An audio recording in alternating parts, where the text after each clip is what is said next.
Good morning, everyone.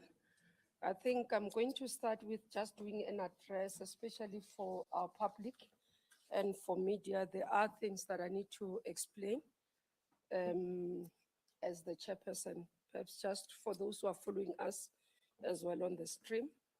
I've got panel members as appointed by the president, myself, Mmamoloko Kubayi, Minister of Justice, and then I've got the Mr. Maluleka, who's the AGSA for South Africa, AG for South Africa.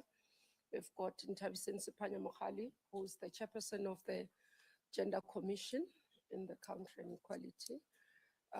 We've got Prof. Somato Dafikeni as well, who is the chairperson of the Public Service and Administration with us. We've got the chairperson of the Human Rights Commission, Advocate Nisan. We've got Mavundlela, who is the president of BLA and also president of LSSA. And then we've got the president of NADEL, Mr. Mashini Mutlou, who's also part of the panel. I thought I'll introduce first as we start, because this is our day one, so that we can explain where we come from. So those are the panel members that have been appointed by the president to assist. Subsequent to the appointment of the panel, various steps have been taken. We made a call for applications on the 19th of October, which firstly closed on the 7th. Then we said to go through the process, and we had to extend. We've done pre-screening, and I want to say, because I see quite a number of people are saying we have shortlisted. This is today the process of shortlisting. We have not shortlisted. What we did as a panel was to check suitability of the candidates meeting the minimum requirements in terms of what is required. And what we had requested was that for the panel, for the candidates, either they submit their application or they are nominated. And when they are nominated, they must accept the nomination and submit with all the detail. After the final closing on the 24th of November, because after the 17th, maybe just to go back on the 17th, then we had to write to Legal Practice Council, because at that time, after the receiving of all the closed submissions, we only had 6 people that met the minimum requirements. We wrote to Legal Practice Council to invite them for legal bodies to nominate or for people to apply, recirculate the ad, and then it closed on the 24th of November. With that, still, those additional did not meet any minimum requirements. Again, to clarify, this is as per the NPA Act in terms of the people who are fit to be NDPP, but also as the panel looking at the organization, which is the National Prosecuting Authority, its footprint across the country. I felt that you can't have a person coming to lead such an institution, maybe with 1 year experience as a manager. And that's why the management level of experience at executive level was 10 years in terms of that. So after the closing, only 6 still met the minimum requirements. So it's not shortlisting. We didn't have anything to shortlist, but also we are cognizant that we are not the appointing body. That's why we can't shortlist. The appointing body or the appointing person legally is the president. So our job is to find a shortlisted process that then makes a recommendation of shortlisted names to the president. So the process that we are embarking, even these interviews, are not interviews of shortlisted bodies or people. It's people who meet minimum requirements that would shortlist after this. So I thought that is quite important.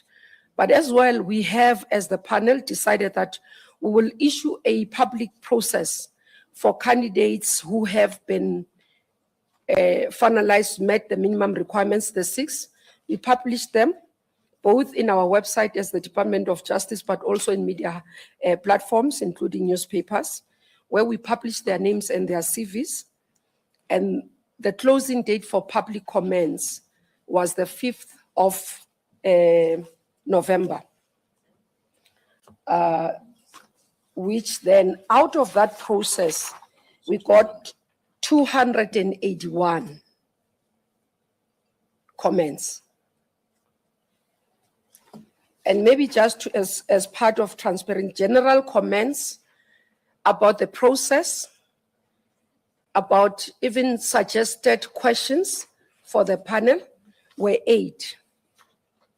Advocate Bell got 8 comments. Advocate Khronye got 9 comments. Advocate Johnson got 209 comments. Advocate Kanyile got 8 comments. Advocate Mopp got 5 comments. Advocate Simelani got 28 comments. So it comes to 281. So the individuals today, and I'll go into the process of how we are going to conduct this process after just outlining where we come from, leading to where we are today with the 6 candidates that we're looking at shortlisting.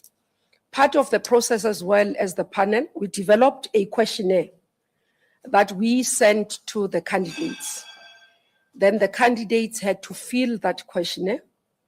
As part of the process, I will take the candidates through that questionnaire, verifying information, getting them to explain throughout that process. The second part of the process of today and tomorrow will be questions from members of the panel that will be posed to the candidate, and the candidate will respond. With the public comments, what we have done, we compiled all those public comments and sent them to the candidates for the candidates to give us written responses. And when they come here again, a member of the panel will lead in taking the candidate through those public comments, verifying their responses. It will be in summary, it won't be as detailed as you know, as you have heard, Advocate Johnson got about 209. So it will be summary of the comments that have been. Each member of the panel will lead each individual candidate in those public comments to say, this is what the public have said, this is what your written comments, and also will ask questions based on that as the panel. And that will conclude the process of this interviewing process. When we finish with all of them, the panel will then reflect who amongst these candidates meets the requirements to be shortlisted and their names forwarded to the president. For president to apply his mind and be able to indicate and take the decision, the process forward. And that's what I thought I should explain in terms of the process, where we come from to today and tomorrow with the candidates. We are going to take 3 candidates today, which is Advocate Bell, Advocate Mopp, and Advocate Johnson. And the 3 other candidates, Advocate Kanyile, Advocate Khronye, and Advocate Simelani, will be taken tomorrow, not today. So that's the process that I wanted to attend to. Then the second area I want to deal with, we have received a letter with intention to interdict the process. This letter comes from, where's the letter now? Okay, I put it somewhere. It's coming from Minde, Shapira, and Smith attorneys on behalf of the Democratic Alliance, of threatening to go to court urgently. The letter is dated the 7th, but was received by us as the panel today. So we had to reflect on it. I will not go into detail because we do believe that this is self-inflicted agency, but also there are no merit on it because we have not shortlisted. So the lawyers will respond to the attorneys and the DA, And I must indicate, amongst the comments we received out of the 201 that I've mentioned that closed on the 5th, Democratic Alliance did not submit any public comments in this process that we have received. So the letter has been received. It's a letter that threatens to go to court. We have instructed our attorneys, our legal team, to respond to the letter, and should their urgent application be brought forward to respond to it. We do feel that there is no need to halt the process as the panel. There is no basis, and therefore the letter as sent is actually misguided, but we'll respond to it legally with the teams. So that's the process we want to explain in terms of what we have in front of us and how we are going to handle the process. I thought, let's start that process, take members of the public and media on how we're going to run the process and what is expected and how we're going to deal with the process. So thank you very much for that. I think I'll allow the panel to settle for about 2 minutes before we take the first candidate to come through. If the members can start assisting Secretariat, if you can assist in getting us the person through. Members.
Good morning, Advocate Bell.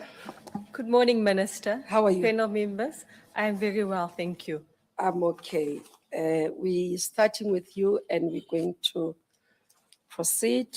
I'm sure you're familiar with the panel members. Okay, thank you very much. I will not waste time with introducing them because I've done that already. Just to explain to you in terms of the process, we've sent you a questionnaire which you had to complete. I'll take you through that questionnaire. And then when I'm done, members, or even in between, because it's an interactive session, if there's a follow-up, any member of the panel will come through. And then after that, we'll have a question session that we engage beyond the questionnaire. And then lastly, you would have received the public comments that relates to you specifically and your response. So with that regards, let me just see who's the allocated member.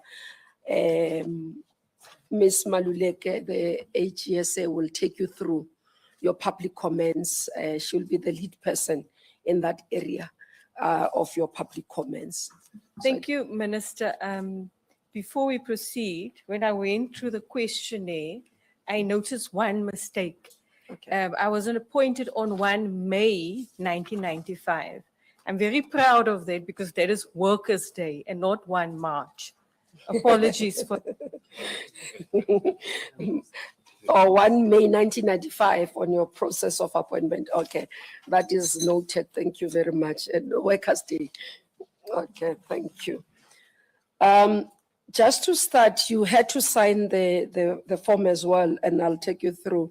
So we've got section 1 that deals with your personal details, and that was where I was going to come to say all this information is accurate as per your form. You can confirm and all that. I won't go into that one, but going into, take us through your qualifications, why they're relevant for you to be an NDPP. Switch on the mic as well. my tertiary education. I've got BA Law, LLB, and LLM specializing in labor law, and commercial law. Why I've got the qualifications? I don't only have the qualifications, but I've got the practical experience in applying the knowledge that I gained at tertiary level. Why I specialized in labor law? I was always fascinated in how we treat employees, fairness, and in commercial law, it was challenging at varsity, and I wanted to prove myself that I am better than that qualification.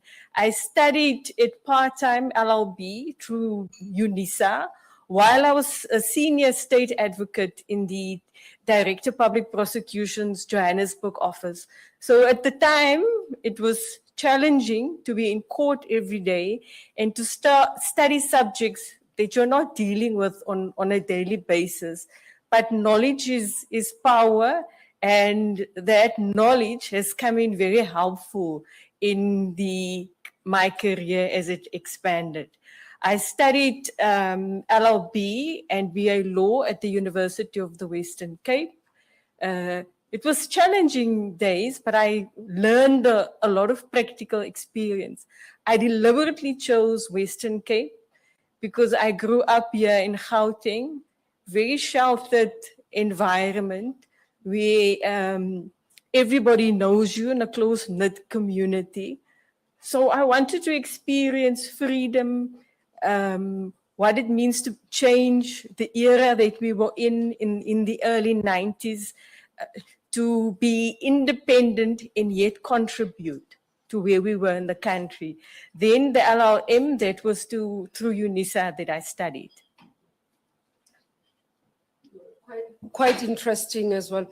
So link that, because you're saying to us that you also deliberately wanted to make sure that you've got the practical experience. Yes. And I'm seeing here, as you say, you corrected that you've been public prosecutor from the 1st of May 1995 to 96. Then you became the state attorney, state advocate from April 1996 to 99. And then you became senior state advocate, 1999 to 2000, deputy director public prosecutions, 2004 to 2008, deputy director public prosecution, 2008, or that one was junior, then you became a senior one until 2022, director public prosecutor acting, 2020-2022. And then since 2022 to date, you've become the director of public prosecution. Do you think out of this work, you've gained enough experience to be able to lead the entirety of the NPA with various divisions, the NDPPs? You, like the law says, you can appoint 4 as an NDPP maximum, and all these provinces and all these offices. Let me start with answering by where it started in my career, in the era in which I was appointed. I have been in service as a prosecutor for the last 30 years, a public service, a public servant. I have seen and served through the NPA through all its many seasons of transition. When I joined the NPA, it was still the Attorney General's office. Soon thereafter, in 1998, the National Prosecuting Authority was established. Transition, great excitement. We were placed in positions as a female of color. I was fast-tracked, but I had to show that I can do the work, that I've earned my seat at the table, that I can prosecute, In those days, it was difficult. I think some of us have forgotten, if you're new, if you're a female in the institution, many of the judiciary and council had not seen women of color being in the High Court prosecuting. So you had to earn your stripes. You didn't even have to work hard. You had to work extra hard to prove that you're up to the task. As I was sitting outside, I was thinking, I always find myself when I move into a new position in this era of transition, And what I can say about myself and the NPA as well, we are resilient. Despite the obstacles that there is, we ensure that justice is done every day. But by looking at me, when I took the position of the director in the Western Cape, many of the senior management had retired, the support that the office had relied on for a long time. So there was an opportunity for me for growth, recruitment, recruiting people of potential, developing them, and also keeping the staff morale high. I've worked through instances where we couldn't recruit in the NPA for years. But what did we do? We used it as an opportunity. People were placed in acting positions where we could mentor them. So if the opportunities opened up, they were ready. Am I ready to serve the entire NPA? Yes, I've got the benefit that I've worked in two of the largest divisions. For the last 5 years, I've been on the national management of the entire NPA. My division is huge. We deal with multiple crime types, and we rely on all our stakeholders to do the good work. Crime is high in the Western Cape, but we haven't given up hope. We're innovative every day as to how we tackle crime and instill confidence in the public. So yes, I am ready to serve. Will there be challenges? Definitely. Will I be able to overcome it? Yes, Minister, with the help of good partners and a good support team. Thank you very much. I think the other areas will be explored as we go in. I'm just getting so that the panel and all of us get to know you. Now, going into the area of your court experience, I noted that one of the issues that we were looking at, do you appear? And I know that DPPs don't have to appear in court. It's optional. Is there a particular reason you just decided not to appear?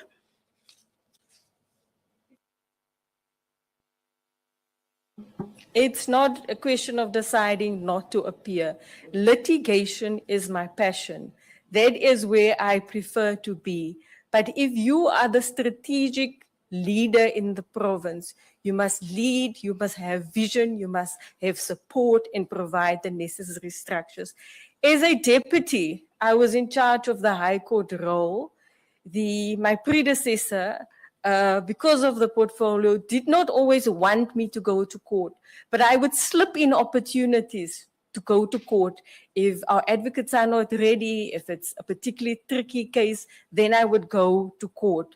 I am at ease in court. That is where I'm skilled in. Thank you. Thank you. I noted earlier on you spoke about your work and passion in labor law, but the questionnaire as well asked you about other areas of law that you actually would say. For example, quite a lot of work as well would go into criminal law, constitutional law. Maybe take us through. You've highlighted even administrative law. Just leave it open. Yes. As a prosecutor, you don't only work with the criminal procedure law. You work with the Constitution is your Bible. You have to know procedure, you have to know civil procedure, and also administrative law. That is what governs the NPA and how we work. So yes, there's been constitutional challenges in my office where I've guided, where we've submitted affidavits. So I have experience therein, but my bulk of experience is in criminal law. But you have to have knowledge of, it's not just a one way of how it all fits in together. Then we're moving to the next section in terms of management experience. I noticed that you started having substantive number of employees reporting to you from 1st March 2020. The previous years, for example, you'd have had about 4 to 6 advocates reporting to you when you were deputy director, and when you were junior. When you were senior, you had about 20 maximum reporting to you. It's only in terms of 2020 that you had about 693 when you were acting, and currently. Do you think this experience have given you sufficient understanding, noting that it's the Western Cape at the whole, between 2020 and 2025 is 5 years? You've built enough experience. Maybe just take us through. Maybe I can give context to why I've given those numbers. As a direct supervisor where you sign the performance contract with the advocate, those were 5 and more. But even as a senior state advocate in the Johannesburg office, when the national office at VGM was created, I was appointed as a senior state advocate. I had to take charge of the appeal role. There, many of the advocates report to you, where you guide them, where you enroll the matter. So you're not their direct supervisor, but you are in charge of that. Even so when I was appointed as deputy, for most of the 20 years, I was in charge of the High Court role. So that is not just mentoring the 5 people that have signed a performance contract with me. It is training all the advocates in the division. On a daily basis, prosecutors would call you for guidance where you need to give assistance as the deputy director. So that is the content. So it's not just in the last 5 years that I've been managing people. Throughout my career, mentoring and managing others have been part of my work. Okay, thank you. Then one of the areas you talk about is that your management skills or your style of management is primarily consultative and inclusive. And other people can argue that that type of sometimes that consultative can be something that you end up with a person who's indecisive because they're consulting forever. I'm not going to switch off again. Sit with my hands. It is important to hear all the voices in the room, even the dissenting ones, for people to feel accountable and part of the decision maker. But as the leader, the final decision, the accountability lies with me. So it's inclusive, but I make the decisions. In the difficult moments, it rests on me to make those decisions. But you have to have your team on board. You have to listen to them. You have to listen to all the views. The Jocelyn Smith matter was one case in particular, where it had huge reputational damage, where not everybody was convinced in my office that we had a reasonable case. Some were concerned about malicious prosecution, and they had valid arguments for it. And then there was voices that said it's community interest, it's not malicious prosecution. So I had to sit, listen to all the views, and then make the final decision. So that is what I mean by being inclusive. But the decision has to be made, and it has to be made swiftly, and you must be accountable for the decision made. Maybe let's venture into that. I see as part of your leadership and organizational development, you are reflecting that a good leadership means being mindful, ethical, decisive, transparent, and accountable of your own decision. What does that mean as an NDPP? When a person is an NDPP, what would that transparency mean? What would be that accountability? Because the public currently cries for accountability and transparency in what is happening. Regular accountability and transparency is being able to give explanations for your decisions, entrust the public to know what the process is, but also protecting the integrity of the investigation as well.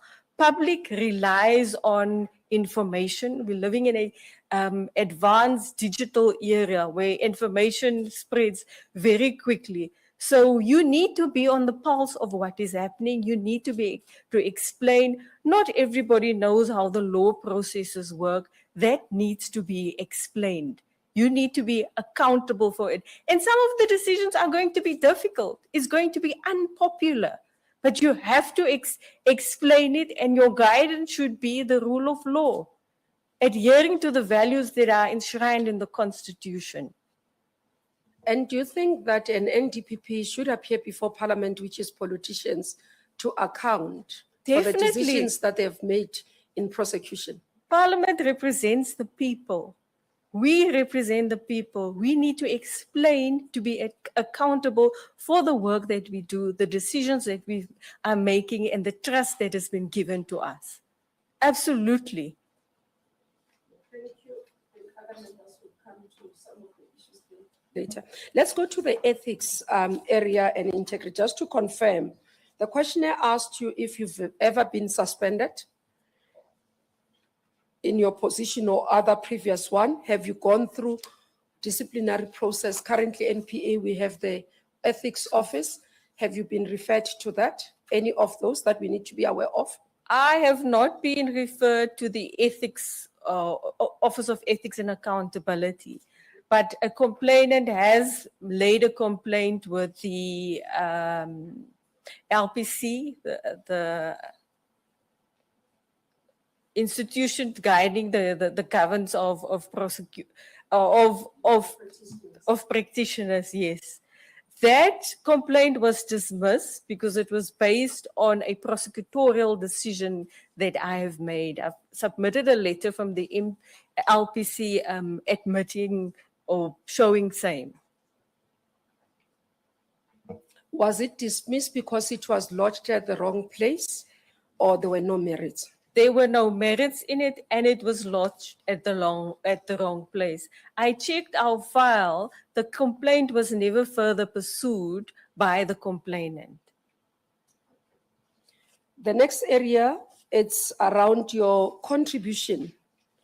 As we know, our country is that we're looking at mostly the contribution of individuals within the society, but also in terms of the pursuit for justice. And I noted that you concluded some of the high profile, you listed some of the high profile trials that you've been. Do you want to share one of them that you think is significant for us to note in terms of your contribution to law and access to justice? I believe, Minister, that all the work that I do on a daily basis contributes, but a highlight would be the Jocelyn Smith matter. Although I didn't prosecute in it, it called for decisive decision-making. It impacted that community. In redressing and being victim-centric, it was important that justice be served to that community. I asked my role planner, go out with SAPS, go and try and find a venue where we can have the trial there before I approached the judge president, because circuit courts is very expensive because the entire court personnel has to move. I said, go and speak, but be mindful, we are a party to the proceeding. We can guide the High Court where to go. At one stage, the invoice for the center where the trial were to be held was in the name of my deputy. I had to intervene and ask the deputy, remind the city that it's the public that they serve. There should be no account. We're not in charge of it, but speak to the High Court. And we handed it over to the High Court to take the negotiations further. That case demonstrates that if we all work together, collaboration, justice can be victim-centric and it can be swift as well. It was also a groundbreaker because we were testing the law. We were expanding the law. A child being sold for sale and the victim not being found was a first. Yes, in matters where there was death before, we've been able to prosecute, but this was developing the law. Another one that was quite challenging in my career is a previous political figure, a minister that was charged for corruption in the High Court. He was acquitted. The judge presiding over the matter was a very senior judge. In fact, he was a former judge president of the matter. I studied the record and was of the view that all the issues were not ventilated in open court. It is not an easy decision or process to have a decision of the High Court reversed. We were able to do that because the grip of corruption on the country is rife. We need not just to show, but the merits of that case showed that we must act decisively and swiftly against the scourge of corruption in the country.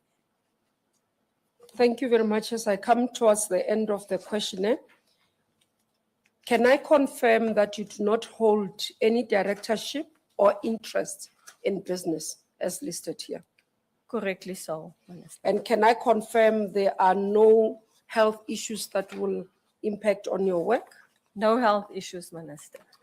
That concludes the questionnaire, and I'll move to commencing the second part of the interview. And my first issue there, perhaps just share with us, one of the interesting things I noticed is that in the Western Cape office, there was cross-nomination. I'm not so sure if you're aware. You had somebody that nominated you, themselves nominated, and supported within the same office. And none of the stakeholders were coming through or any. Can you share with us, was the team sitting, deciding that we're gonna nominate, one of us gonna make it? What had happened in that regard? Not at all, Minister. Both the candidate, Advocate Mopp, and myself were nominated by senior management. Two more, actually. The people who nominated you actually also got nominated from your office. Indeed, Minister. We were concerned as to the candidate, Mr. Mopp, and I, as to we didn't want rivalry in the office, but because of the team that we had built, the leadership that our leadership team was fine. When I took office, was fairly new. It was transferring skills, developing, and encouraging them that we need different views, whether you're matured, older, whether you're new in the province as well. So the management team have found their voices and they're very strong about it. And I was reminded that, and this is what I tell prosecutors as well, we are in service. Servant leadership, that is what we do. Whenever I go to prosecutors, I tell them we are the people's lawyer. We work in very difficult circumstances, but communities look up to us. So when the call came, I was reminded, you were saying that to all of us, now is the time for you to prove that servant leadership. I always saw my role. So you guys discussed it as an office with the senior managers? No, I didn't know. I only heard when the nomination process was already. I was approached by two senior deputies. I did not know that they had spoken to each other. I asked for an opportunity. It was a Friday afternoon to reflect on the possibility of being nominated. The Monday, I was reminded. I said to them, it is a huge responsibility. We need to support as management whoever is appointed. The Western Cape has always been vocal, have been innovative, have been challenging. So for the division to make various nominations should not surprise anybody. There's always a question, what is the Western Cape division, the senior management saying? We are, whether it's a case happening elsewhere in the country, we give support, we give advice. We see ourselves as part of the leadership of the Western Cape, of the entire country. Thank you very much. Prof. Fikeni has a follow-up on that. I just want to check, Advocate, if there was no moral discomfort with the discussion of cross nominations within the office. Between the candidates, Yes. yes, there was, that it would cause division, that others might feel that they are pressurized to make the nomination as well. But the emotional intelligence that both I and the other candidate have reassured us that for us, I was concerned about the office, what happens after that. But we've put good structures in place, good processes where we hold each other accountable. So yes, I felt a little bit uncomfortable. Two of us are being nominated. It's a huge honor to be called to this interview and to be of service. And we recognize that responsibility. There was also a concern that if you don't put up your hand, who else will be? I was reminded recently in a training session that you are the leader that you're waiting for. So nobody else might answer to the call. And as we've seen with the nomination process, very few answer to the call because of how difficult and challenging this position can be. And I think both of us are acutely aware of that. Thank you very much. I'll move to the next area. You just spoke about the challenges. Take us through what becomes your vision and what are those challenges that as the NDPP, should you be considered, you will have to face and how you're going to deal with it. What will we see of the NPA under your leadership? The Advocate Batoy has built a foundation. And now it would be my vision, or under my leadership, to accelerate that. The distrust in the MPA and the services that we provide, to address that is by having an ethical leadership team, by being accountable. I previously explained what accountability is, but adhering to the values as in section 195 of the Constitution, the administration of justice based on being accountable, being professional, using resources effectively. How would that NPA look like? That NPA would be principled, would be accountable, would be ethical. Work-wise, how will it look?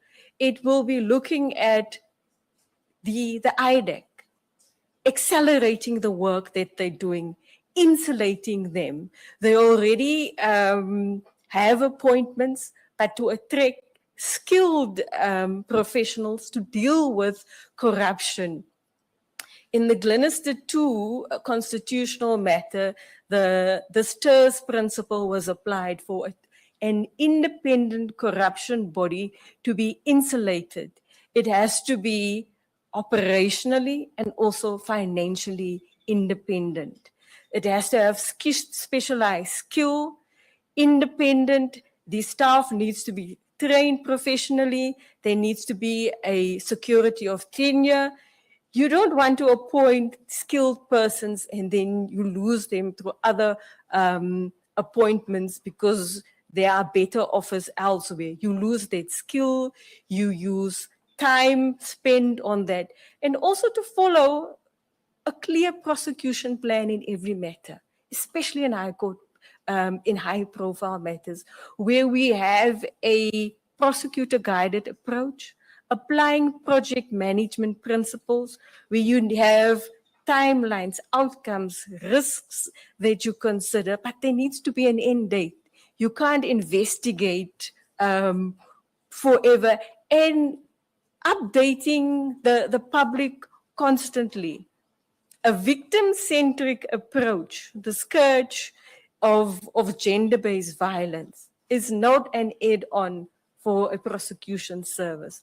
It should be at the heart of what we do on a daily basis, where we give comfort to the victim, to survivorhood, where we respond swiftly and compassionately.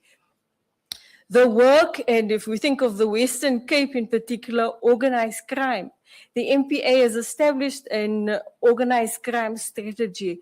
It's now fully implementing that, using the legislation that's available to POCA, racketeering, money laundering, but more importantly, taking the benefits out of crime. Asset forfeiture should be at the center of all the work that we do.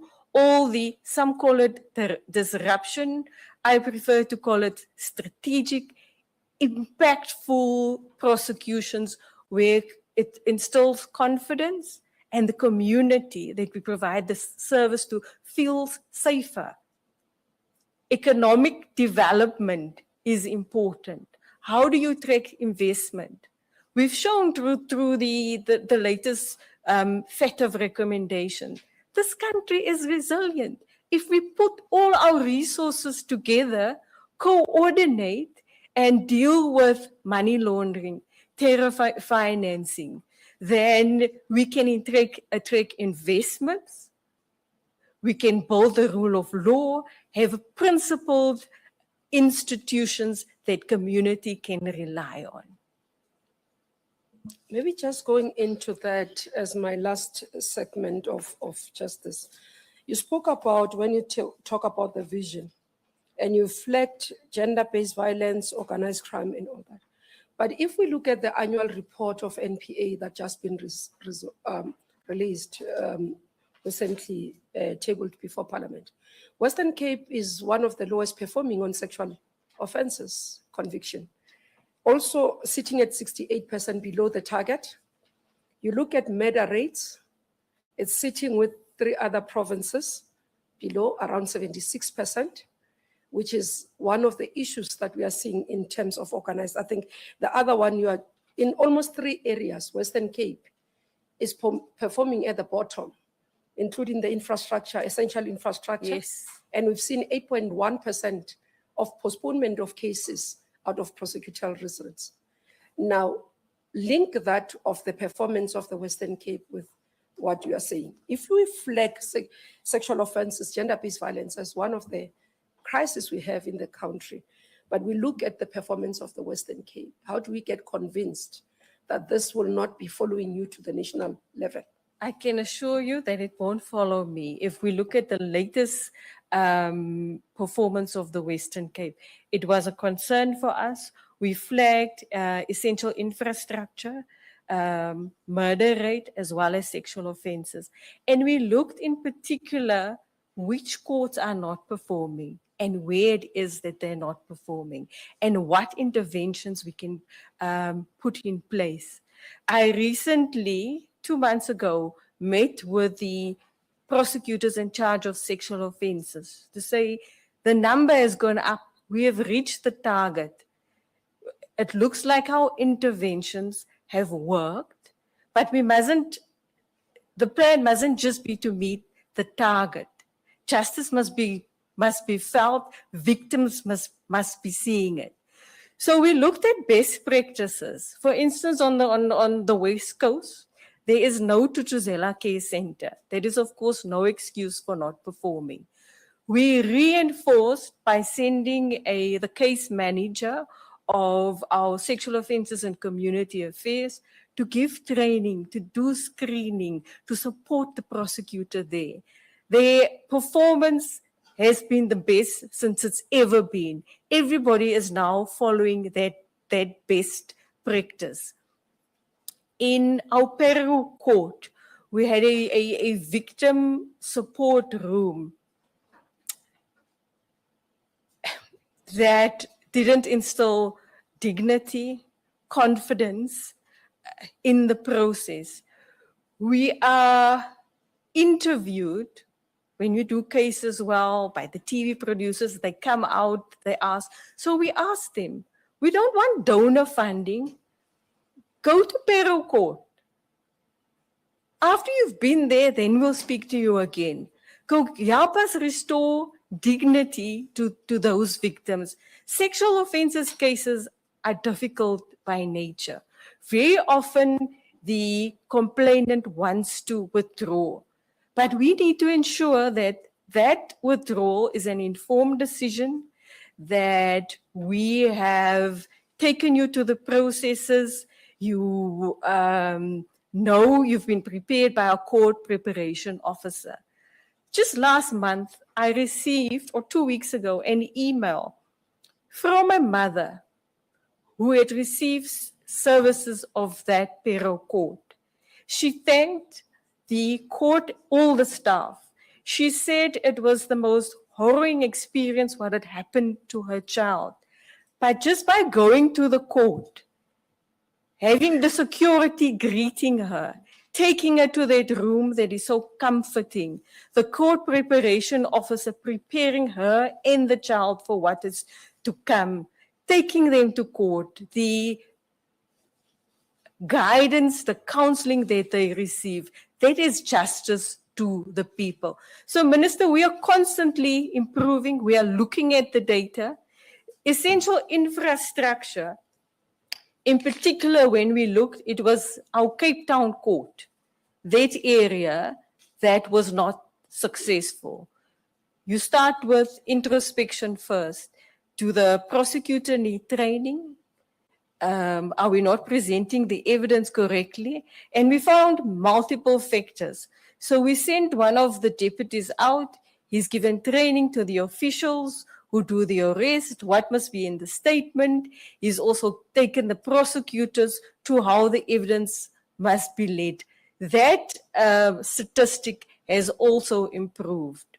Murder in the Western Cape. Minister, the murder figures in the Western Cape is the highest in the country. It is a concern for myself as well as the provincial commissioner. I have dedicated an advocate, a senior in my office, to screen all murder matters, to see what we can improve and where we can improve it. The community started to complain. Witnesses are scared to testify. They are afraid. There has been several shootings at the court where people have been called, have been killed. That causes so much damage to confidence in the criminal justice system. To convince a witness to come and testify, put your life at risk. Yes, there's witness protection, and witness protection in the NPA does a sterling job, but communities are fearful. They are reluctant to testify. Just last week, for the second time in 2 months, I had to go out to Athlone Court, where I had to speak not just to the prosecutors, but to the staff that services their court, where the prosecutor had moments before the shooting happened, passed the shooter. So our people work under very difficult circumstances. It's no excuse. The following day, they had to be in court. So we have the screening murder project. And when I looked at what drives murders, what is the driver of murders in the Western Cape? It's firearms.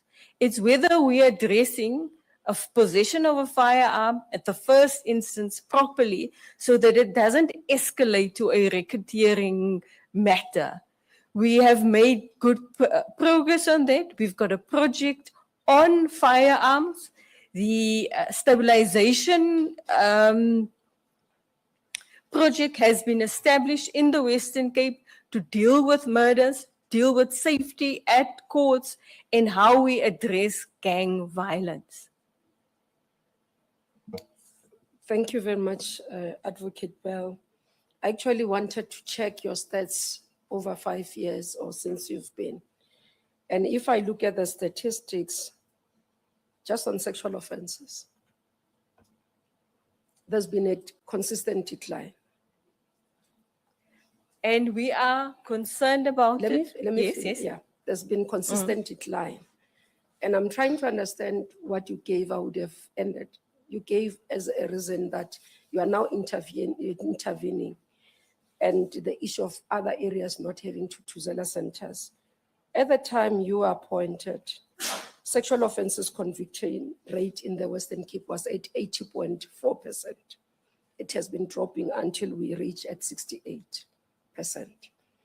Now with this drop, these interventions over years, have you been able to do them, or it's only after No. the last financial report, the last annual report that you started intervening? No, but That will be my last one, I promise. no, Minister, I have monthly meetings with senior management where we look at the stats, where we interrogate it, where we ask, what can we do to improve?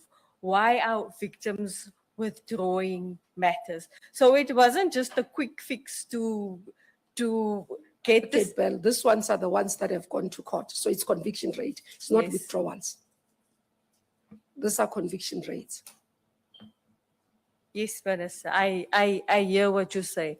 But for a witness to testify in court, it's difficult to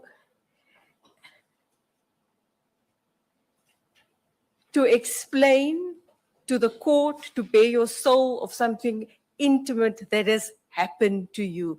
We take the witnesses to the process. We've got court preparation officers. We've got dedicated courts that provide these services every day on a daily basis. Okay, I've got follow-ups on the matter. Let's start, Mr. Mavundlela. Thanks. Good morning, Advocate Bell, right? Good morning. Thanks. I am interested in this part in particular because recently there's been a declaration of the GBV as a real problem in South Africa.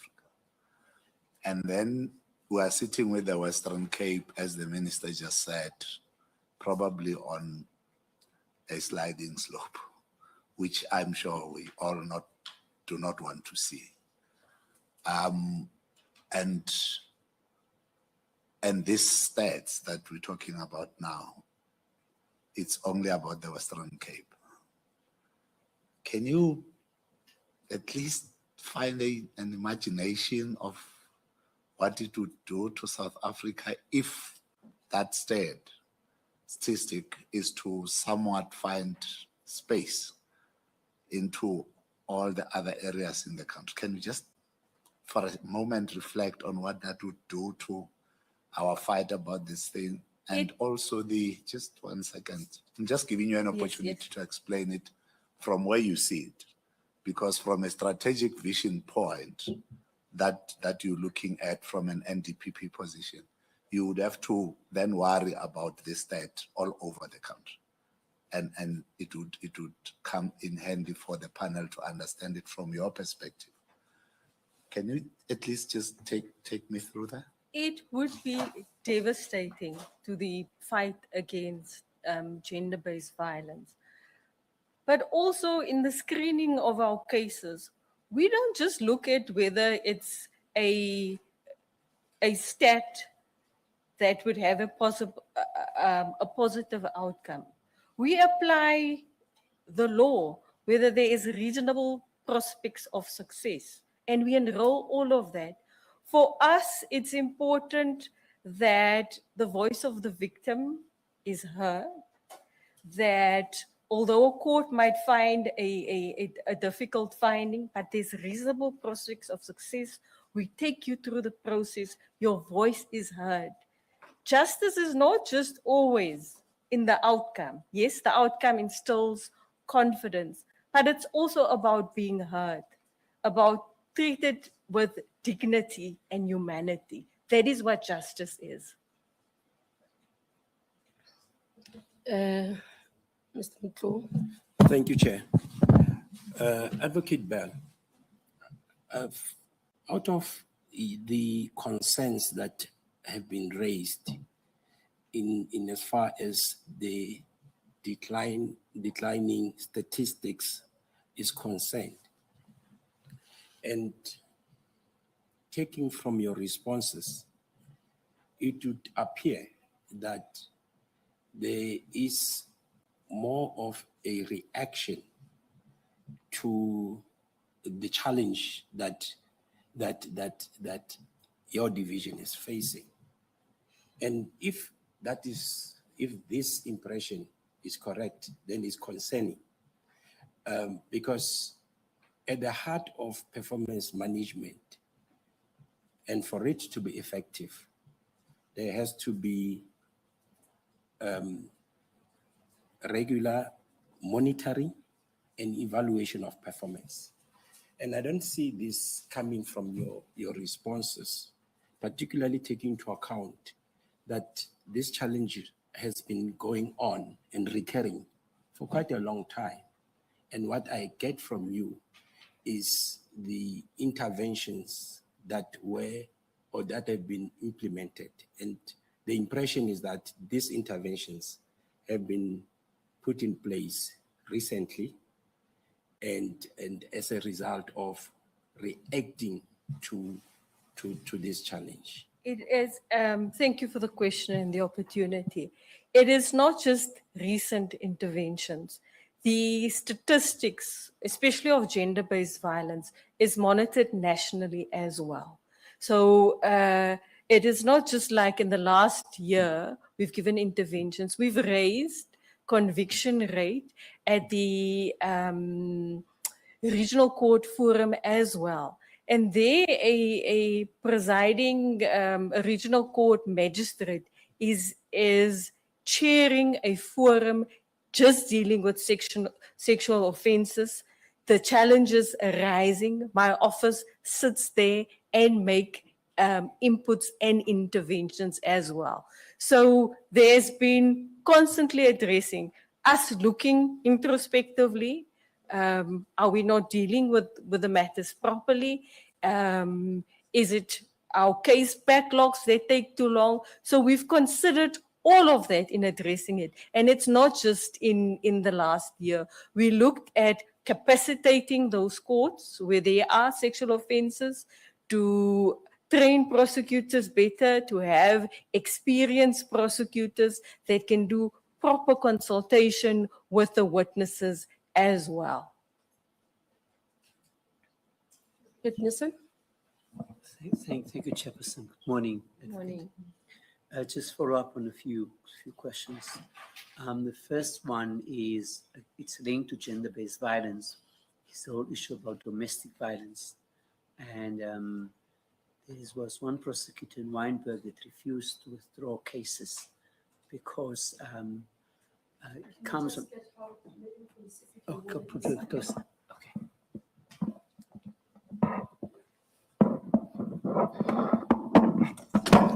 Thank you, Chairperson. Yeah, it's that I don't know if we have to believe statistics, but Mitchell's Plains got the highest record of domestic violence, which is linked to gender-based violence. And there was a prosecutor in the Wynberg court that has refused to withdraw cases when a person wants to come. And we see this throughout the country that, cases are withdrawn. What would your vision be? What would your view be? What would your protocol or policies be to ensure that we have, the economic considerations why people are withdrawing it, but at least because the constant waste of money, making a case and then withdraw it, and then, it doesn't send a good message. But that's the first one. The second one is that perhaps you could explain the issue about the POCA Act, because as far as my knowledge is that the provincial government has passed a law in which is making gangsters, being a member of a gang, illegal. But I haven't seen any statistics of anybody being arrested and being sent on that. And how, if we are going to take that with you should you be successful in your leadership, take it to other areas where crime is like in the different areas. I take Motherwell in Gqeberha and so on. But also the issue, the third one is the last one from my side. You say that, you start off by saying that, crime, that is, you're passionate to combat crime, and that's where this. But the murder rates on the Cape Flats, for example, and the prosecution rates are like kind of chalk and cheese. It is like, okay, thanks. It's like chalk and cheese. Just thumb statistics is like anything from Nyanga, Kailicha to Menenberg to Hanover Park. You'll find anything between 30 and 40 murders per month. But the prosecution rate, now my question is how your interaction with the police, and if it happens there, and should you be successful, how it's going to be, whether it's Motherwell, whether it's other places where it happens, Deep Split or Colorado, El Dorado Park. How is that going to happen? You do blame the issue about guns and so on, but it's the organized crime and so on that is there. So those are the issues that of concern, that that you have a province there. You say that you have good infrastructure, you've got good policies, you've got good programs and so on. Yet that issue about crime still is really not. We don't see cases. Yes, I understand that the intimidation, and we need to look at the policy, and the minister spoke earlier sometime about how we, on the whistleblowers, but also the witnesses, because witnesses get gunned down. And the question is, how did the gun get into Wynberg court? Let's avoid too many multiple questions, otherwise the candidate might battle to respond. Thank you, Chair. Please. My apologies.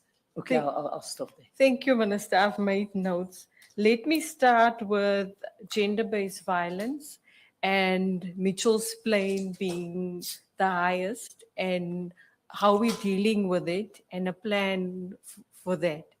Yes, your stats is correct. We've also picked it up in our stats. The senior public prosecutor there was very concerned, also our stakeholders. They have developed an excellent pathway referral program, where if a victim of gender-based violence wants to withdraw a matter, she is counseled on where to find shelter, to make an informed decision, and what the impact of that withdrawal would be. It has shown excellent results, because it's not just the NPA working with the complainant, the victim. And you're right. Often it is because it is a family member who is responsible for the family. So it's although you're being abused, your income, your security, that of your family, you rely thereon. So that is why that referral pathway is important. So if you make that decision, you know the options that are available to you. There's counseling, there's an interdict that you can get, there's a shelter that you can go to. So, and we piloted in Mitchell's Plain. It has shown excellent results, and we are hoping with the work of our stakeholders that we can replicate it throughout the province. The prosecutor in the Wynberg area refusing to withdraw gender-based violence matters, that is correct. Not all prosecutors can withdraw matters. The senior public prosecutor is in charge with doing that. There are strict MPA guidelines on that, because we've seen today you withdraw the matter, next week you're a femicide case. We want you to make an informed decision. We want you to be aware that there are services available where you can be safe. Your question on the high, let me start with your POCA being a gang member. And whether it's criminal and whether it can be prosecuted. The Commissioner of Police in all our meetings have asked that we develop the law in this regard. that we put a case forward and that we also advance for the change of the legislation as to how that is being applied. In the stabilization project, that is one of the issues that the team will be looking at. You're correct. The murder rate is high in the Western Cape. But when we looked at the statistics provided by SEPS, and also from our own experience, there are 10 or 12 police stations that contribute to 72% of crime in the Western Cape. So it's quite, and it would be your crime of murder, robbery, extortion. So if we address those 10 or 12 police stations, we will be addressing 72% of crime in the Western Cape. But that's not something the NPA can do on our own. We can support SAPS in their work that they're doing. They're following intelligence on this, and I can't speak too much about it, but to bring stability to the province, to look at targeted interventions, to instill confidence, because to prosecute and to prosecute successfully, we need evidence. We need witnesses to come forward and to testify. Witnesses are scared. It's in all our reports why we cannot reach the conviction rate. And it happened at time that as soon as a witness has left the court, they're killed outside court. So it's difficult to prosecute those cases. It's heartbreaking for prosecutors as well. But do you force the witness and put their lives at risk, or do you withdraw the matter? And it often happens halfway through. The matter is enrolled.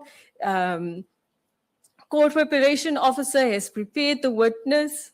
The witness testifies brilliantly. But as soon as cross-examination starts, the witness changes its stance, and there your case goes.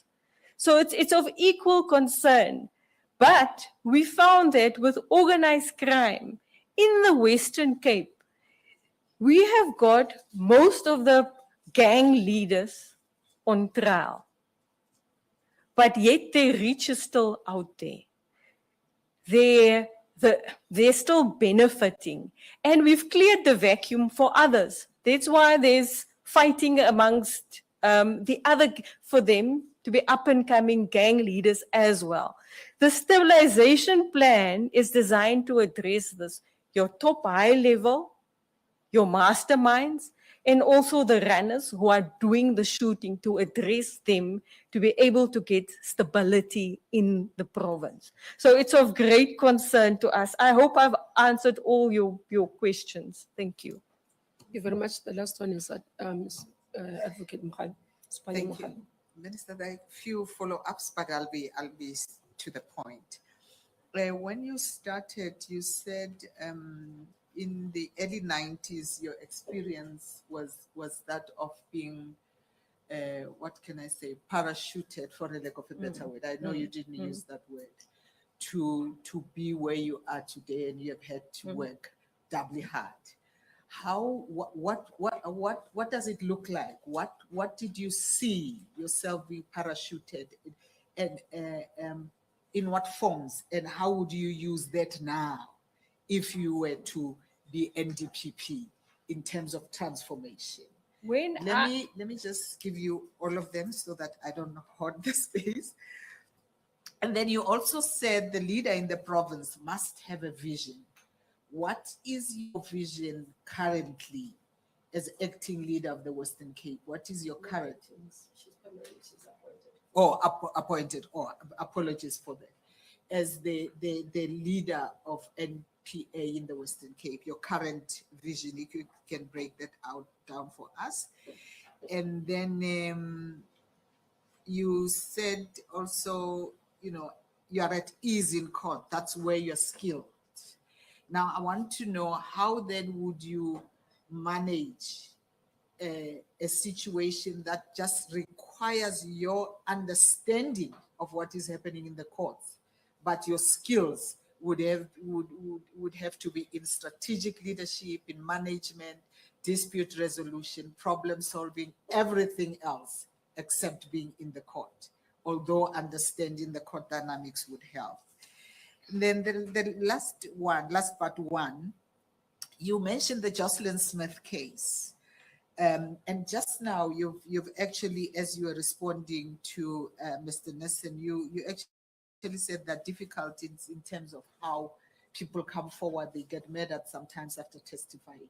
How then did we end up with a situation that from afar, for us as the public, was so sloppily handled? I'll tell you why I say sloppily handled. There were parties of people going every morning with Jocelyn's mother and others to go and look for Jocelyn. What was the sanctioning around that? Where were the police around that? What was the role of the NPA to manage that process? Where did it end? You know, that kind of situation. More so that up to now, as far as I know, I'm open to correction, Jocelyn has still not been found, you know. So that it was worrying. You also mentioned something about people, you have not been referred in any way to the ethics office or ethics committee or found wanting in that regard. I just want to know if you have, throughout your career, have had experiences where there has been a team member who reports to you who has had ethical challenges that you have had to deal with, or you know of and have had to give an opinion, and if so, how have you dealt with it? Thanks, Minister.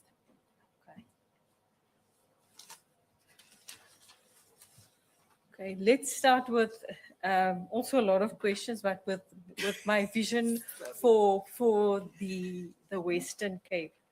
My vision at the moment is to stabilize the Western Cape, to instill trust in victims, the public, that courts are safe spaces, that we still, despite the challenges, deliver an excellent service. For me, the biggest challenge is the backlog in cases. And that is also where we lose cases if a matter takes too long to be prosecuted. Memory fades. I have been advocating for a continuous role in the regional court, especially in sexual offences matters, where when the complainant, the victim testifies today, the matter is finalized at the end of the week. That you're not expected in 3 months' time, 4 months' time to be cross-examined on it. That's also where we lose cases, and it's unfair to victims and to family members and even the rights of the accused if matters take so long to be finalized. So reducing those backlogs, and that is also what the judicial officer, the regional court magistrate in charge of sexual offences, is working towards, to reduce that backlog so that witnesses testify, matter finish to end. My vision is to instill trust, to create a safer Western Cape where we can charge, deliver a speedy, just outcome to the community. And also based on principles in ethical decision making, bringing matters to a finality. We live in a fast-paced era. People want answers almost immediately. We need to keep up with modern technology. What we've done in the Western Cape is we have moved to create a safer environment. We've moved towards virtual platforms, modernizing. We have, in dealing with our organized crime matters, and especially matters where they are use risk, where we use other accommodation. We've got facilities at the correctional services where trials are being heard. We're also using spaces in the regional court where there's adequate facility to drive those cases so that to reduce backlog and that those high impact cases are finalized.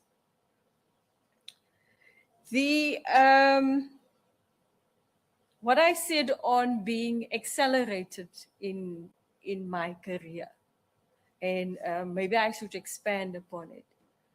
In 1995, I'm a woman of color, I'm educated, I meet the criteria to be in the High Court.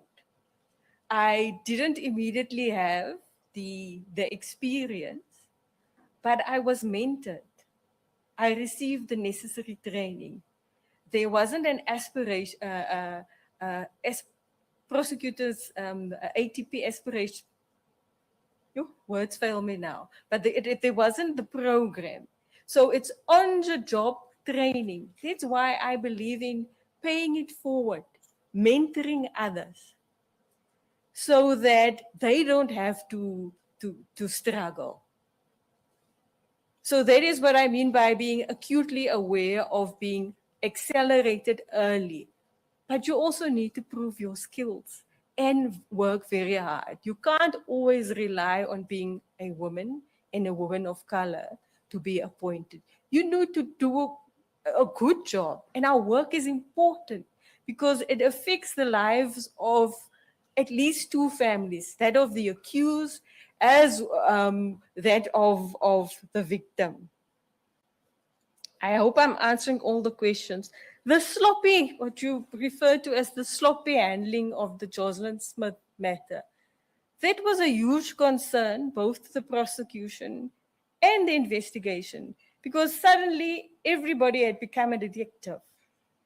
And they're interviewing witnesses, it compromises the case. Yes, you want community involvement. It is good that we haven't become jaded, that it's a concern to everybody if a child is missing, but it must be handled responsibly. So I share your concerns, and we did share it, and we, in guiding the investigation, try to shield the integrity of our case and our witnesses as well, to protect the case, the interest of the case.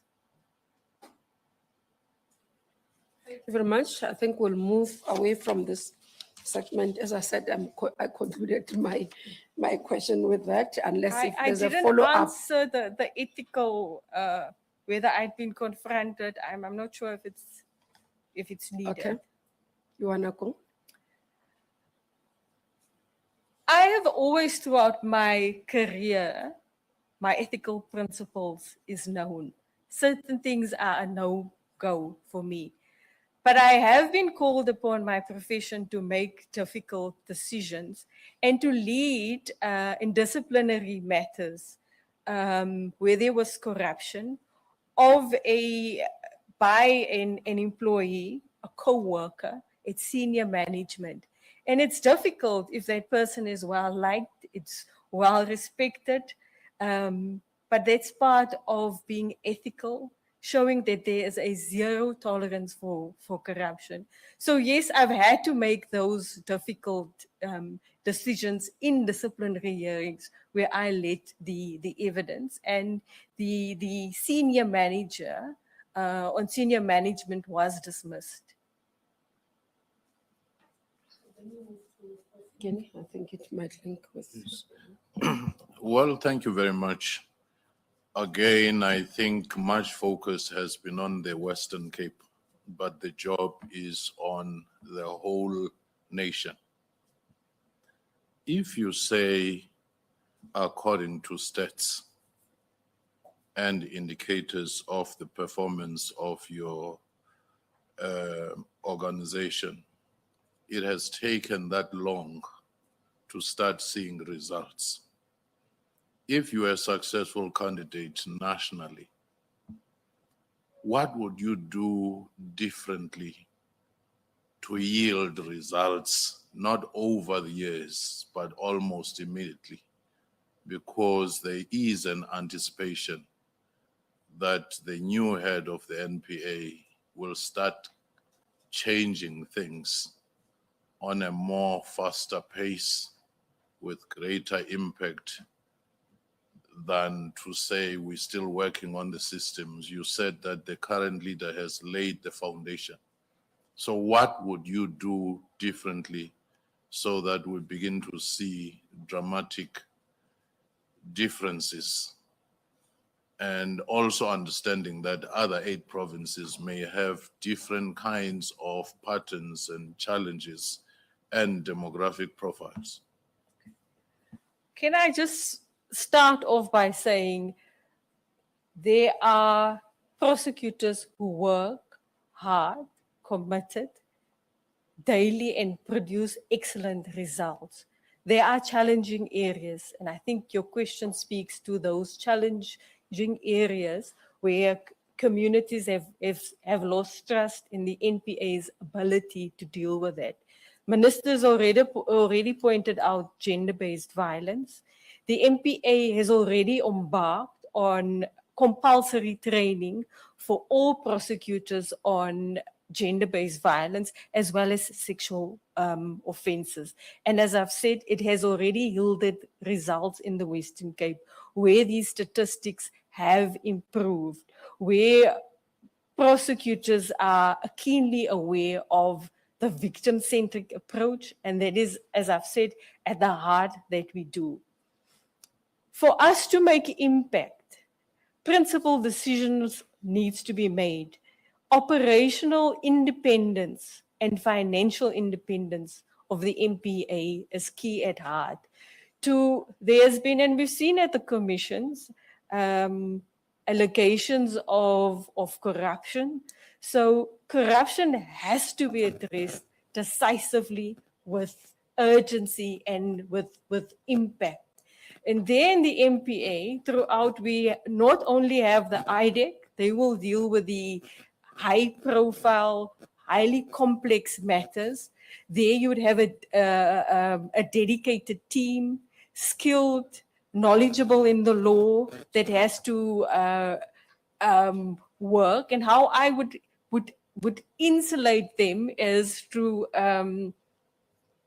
by protecting them from interference, making sure that there are systems in place, that those systems are monitored, that especially those cases, the prosecution plan, as I've said earlier on, is monitored with clear timelines, the risk assessed to it, the risk to prosecutors, the risk to witnesses, and importantly as well, engaging the judiciary, because we might be ready with those cases, but we will need courts for those matters to be heard and adjudicated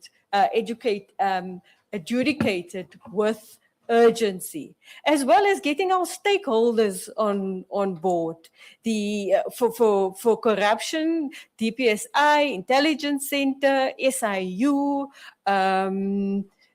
SARS, to take the profit out of crime so that those in charge of cartels are not making money while being prosecuting. So we will be attacking from all fronts, whether it's asset forfeiture, whether it's prosecution. We'll be, as soon as the matter is enrolled, ready to a plan to oppose bail, discussions with the judiciary when the matter will be heard.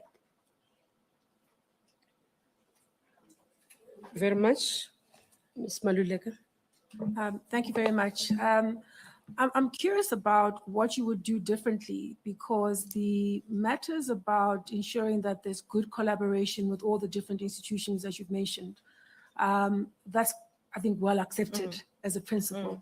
What would you do differently, and how would we know that you're doing a good job in that regard? I would, if I were to be appointed, I would get an audit of the cases currently on the roll, manage those cases, have a clear plan, receive regular reports and monitoring upon it. In the Jocelyn Smith case and all our big racketeering cases in the High Court, that is what has worked. That there's a project, there's a team leader, that we get all the stakeholders involved, and there's regular monitoring of the progress that is being done, that the risks identified are being mitigated, so that when confronting with risk, we have a plan how to deal with it, to be always ahead of and anticipate what could be happening. I'm thinking now of the point that I've made of being a strong litigator. That skill is important when doing when being the strategic advisor. You must have vision, and you must be agile and adaptable as well. And you must be able to motivate the team, change management at times as well. And you must be able to pull resources together to be innovative. So this being a good litigator also means that you must be able to be a leader, to be strategic, to motivate and keep the morale high, especially when it's a difficult province like the Western Cape, where your staff don't feel safe in the work environment where they are, but they're still doing the job. Every day they're there. They're showing up. They're doing good work. I'll come back later. Okay. Proceed, Mr. Mdau. Thank you, Chair. I hope I'm not elaborating the point and overflogging the horse, but I think the issue around how would you do things differently, strategically, to change the situation around, expecting that paradigm shift. But what I get from you is what is currently in place. Your specialization units, you've got specialized commercial crime unit that deals with commercial crimes. You've got sexual offenses courts or unit that deals with those types of crimes. But what I would want to hear from you is a strategic vision and a strategic shift from what we have, because what we have appears to be inadequate in dealing with these mammoth issues and tasks at hand. What would you come up? What type of strategy would you implement over and above what is currently in place? I hear and I understand your difficulty with my explanation. One of the priorities of government in the medium-term development plan is building an ethical and capable state. That is having institutions that we can trust, that are accountable, modernizing as well. I've already explained in the Western Cape how we are modernizing, how are we being innovative in mitigating the risk to staff, to witnesses by having virtual courts as well. Drastically changing the strategy of the MPA is not going to assist. What is going to assist is accelerating that. Yes, we've got the IDEC. Yes, we've got the appointments. How are we going to take it forward? By making sure that they have got the necessary resources, by being disciplined in how we execute our prosecutorial mandate. Yes, in sexual offences courts, there's development. We've got additional courts. We've trained prosecutors, and we've seen the results. So I wouldn't necessarily temper that, but it's now about constant monitoring and evaluation if we're making impact. And if we're not making impact, change the strategy. Be agile. Be flexible about that. It's about rapid implementation so that we have that accountable, capable, ethical institution that the community can rely upon. By modernizing, keeping up with the pace of crime and criminals. That is what we're doing. It's not same old same. It's being innovative, trying different projects in different areas to have positive results. And that in the Western Cape has assisted, and it has yielded results in both our essential infrastructure and sexual offences. There has been an increase in the conviction rate. Maybe let me just ask, I just want to hop on this one. You are saying if you are to intervene, for example, you'd put in place monitoring and evaluation to track the cases, to track the case backlog. Does that mean it does not happen currently? And I'm raising this in reference because you keep on going to Western Cape, but there isn't a sense you are giving us as a panel that, for example, as we work in NPA, head office will ask for us as the Western Cape that these are statistics that we have, there's intervention that we need to see, and therefore I will build on that. It's almost like it doesn't exist. I'm going to have to put in place, but if it does exist, why is not yielding the results? And what is different? I think the panel is trying to understand, Advocate Bell, what is different? Because the issue, as I stated, the statistics, and I can go to the statistics of national in terms of either the convictions and all that, because that is produced for the last 5 years. One can do average, and that's the public outcry that we need to see improvement. It's not only in IDEC, in all other areas that we need to see improvement.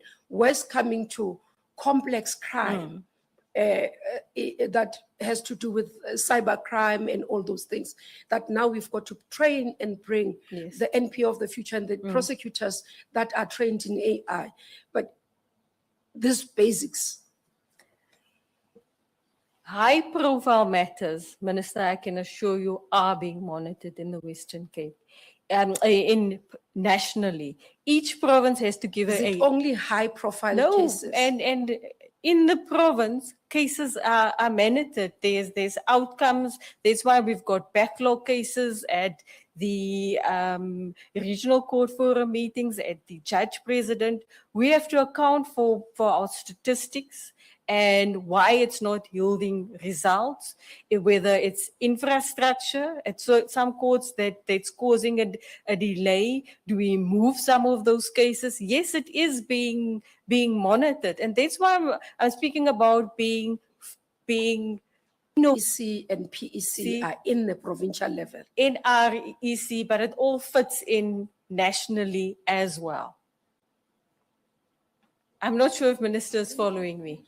Yes. Minister, Okay, I just want to, if I can just jump in. So as provincial head, you fit into the very top echelons of national leadership. Yes. You might not be in NDPP, but you fit as part of the key apex leadership of the national prosecuting. Yes, authority. I am a DPP and I do fit in. Yes. Yes. Could you maybe talk us through some of your own contributions at the national level, and where they may have been implemented and how they then become a feature in places other than the Western Cape? Perhaps an example? When I was in charge of the High Court role, we piloted pre-trial conferences. We piloted it first in the High Court, then in the regional court, and it was with the success. It was also replicated there. For years, the Western Cape divisions plea and sentence agreements, receiving a just outcome was also one of the highest. Because of when I was still a deputy, the challenges that we have with sexual offenses and making sure victims' voices are heard, with the support of the then director, I established a forum for sexual offences matters, where we discussed the challenges because of the concern with convictions. And that has been replicated throughout the country.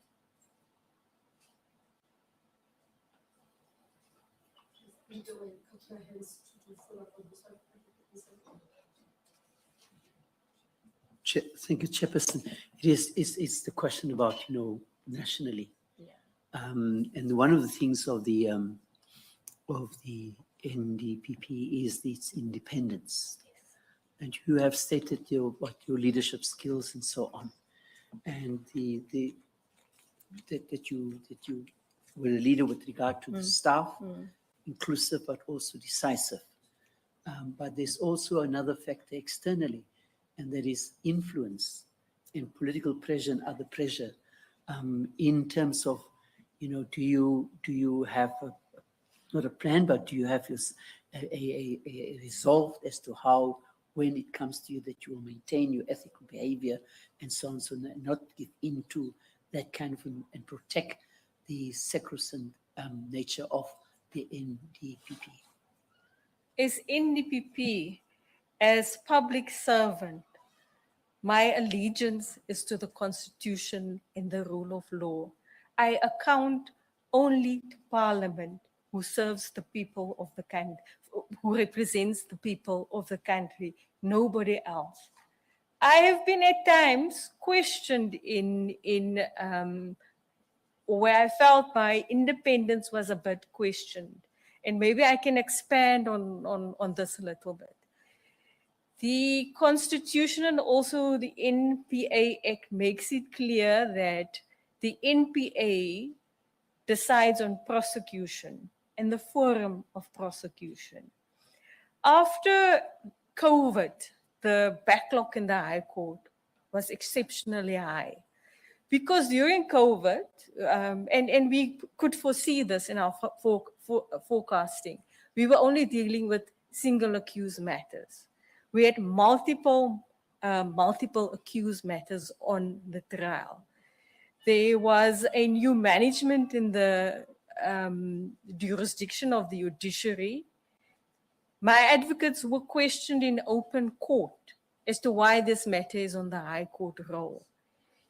It affected, of course, confidence in the NPA in the area as well. Do we not believe in the victim's case? Have we not made a good decision? I addressed this with the judiciary. My concerns at the time were not well received, but I felt that my discretion and my constitutional mandate was being questioned, and it would have serious consequences. Section 179 of the Constitution and the NPA Act is clear. I had to convince the staff that we are in discussions with the judiciary and we are addressing it. The judiciary had valid concerns. Theirs is to effectively serve justice, ours as well. So we had robust discussions. For several months, we were almost at loggerheads, and that doesn't instill confidence in the justice system. But we were able, through working through it, to working through the stats, to bridge that impasse. But I made it clear that certain questioning is not open for the discussion. Prosecuting is the mandate of the NPA. I'm pleased to say we're working very well with the judiciary in how cases are management. They are responsible for case flow that my office respects, and I am also respected for the decisions I made and at what forum to bring those cases. Because we view the High Court as a court of high impact cases. Bringing those Section 9 being a gang member, to expand the law on that, to expand the law on a child being sold. And if a child murder in the Western Cape or sexual offenses is what is impacting the safety of the community, it's at that forum that it must be held. Thank you.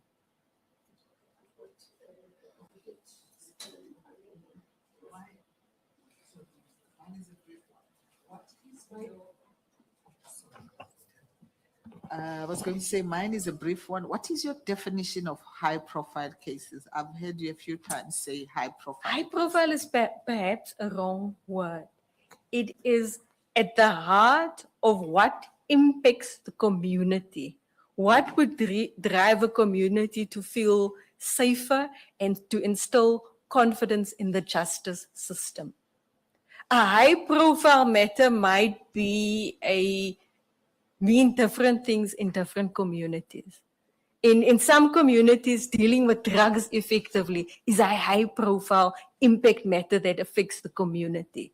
So it doesn't necessarily mean who the accused is, but it is how it impacts that community that the service is being delivered to. Prof, again. Just for the record, you said you sit in the senior leadership of the NPA. How regular are such meetings where you all sit as the leadership? Do you hold them regularly so that you find expression and bring in your vision? If you can just take us through whether that has been functioning normally, regularly, at all times. Since my appointment as acting DPP and DPP, and even when I know there has been at times monthly national operations meetings, but when the strategy is settled and we know what the work needs to be done, those meetings are held monthly. The meeting with the entire NPA, with all the divisions, where it's not just NPS, National Prosecuting Services, that is held once a quarterly, where those issues are discussed. And if there's an urgent need for an issue to be addressed or finalized, a meeting will be called with the senior management to address that issue. For instance, when just before the strategy on dealing with organized crime were to be adopted, not all DPPs felt comfortable with the strategy and they wanted it to be more ventilated. So a special meeting was called to address the concerns that the DPPs had on that as well. So meetings are held regularly, yes.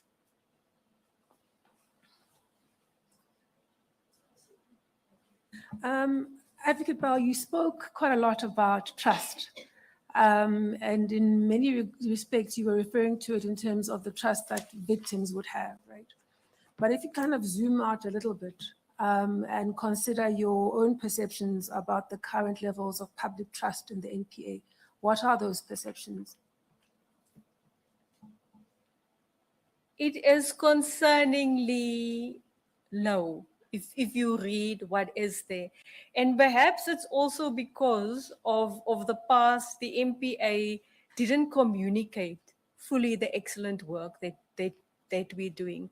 I've picked that up in my interactions with community.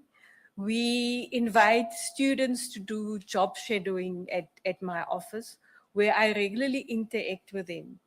And often early in discussion, I would ask, come and work for the MPA. We do this, we do that. And they're like, why would we be doing that? But once you unpack the services that we provide, the skills there are in the MPA, what an honor it is to serve, and what a noble profession it is, and the good work that we do. Beyond on just working in those court hours, but working with communities, doing outreach, perceptions change immediately, and there's trust that they see that we're human beings, we work very hard, and that we are a caring NPA. So also communicating what it is that we do and why it is important and why certain reasons. It will and provide detailed reasons, accurate, and also not because of technology. It must happen almost as soon as there's an incident. We must be ready to communicate on that. And maybe whilst we're talking about that, beyond communication, what else would you do to enhance the levels of public trust in the NPA? Performance is key. Minister is pointed out sexual offences, the lag that there was in the Western Cape for quite some time, that it has improved. If you don't show results, you won't be trusted. You can bring a good news story, but you need to prove swift results where people feel it to instill confidence. I think that's helpful. The other thing you talked about is accountability as part of the narrative on trust. What would you do if you had to be appointed as the NDPP? What would you do to enhance the accountability of the NPA as an institution? Accountability starts with good leadership, making sure that there are systems in place, that it's properly monitored, that where there are transgressions, that it's executed upon quickly, but also lifting your staff morale, knowing that you would support them, that decisions have to be good decisions, and that we have to account for what it is that we're doing. And if you're not pulling your weight, that there will be consequences. So it's dealing with consequence management as well. One of the criticisms, especially from civil society, of the NPA is how you deal with performance and accountability, transparency and accountability for performance. I'm not sure if you're aware of the criticism, especially around how you look at the statistics and how you communicate on that. What are your thoughts about that criticism, and is there something you would change?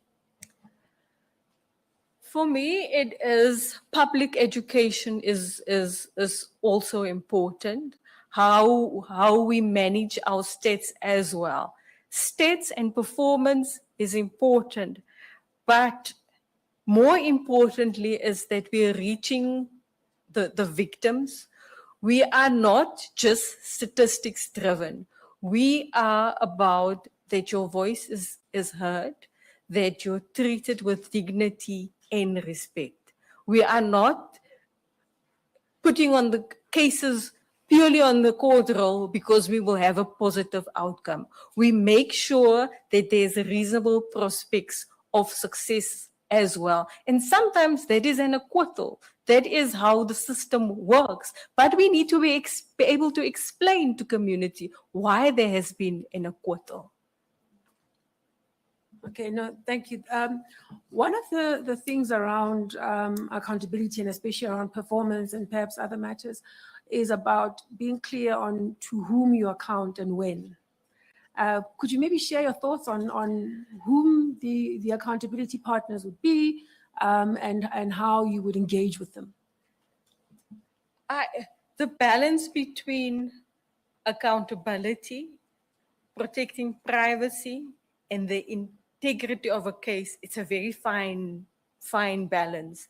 And I think as prosecutors, we rather shy away from saying too much, and that might cause concerns about that we're not truly, or we're seen as to be not truly accountable. The NDPP was recently confronted before the commission when she didn't want to give details about a particular person. That is that balance of being accountable and protecting the integrity of the investigation as well. But we must be mindful of where our accountability lies. As I've said several times now, it lies with Parliament as well as with the public, that we're able to explain our decisions. Thank you very much. Let's move to Mr. Mvundlela. Thanks, Minister. I think to a large extent I'm covered. I wanted to just understand from you, Advocate Bell, that currently there's been an outcry, and I would call it an outcry in South Africa, that we have seen commissions comes and goes and all those, and people have been wondering to what extent is the NPA actually then taking these matters forward, and we have not seen, at least to a greater degree, perhaps the NPA from the head office point, and that's where you aspire to go. I believe that's why you're sitting here with us. So, how do you see yourself improving that environment, if at all? Perhaps it may have been discussed among senior management, as you have answered my colleague, the AG. Yes, there has been a lot of commissions. Commission on state capture, corruption, and the NPA. What is the NPA going to do? I believe that my view is that the Zondo Commission, as well as the NACAC, the National Advisory Commission on Corruption, has laid the basis for what must be done to tackle corruption in the country decisively. The NPA now has the IDEC. The IDEC was established only last year. They now have the digital tools. They're trying to attract more skills, as I said, more investment to insulate them, to be able to prosecute. But the NPA cannot do it alone. There will have to be reform as to how corruption is decisively addressed in the country.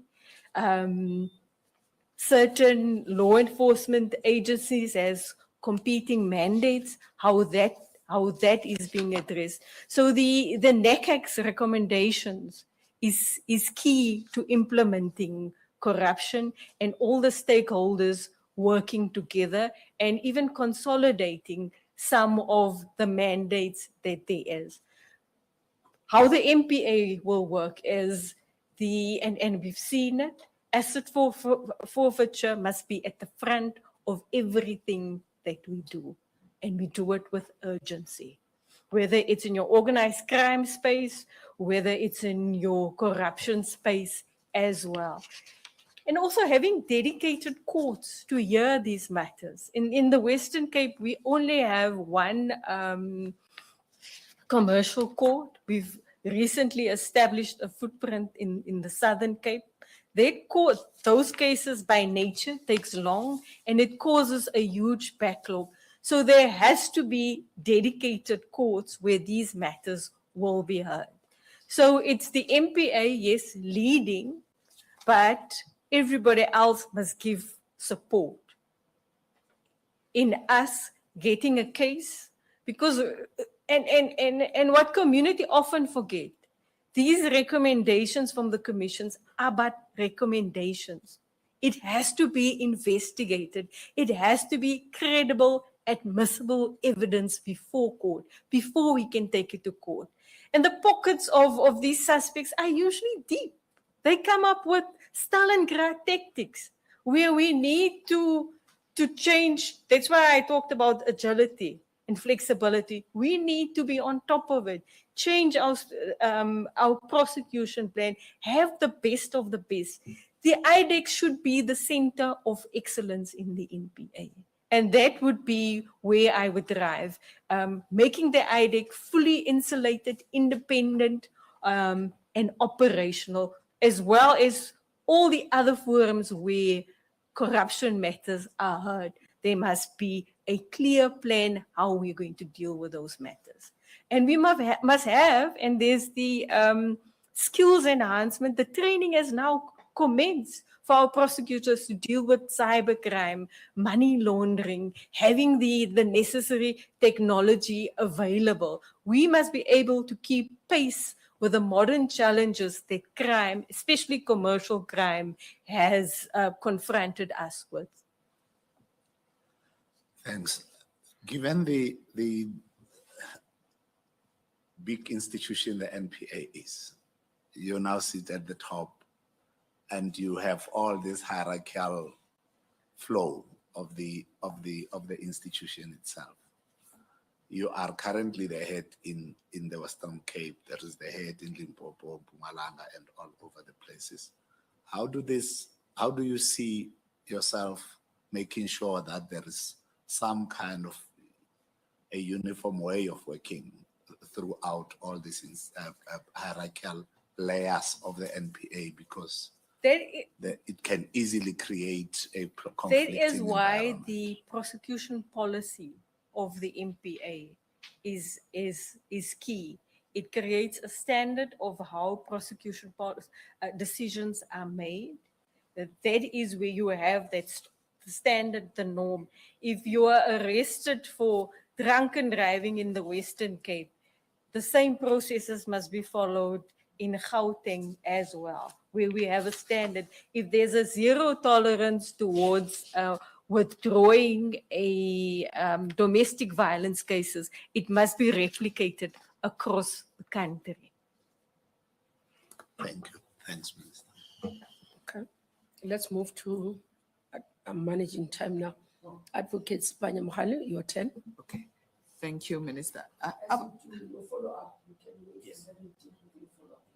Okay, I was just going to say, you know, as you're saying that uniformity in setting norms and standards, I would finish it off by saying, despite all that, or however, we still see poor performance. What would you do if you were to come in to deal with those, with the challenges around poor performance? I would look at specifically where those poor performances are, whether it's at a certain office, like we did with essential infrastructure. Why is that court not performing, but Weinberg is carrying the province in reaching it? What is happening there is, and we always start with ourselves. Is it the service that we deliver? Do we need to speak to SEPs and the other law enforcement agencies and have a clear plan there? It's about prioritizing the priority, having focus, dedicated areas. We can't prioritize everything. And that's why the prosecution priority strategy of the MPA is important. In the Western Cape, murders are rife. We're struggling with sexual offenses. Firearms is a problem. In Gauteng, mining, zamazamas, that is a problem. That is how you address it. And that is how you're being responsive to the crime in the area so that that community that we serve there feels safer. Advocate Nisan, do you still have questions from your side? Thank you. Mr. Mutlo. Thank you, Chair. Advocate Bell, now in response to challenges that you are facing in your division, there is a specialized court that you established in Khayelitsha. Did you establish? The priority court? Yes. It worked wonders, but it had certain challenges. That court is no longer operational. The priority court initially started off as a drug court. The scourge of drugs was very high. Then it evolved to a court dealing with organized crime matters in the regional court. It was the same magistrate dealing with the same criminals. I am advocating, and I'm so glad you're asking that. So I'm hoping that my counterparts in the province will hear that we can replicate that in the bigger centers. I've spoken about the 12 stations that serves those courts, that we have a priority court at each of those centers to deal with the priorities of the community of that court services. But you're saying there were challenges that led to that court. The challenges is that the same presiding officer, if I appeared in front of him today, I'm arrested for drugs, I appear before him because it's a gang case.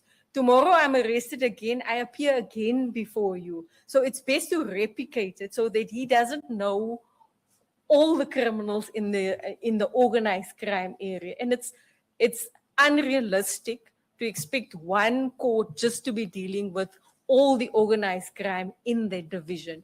We needed to spread that, and it's also, there were safety concerns attached to that, but it yielded excellent results. But those concerns and challenges that you faced, didn't you foresee those challenges before you established that court? It evolved. As I said, it started off as a drug court. It did brilliantly, and slowly it morphed into an organized crime, a court that basically just dealt with organized crime matters. I've had discussions with the regional court president to try and see, and she has made suggestions where we've placed cases elsewhere to try and address that. And when she looked at the establishment, she was fairly new in the province, that court wasn't an established court on the establishment of the division. It was a gentleman's handshake, and it worked well for everybody. But that is why it's important that systems not be dependent on who the leaders are at the current time, but that there are clear protocols in place for good practices like that to sustain. Prof. Fikile. Thank you very much. You took us through your almost 3 decades of career in the public service and also within the NPA. How would you characterize the institutional culture over that period of the organization itself? With all the changes that have been taking place. There was the era of the dawn of democracy. And maybe and that's not just because I was young and hopeful, but we were all excited and proud to be prosecutors, and we still are. I'm wearing my badge proudly. So on the lower levels of prosecution, nothing has changed. Yes, the morale is low. There's concerns about safety, and let me not say it, about salary, it has improved. So that morale is good. But as you move up higher, and we've seen at the previous interviews, there were concerns about the independency of the MP8. But there is a culture of working hard, of being committed. And I really want to pay homage to those prosecutors that work hard on a daily basis in very difficult circumstances. And that is where the face of justice is. It's not at national office. It's when you go into any magistrate's court, the prosecutors that serves you there, whether you receive justice. So there's a culture of working hard and dedication. There's some areas where you're correct, where there are concerns, and that needs to be addressed by principled leadership, accountability, and consequence management. If you were the leader of the organization, how would you instill that ethical conduct across the organization in repositioning the organization? The fact that we have the accountability structure of the Office of Ethics and Accountability is already assisting. I've looked at the stats that has been given. People are complaining, they're trusting the system as well, that their complaints will be addressed. It is also to show staff that this is our principles. We are the people's lawyer. Being the people's lawyer means serving with integrity, serving the people, and sometimes serving the people is even serving the accused, because we are officers of the court. By instilling that, and where that culture, that ethics is not followed, that there be reminders, that everybody knows what the strategy is, what we're working towards, and if there's transgressions, that there's swift consequence management and that there's reporting about those transgressions and how we've acted upon it. We need to build a more resilient prosecution team is one that trusts management, they trust the direction that we are going in. In all those years as a follow-up, have there been any divisions within the NPA that you have observed? Divisions as to disagreement. Not just disagreements where you deliberate, but where you say now there are divisions because there are blocks which take different positions at different moments. There are robust discussions in the MPA where we feel, are we ready to move in their directions? And that's why I say I am consultative. I rather hear the robust discussion from you. I am concerned about the ones that are quiet. Why are we not hearing from you? Are you following our direction? Are you being ethical and accountable? Maybe let me follow up again. Have you observed during that period divisions, not robust engagements, which are rather professional, where you say during this period, I think I can observe disagreements within the organization, or you have not witnessed any of that? There has been at times when certain policy decisions or discretions from prosecutors have been taken away, that there has been disagreement. Where prosecutors question certain decisions. Disagreement on, for instance, and an explanation about how the TRC cases were managed. Previously, the TRC cases were managed in a dedicated capacity within national office. But since the NDPPs are coming to office, that was given to the regions, and it's been actioned and it's been worked upon. So yes, it was being questioned, and I'm sure that there was disagreement as well. And it's important work that the MPA is now accelerating upon. Maybe as I conclude, there's just one thing that I can't leave without asking. You spoke about the issue of ethics and public trust, but also the perception. I listened quite interestingly. Now, you're saying that since the Office of Ethics and Accountability has been there are complaints that are going there, and therefore they're being dealt with. But also, we all know there's code of conduct of NPA that has been there. And do you think those are sufficient to deal with, for example, allegations and public assumptions or public perception that some of the prosecutors are corrupt? And that is why the hearing, the concerns, and it's we don't know who is making that complaint. There's an anonymity in the complaints. It helps in addressing those concerns where there is, and I, even under the regulations, where I hear of allegations, I can now refer it to that unit to investigate that. Last point on that one. Do you think that all public prosecutors should go through lifestyle audit? Definitely, Minister. And somebody told me that don't forget to say about the vetting and the lifestyle audits. That is key. That is where you will see the red flags, Minister. So we fully support that should be happening.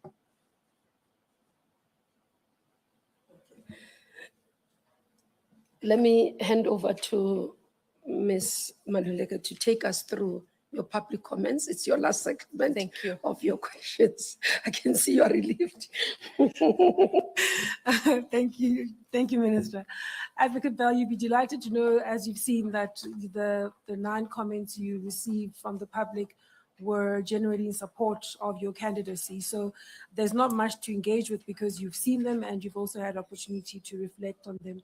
I will use the time just to check on something with you. You talked earlier on about your triumph in having the dismissal of the case against Bongo reversed, right? Sometimes we try to learn from our losses and we neglect to learn from our wins. In an era where we are facing many more cases relating to corruption, many more cases that are sensitive and high profile, what have you learned from that particular case that you might want to bring forward in preparing for the future? What I've learned from that case is prosecution must have a plan. We must present the court with all the evidence. So if we, and the courts must know, the educators, that we will challenge the outcomes if we are not happy. We've learned from that because previously, and it's very stringent procedure to follow to challenge a case. But it shows that, and it instills confidence that we're all equal before the law. It doesn't matter what the profile of the accused is. We will follow the letter of the law. We will take the matter on appeal. It doesn't necessarily, we're not influenced by who the presiding judge is. The issue is for us is addressing corruption and addressing it at all levels and instilling confidence that we will deal with corruption. We will not be defined by corruption in the country. It is unacceptable. It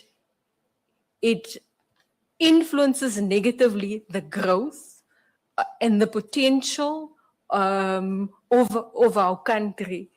And it steals others of opportunities, especially the youth in our country with a high unemployment rate.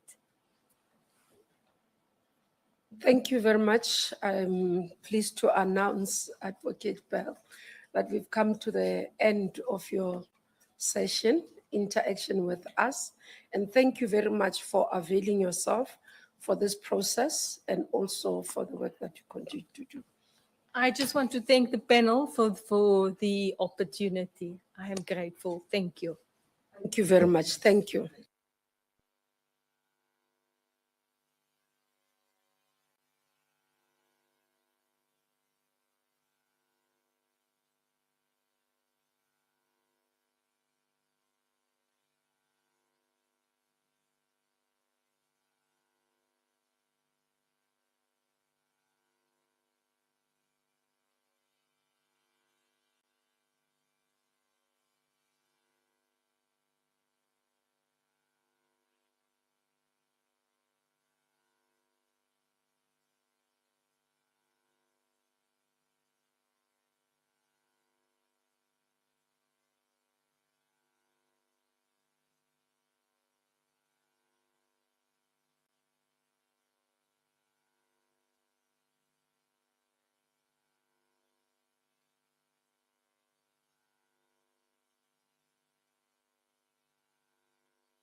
they will assist you should you be appointed as an NDPP? Certainly, Minister. Of course, like most law graduates, I did a BA with legal theory as one of my majors. My second major was economic history. Of course, the BA degree lays a very good foundation for individuals who want to proceed to the LLB. Thereafter, I did the LLB, Bachelor of Laws, dealing with the full spectrum of courses required. And that is obviously the pathway into the legal profession. And so that served me well in terms of getting into law as a practice. You would notice, Minister, that I have international studies as part of my studies. Just to explain that, I always thought if for whatever reason the law didn't satisfy me, I would want to go into the diplomatic corps and serve South Africa in the diplomatic corps. And so I was fortunate enough to be able to do the postgraduate diploma and thereafter the MA in international studies. And although not relevant to law, it does, in my view, build the candidature that I present. One has to conduct research in doing that. It's different to law, it's a different field, and it broadens one's horizon, and it certainly contributed to my development. Fortunately, I haven't had to use my international studies. The law as to date has satisfied me, and so I'm still committed to the law. Maybe, Minister, just to alert you to you notice that I had 2 degrees in 1 year, and I'm sure that would have intrigued the panel. Just to explain, and not many people know this about me, in my final year law, I failed 2 subjects. And I thank the Lord for that. It's an unusual statement to make. About to say that's quite interesting. I thank the Lord for that, because the next year, a lady came into my life.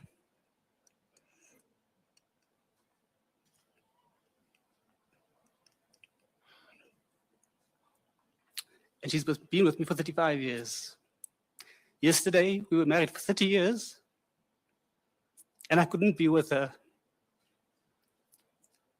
Fortunately, she understood my commitment to the country, my dedication, and my desire to serve. And so she agreed for me to delay my departure. So my wife and my son has departed on our vacation trip, planned to celebrate our anniversary. And I will join them tomorrow. So I did share with the panel that we had to adjust your scheduled date of interviews so that you can be able to talk. So I really thought wish it was to, still coming, the anniversary. I wish to anniversary. thank you for that, Minister. And then after international studies, I started working. Whilst employed, I had the desire to still advance myself and continue my studies. And so you'll notice that I did two master's degrees. The first one in criminal justice and criminology, once again, gave me a very, very broad range of skills. The focus on criminology in particular gives one understanding of the environment one operates in, the criminal mind to an extent, and it really served me well, and it serves me well in the discipline of law. My thesis for that particular master's degree, I did it on correctional supervision as a sentencing option, and I did my research at the Cape Town Corrections Office. The MPhil, everyone always asks me why an MPhil. To be honest with you, I didn't want to have a second LLM, and so I chose to do the Master of Philosophy in Law, and there I did my thesis on the asset forfeiture provisions and doing a comparison with the United States in terms of what we have available in South Africa. And I was fortunate enough to have someone who had assisted the asset forfeiture unit in South Africa with the development of our processes to act as a reference point. And so I did that. I'm not going to specify the MA International Studies, Minister, unless you wish me to say what the thesis was on. Maybe I should say what it was. I did my research on the African National Congress as a non-state actor at the United Nations, covering a broad period from the 1960s up until just before the dawn of democracy. In that period, and I try to draw on the experiences of non-state actors at the United Nations and the role that the ANC played in that regard. That was my thesis for the MA International Studies.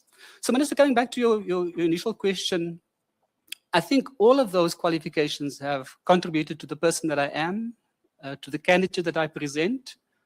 And so, yes, in each in its own way, it's a constituent part of who I am. Thank you, Minister. Thank you very much. With that, moving on, looking from the qualification, because we're trying to ensure that we get to know you as the panel, but also the public gets to know you as well. Certainly. Your experience as a prosecutor. I'm noticing that you started as a public prosecutor, both in Kimberley and Makhanda from 1992 until 95, becoming a state advocate under the Office of the Attorney General, Western Cape 95 to 1998, senior state advocate, Office of the Attorney General, Western Cape, 98 to 1998 as well. So it's July until October. And then you became, as NPA was established, became senior state advocate in the ID Investigating Directorate, Organized Crime and Public Safety in 1998 to 2001. Deputy Director of Public Prosecution Asset Forfeiture, 2001 to 2003. Deputy Director of Public Prosecutions, Directorate of Special Operations, 2003 to April to October. Deputy Director of Public Prosecution, Directorate of Special Operations. The other one was regional, this one head office. November 2003 to March 2004. Senior Deputy Director of Public Prosecution, Regional Head, Directorate of Special Operations, 2004 to 2009. Senior Deputy Director of Public Prosecution, Western Cape, from 2009 to date. So your experience in terms of prosecution is vast. But tell us, how many people have you been managing in these areas? I'm looking at the others, looks quite junior. But as you go in terms of being the senior deputy and others, how many have you been managing people? So the highlight, Minister, for me in terms of that managerial experience, in terms of numbers and volume, was when I was the head of the DSO, the Scorpions. And there, our staff complement in the Western Cape were 101. And it comprised of different disciplines. Obviously, there were prosecutors, because that was a main component, investigators, junior and senior investigators, analysts, crime analysts. We had a crime analysis division. And so we had junior and senior analysts, and of course the traditional administration that supported the work that we did within the DSO. When the DSO was dissolved, the prosecutors that were part of the DSO were integrated into the Office of the Director of Public Prosecutions. And so my role changed fundamentally. So from having been responsible for 101 people, all of a sudden I was responsible for 5, 6 people, 7 people, 8 people a year. So the role of the deputy director is different from the regional minister, and it's a strange construct because you are a manager, but you're also a lawyer. So it's a unique role. It's not a manager in the typical sense of the public administration. Of if you're at a particular level, if you were deputy director, you will have X number of people below you, director. It's different, and even describing being in charge of the people, it's a bit of a misnomer, because you may have someone reporting to you for performance information purposes, for performance reporting, but you may see only a sample of their work because of the checking system. The checking system is one where when files come into the Office of the Director of Public Prosecutions, normally 2 people are assigned to it, a junior and a senior. And so even though there are seniors who report to me, I might not even see that file. It's just the way the system is structured. And so I always try and illustrate the point that the fact that you don't have a large number of people reporting to you doesn't diminish from the role that you play. Because firstly, the role of the deputy, in law, you have the same power as the DPP. Obviously, the DPP is the head of the office and gives guidance. But your role is a critical one, supporting the activities of the Office of the Director of Public Prosecution. And that role does not require or necessitate you to be responsible for large numbers of people. Because when we try and set up what we do as an organization, you don't direct the 6 or 7 people that are part that report to you. You direct the operations across the board within the organization. And so the fact that I've, in the recent past, only managed a lesser number of people, I say with respect, doesn't detract from my candidature. Huh? Currently, how many do you manage? It's about 7 as well, Minister. Senior state advocates predominantly, 1 senior public prosecutor, who's placed in the DPP office for a particular purpose. It's not usual to have a senior public prosecutor in the office of the DPP or the Director of Public Prosecutions. This individual has been appointed to deal with the Community Prosecutions Initiative. And because it is still novel in the organization, in consultation with the DPP, we decided to keep the person at the DPP office working under my supervision until the initiative matures, until we form a particular view on how to expand the initiative or reconsider our position on the initiative itself, depending on the practicalities. I got intrigued by where you reflect that you are a member of the National Joint Task Team that was overseeing the aspects of transition to a new structure from the DSO. Do you want to share that with us? Yes, certainly, Minister. And I'll say this in context that NPA is evolving over time with the introduction of IDEC and all this. So there's transitions that are happening. So if you can share with us. Yes, certainly. And sometimes it feels like a bit of deja vu when I see the IDEC coming back into being. Certainly, Minister, look, at the decision to dissolve the DSO, and I say this in the questionnaire, was quite an emotionally charged one for many members of the organization. And I think I was fortunate to be part of that process. So our leader, the NPA had a lead of delegation, as well as team members. I was a team member, and Advocate Willie Afmeyer, or Mr. Willie Afmeyer, he always reminds us he was always missed because he was an attorney. He was our leader. For the police, General Andrea was their leader, and together with various members. And essentially what we tried to do was to try and envision as the collective what we thought the new structure should be. It was clear we had made peace with the fact that the DSO was no longer to be, and the idea was to try and ensure that how do we dissolve one institution, one structure, create something new, but not lose anything in the process. So that when the new organization sets in or kicks in, it's a seamless transition. Obviously, we were concerned that some investigations were still pending, and so we tried to manage that. A key part of that process was the change management.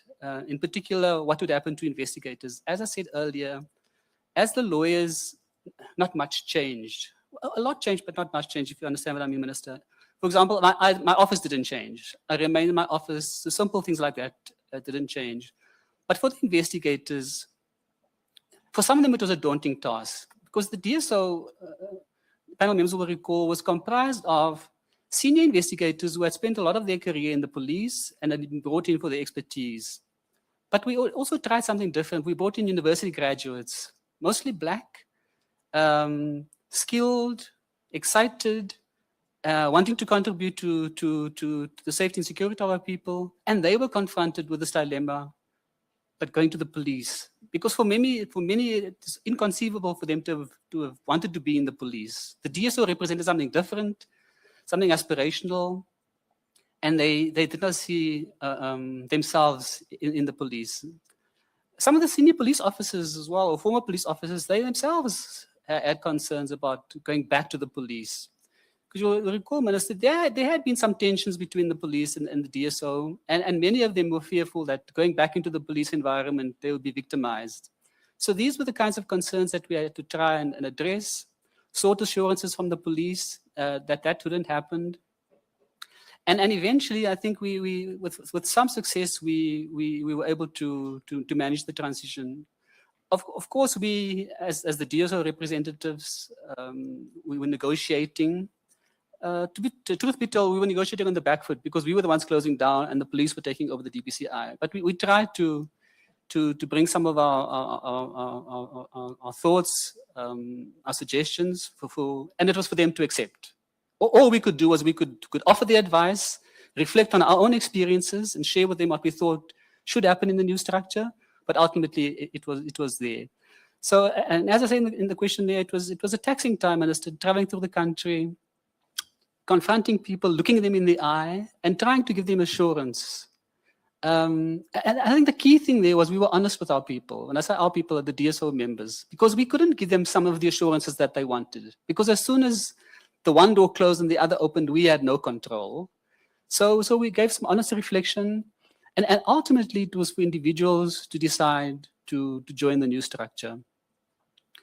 Many chose to go, and I'm proud to say, Minister, some of the very best in the DPCI in the Western Cape now came from the ranks of the DSO, and I'm not diminishing the contribution of other members. I'm merely reflecting on. Fortunately, there were some of the good people who remained, who stayed true to the cause, wanted to work, wanted to make a change, and they decided, despite all of their concerns and the fears that they had at an individual level, they continued with the journey, they joined the DPCI, and many of them are making a tremendous contribution to the safety and security of our people. Thank you very much. And moving on your leadership style or management style, you describe it as a style that is inclusive and consultative, grounded in the belief that people deliver their best work when they are meaningfully engaged. I found it quite interesting because I think that's what Advocate Bell as well said. Maybe share with us. So Minister, mine is grounded in my background, and I won't go all the way back to school where I served as deputy head boy. But at university, I was fortunate enough to form part of organizations where the culture was one of engagement, reflection, striving for the best, and that has remained with me. It's also my nature. I am never one to pontificate. I am never one to assert a title. I always try and use influence. And so from those formative years as individuals at university in various structures that I served in, that's been the culture, and that's been my culture. And it's innate. And sometimes I'll sit in a meeting and I'll observe someone and I can immediately tell that that person doesn't share the background that I share because of the manner in which the person is conducting him or herself. Doesn't have that sense of how you engage with a group of people, how you try and build consensus firstly, ensure that people's views are respected, because that's empowering. If you create a platform where people feel that their views are heard, respected, and valued, that's empowering. And often you find that some of the best ideas come from individuals. And so if you shut down dialogue, if you close that door, how are you going to do all the best amongst us? Huh? And it's part of my style. It's what I've always done. It represents who I am, and so I don't turn it on and turn it off. It's there. It's a permanent feature of my being. So of the 33 years as a prosecutor, 24 years have been in management. In management, that's correct, Minister. Correct, okay. Now we move forward into the next segment of that, and we deal with the issues around that. If I can confirm that you do not have you've not been taken to a DC, nor are you currently facing any inquiry or investigation by the Office of Ethics and Accountability? Not at all, Minister. Not at all. But you have been reported. There's been a complaint. Take us through previously. That's correct, Minister. So as you read from my background, Minister, I was the head of the DSO, and the DSO as I said earlier, was dissolved in 2009. And so we transitioned into the office of the Director of Public Prosecutions. At the time, the DPP was Advocate de Kock.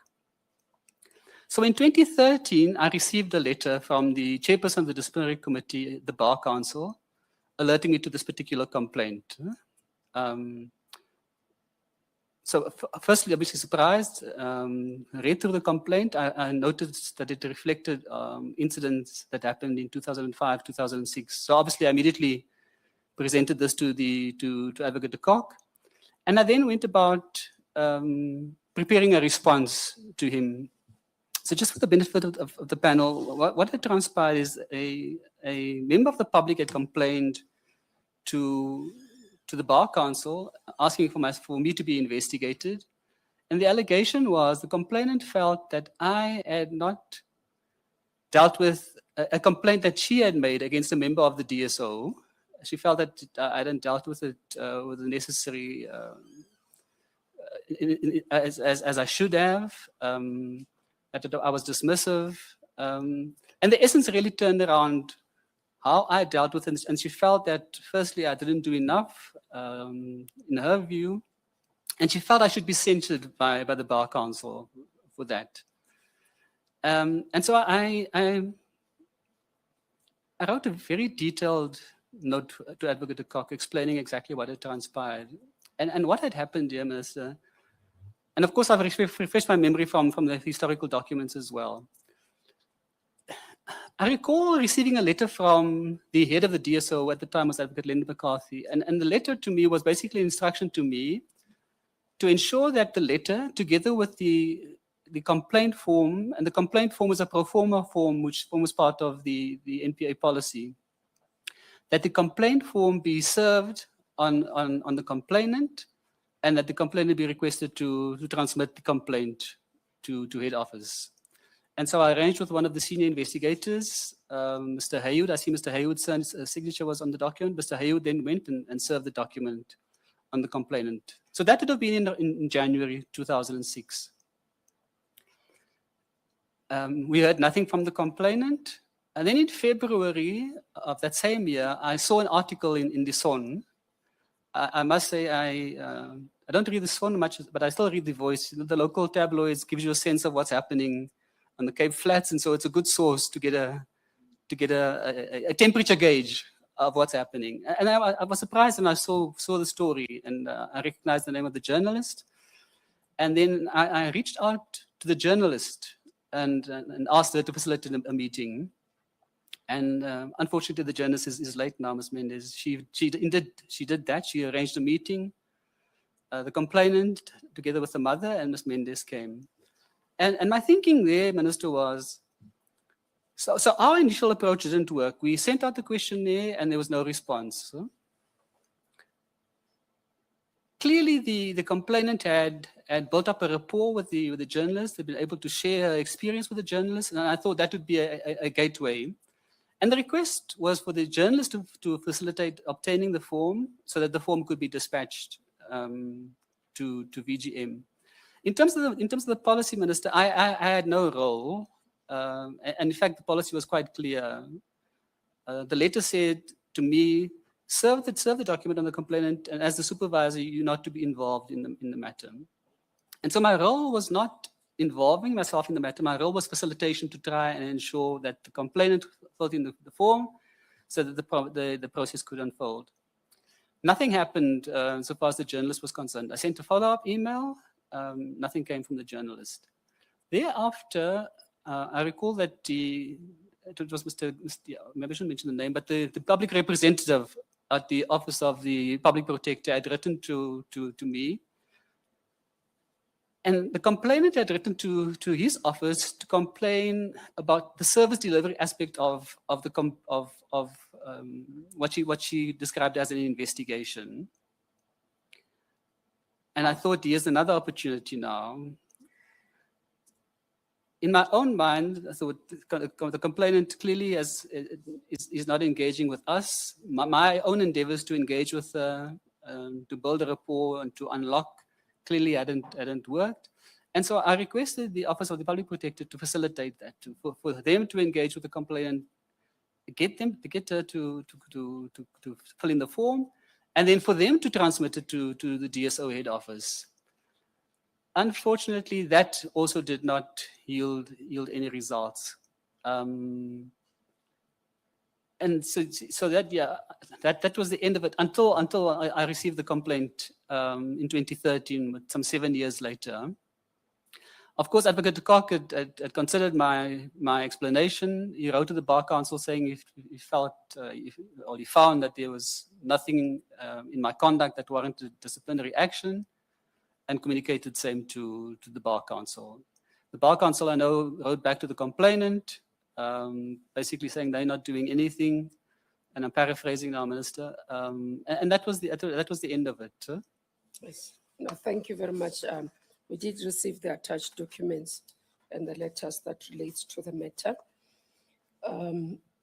Going through again to the next segment is your contribution as per the questionnaire that speaks to your role in the work that you do, contribution in terms of law, but also in terms of access to justice or justice in pursuit of justice in South Africa.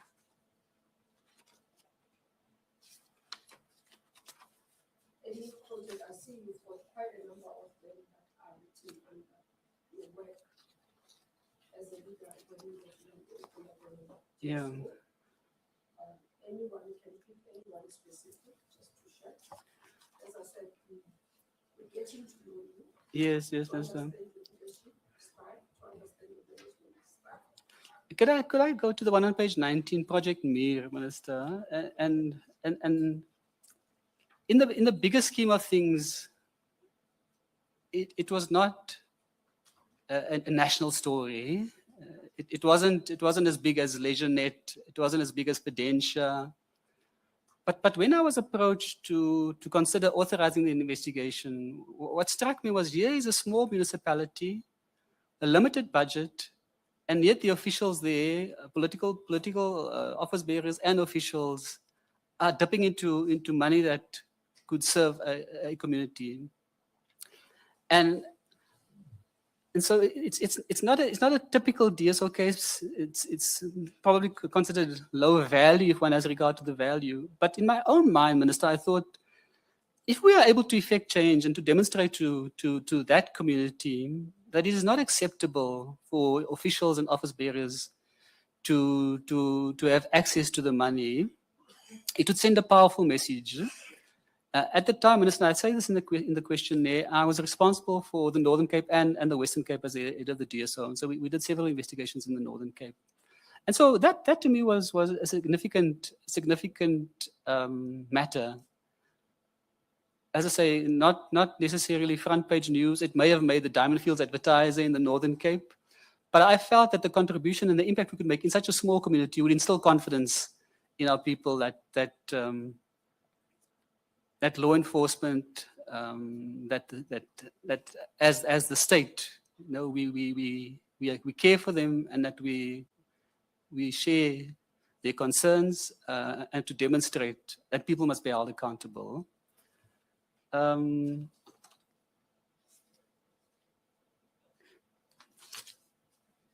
James as well, maybe I can talk about James, Minister. And James, of course, there was a lead advocate. I played a supporting role. I was involved in some of the negotiations. But there again,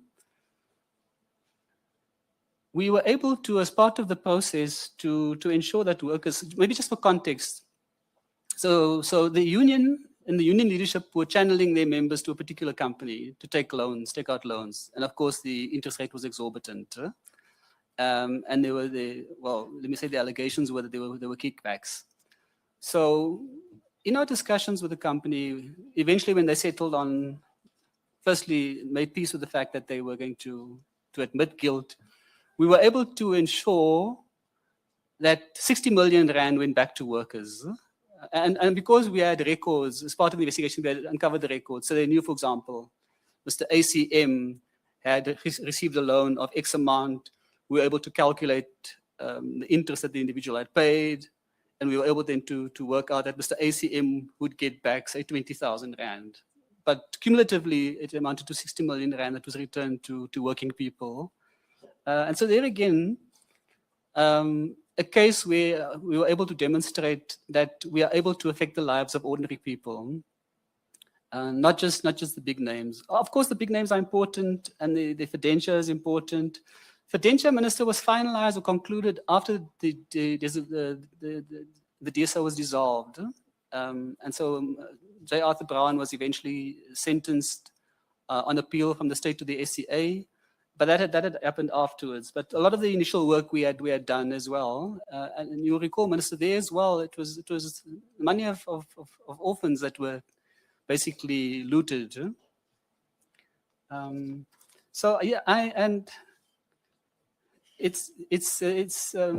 I'm very proud of that history and what we were able to achieve as the DSO Minister. I think we were able to try and achieve at a high level, deal with white collar criminals. I wasn't in charge when we dealt with some of the other phenomena, some of the violent phenomena, so I don't lay claim to that. But these are the ones when I was heading up the organization, and I think it contributed to the kind of impact that we made as an organization. Okay, moving to the next segment, can I confirm that you currently have no directorship, hold no directorship, nor any business interests? Oh, Minister. Not at all. We're conservative by nature, and it's always been my view that I work, I earn a salary, and I spend what I earn. And also, can we confirm in terms of health-wise that nothing precludes you or will be impede Indeed, Minister, you holding nothing. the office? Okay. But sorry, just take it back. I mean, it's not a directorship, but I did disclose my involvement in the bursary fund. I think I did disclose that in the bursary fund, the Rhodes University Black Students Alumni Fund. I'm not a director. I'm a committee member. No, it's not in the disclosure. It's not a directorship. It's not directorship. What is it? It's a bursary fund. In my character reference, Lincoln Mali refers to it. Lincoln and myself, and together with another friend, we serve on that. It's not a directorship. It's a committee. We raise funds. We support Black students who study law at Rhodes University, but it's not a directorship. So that's why I didn't disclose it as a directorship. Okay, what is it? It's a Section 18 vehicle that we've created so that we source funds from the few of us. So you fundraise? We fundraise amongst outside ourselves. Or amongst yourselves? Amongst ourselves. Okay. We have, each one is meant to give a particular amount every year. Some are generous, they give a bit more. Sometimes one struggles, including myself, and you give a bit less. But yeah, it's an initiative we've run, and we've been fairly successful. It's been, I think Lincoln reminds me, we've been doing it for 19 years, Minister. Wow, that's impressive. Thank you. I think that's clear. I'm done with the questionnaire, and we'll move to the next segment, which I will start leading, and members of the panel will follow on that one. Okay. Just one follow-up. Advocate Mopp, how are you? I'm well, thank you, yourself, sir. I'm good, thanks. Between you and Advocate Bell, Yes. who is senior Well- in the ranking of work? Interesting question. At some point in the past, I was a senior, but now she's my senior. I report to her and I support her in her endeavors. As matter stands, she is your boss. Yes, if you want to characterize it as that, she's the head of the organization, and One she accounts to the leads. other, I account to her. Yes, I signed a performance agreement with her, and yeah, she's the head of the office, and I'm in that office. And you are recommending each other for this position. Well, it's interesting that you asked that, because when, I'm not sure how much I should disclose now of what you said, but when About that statement. That statement. No, I'm going to clarify now, Minister. Take your time, just be No, calm. so the context is important. We had a senior management conference a while back, and I pride myself when I go to. I may be based in the Western Cape, but I see myself as the leader of the organization. So the fact that I'm based in the Western Cape doesn't deter me when I get to a national platform to express myself and tell people what I think. That everyone in the organization knows me. Some may think I'm too opinionated, but if you don't speak, no one will know what you think. And so I do that. And at the conference, and it's no reflection on my colleagues and my peers, but I came to the realization that I have something to offer the organization. And that if the opportunity arose, I would avail myself. And I had a conversation with her. When the announcement was made that nominations and applications had to be made, I went to see her. And I didn't ask what she was going to do. I went to tell her that I'm going to avail myself. She reflected on it, and I mean, eventually she's here. She agreed to it. But from the word go, I thought, given my contribution to the organization over the years, given what I see as a need for leadership, confident in my own ability that I can lead the organization, I've presented myself. So that's the context. I didn't need to ask for permission. We had a very good conversation about it, and she knows I support her unconditionally, because it's not about me and the title or her and the title. It's about the work that we do and what we can do to achieve and meaningful differences in the lives of our people. So that's what motivates me. And yeah. No, thanks, Advocate Mopp. I just wanted to get that out there because earlier we asked Advocate Bell about it, and I just thought perhaps we should also get it from you. From There is that a follow-up on it. perspective. Don't close it. Thanks. Prof, speaking. I can hear you want to close it. Yes. Is it something common that you would recommend each other for any other role? And as such, can you share with us the discussions and the motivations that we should motivate for each other?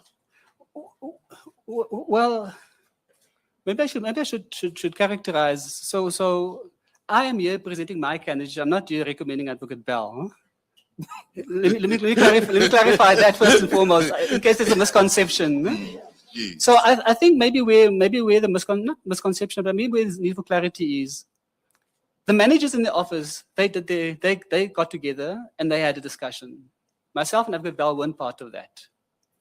They had a discussion, and amongst them, they've decided they're going to support both of us.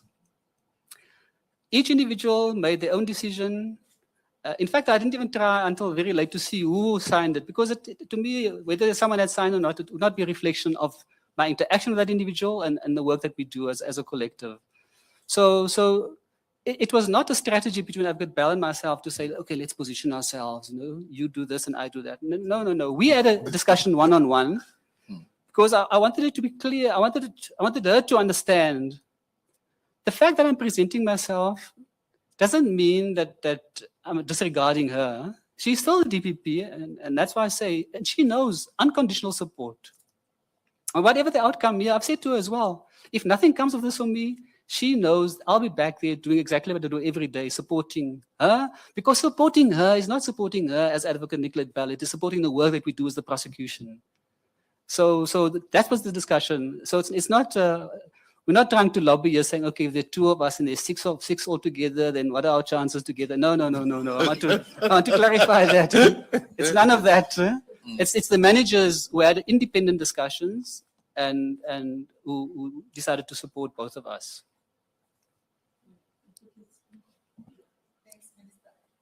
Thank you, Minister. Mine is just a point of clarity. You were a state advocate in the Western Cape office, 1st of May 95 to 30th of June 98.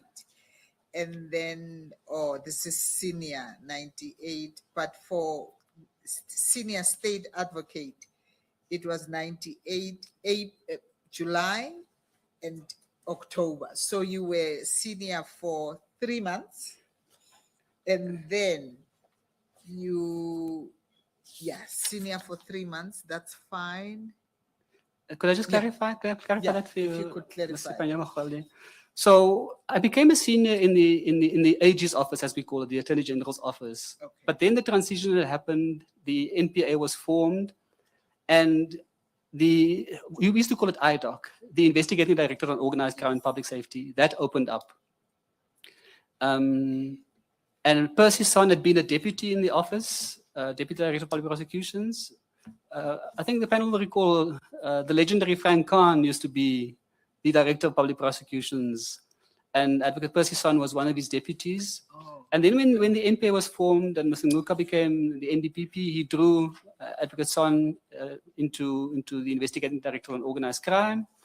So that structure opened up, and I essentially transferred in the position of a senior from what is now the DPP office to the Investigating Directorate, and continued as a senior in that environment. So no longer in the what we call the DPP office now, but in the Investigating Directorate. And there, different to the Scorpions, there we were prosecutors from the NPA with police officers who were seconded from the police. In other words, they were part of the police. They had a police commander.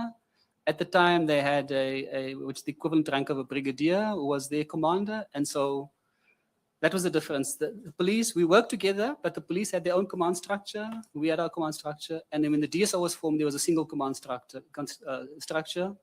And in the case of the DSO in the Western Cape, I headed up that component.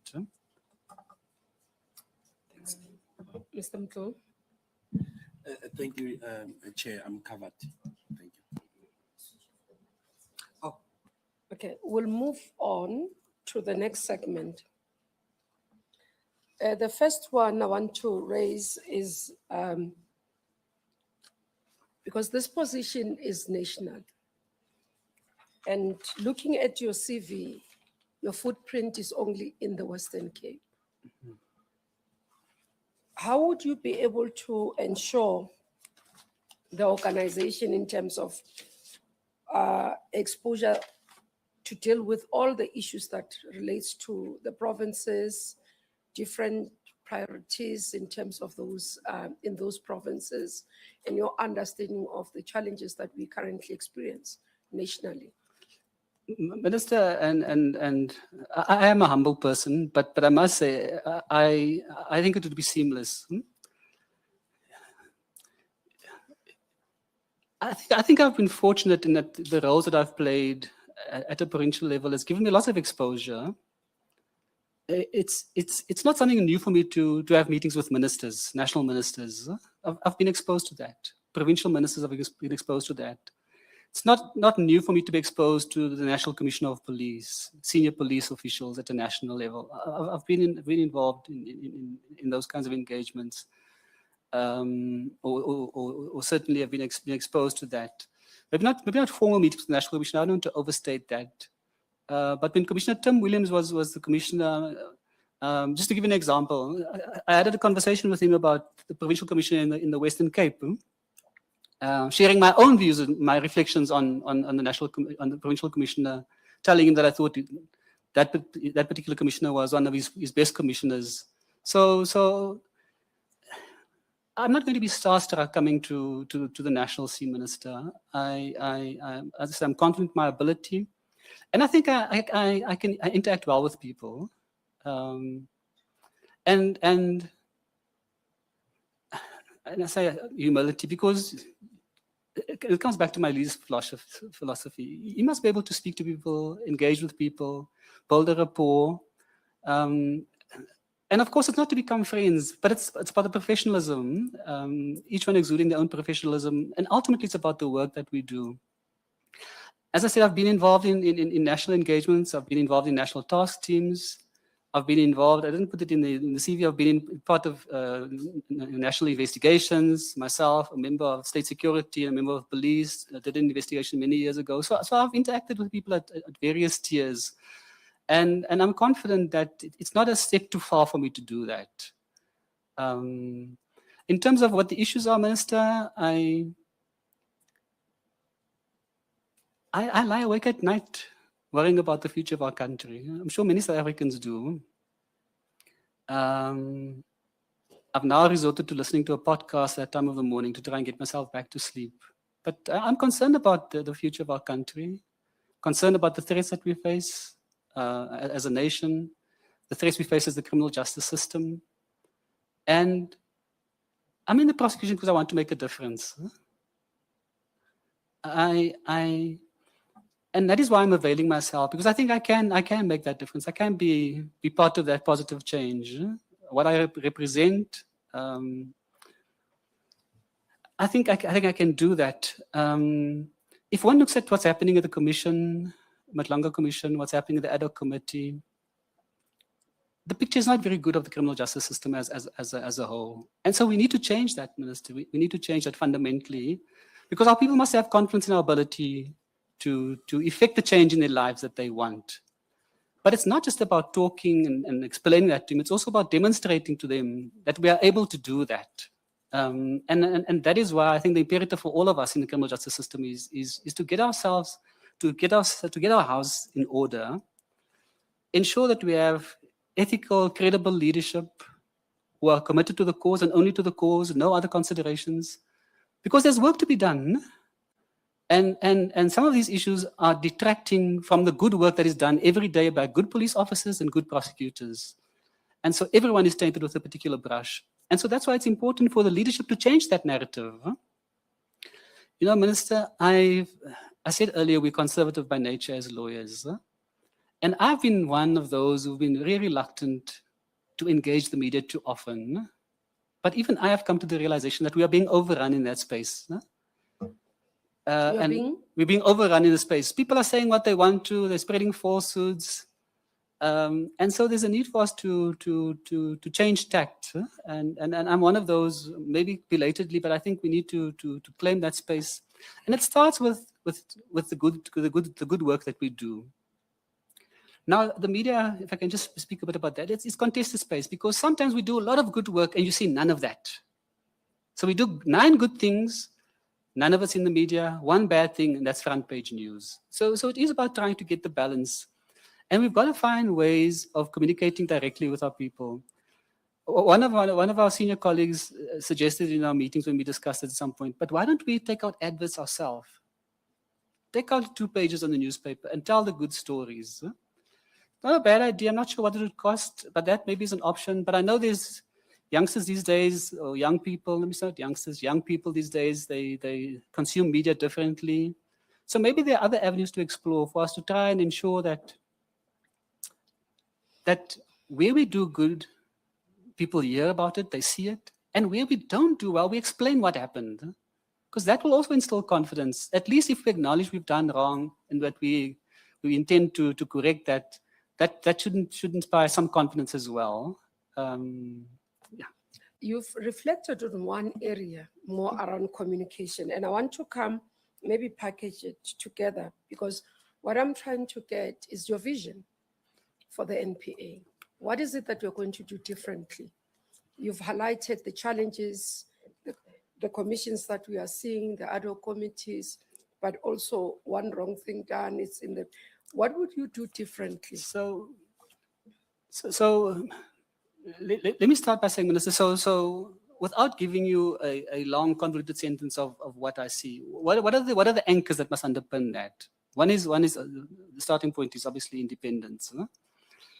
And to demonstrate, because there is the narrative still that the NPA is captured and the NPA is this and the NPA is that, is to demonstrate that our decisions are only informed by 2 things. It's the law and the facts. Huh? And that communicating those decisions is one way of doing it. And so there must be a clear understanding that those are the only considerations. Anything extraneous to that is ultra virus. Huh? So firstly, that's the first thing.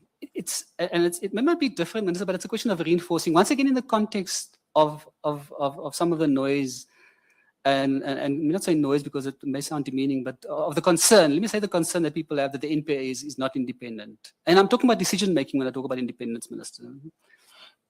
The second one is I've touched on this, the question of ethical leadership. And it's interesting that one of the critiques against me by a member of the public was that have I been subjected to a lifestyle audit? So that's an initiative that I welcome and endorse. Because if the view is that a person who has been subjected to a lifestyle audit is more credible than one that is not, then we must embrace that. Because that's part of instilling the confidence that we want to have.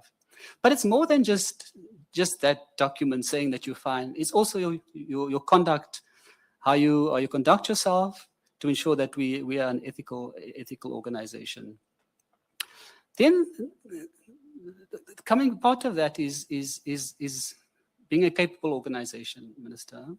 And so there I have some ideas about how I think we can change things. Firstly, before we develop the NPA to be capable, there are a couple of prerequisites in my view, Minister. The first is we need to stabilize the leadership tier. Because the NDPP is leaving now. The Cox post is still vacant. Sis Oma has left. Her post is vacant. Someone is acting. And I believe there may be other changes as well at that senior leadership level. So we need to stabilize that. The second thing that I would want us to settle is, what is our operating model as the organization? What is our delivery model? We thought we had settled this question a while back, but there's still murmurs in the organization about what is our operating model. And what do I mean by that? Where does delivery take place in the organization? In my view, the delivery vehicle of the organization is the office of the DPP. That's the delivery vehicle. So prosecutions resort on the DPP, and so we must reinforce what happens there. So why is that important? If we agree, of course, this is my view, Minister, we'll have to engage internally about whether my view prevails, but I have a very strong view that that is the model. The DPP office is the delivery vehicle of the organization. If we agree on that as an organization, then the question is, what role does head office play to support the DPP? Because the NDPP must play that role. Because if we disagree on the delivery vehicle, we need to have a different capability at head office compared to the one that I have in mind. And so we need to settle that. Once we settle that, then it's a question of how do we ensure we have the capabilities to deliver then as an organization. So let's start at the DPP office. Firstly, we need to ensure that we not only are able to deliver in specialist environments, we also need to deliver within what we call general prosecutions. The normal prosecutor in the regional court, that's the bulk of us.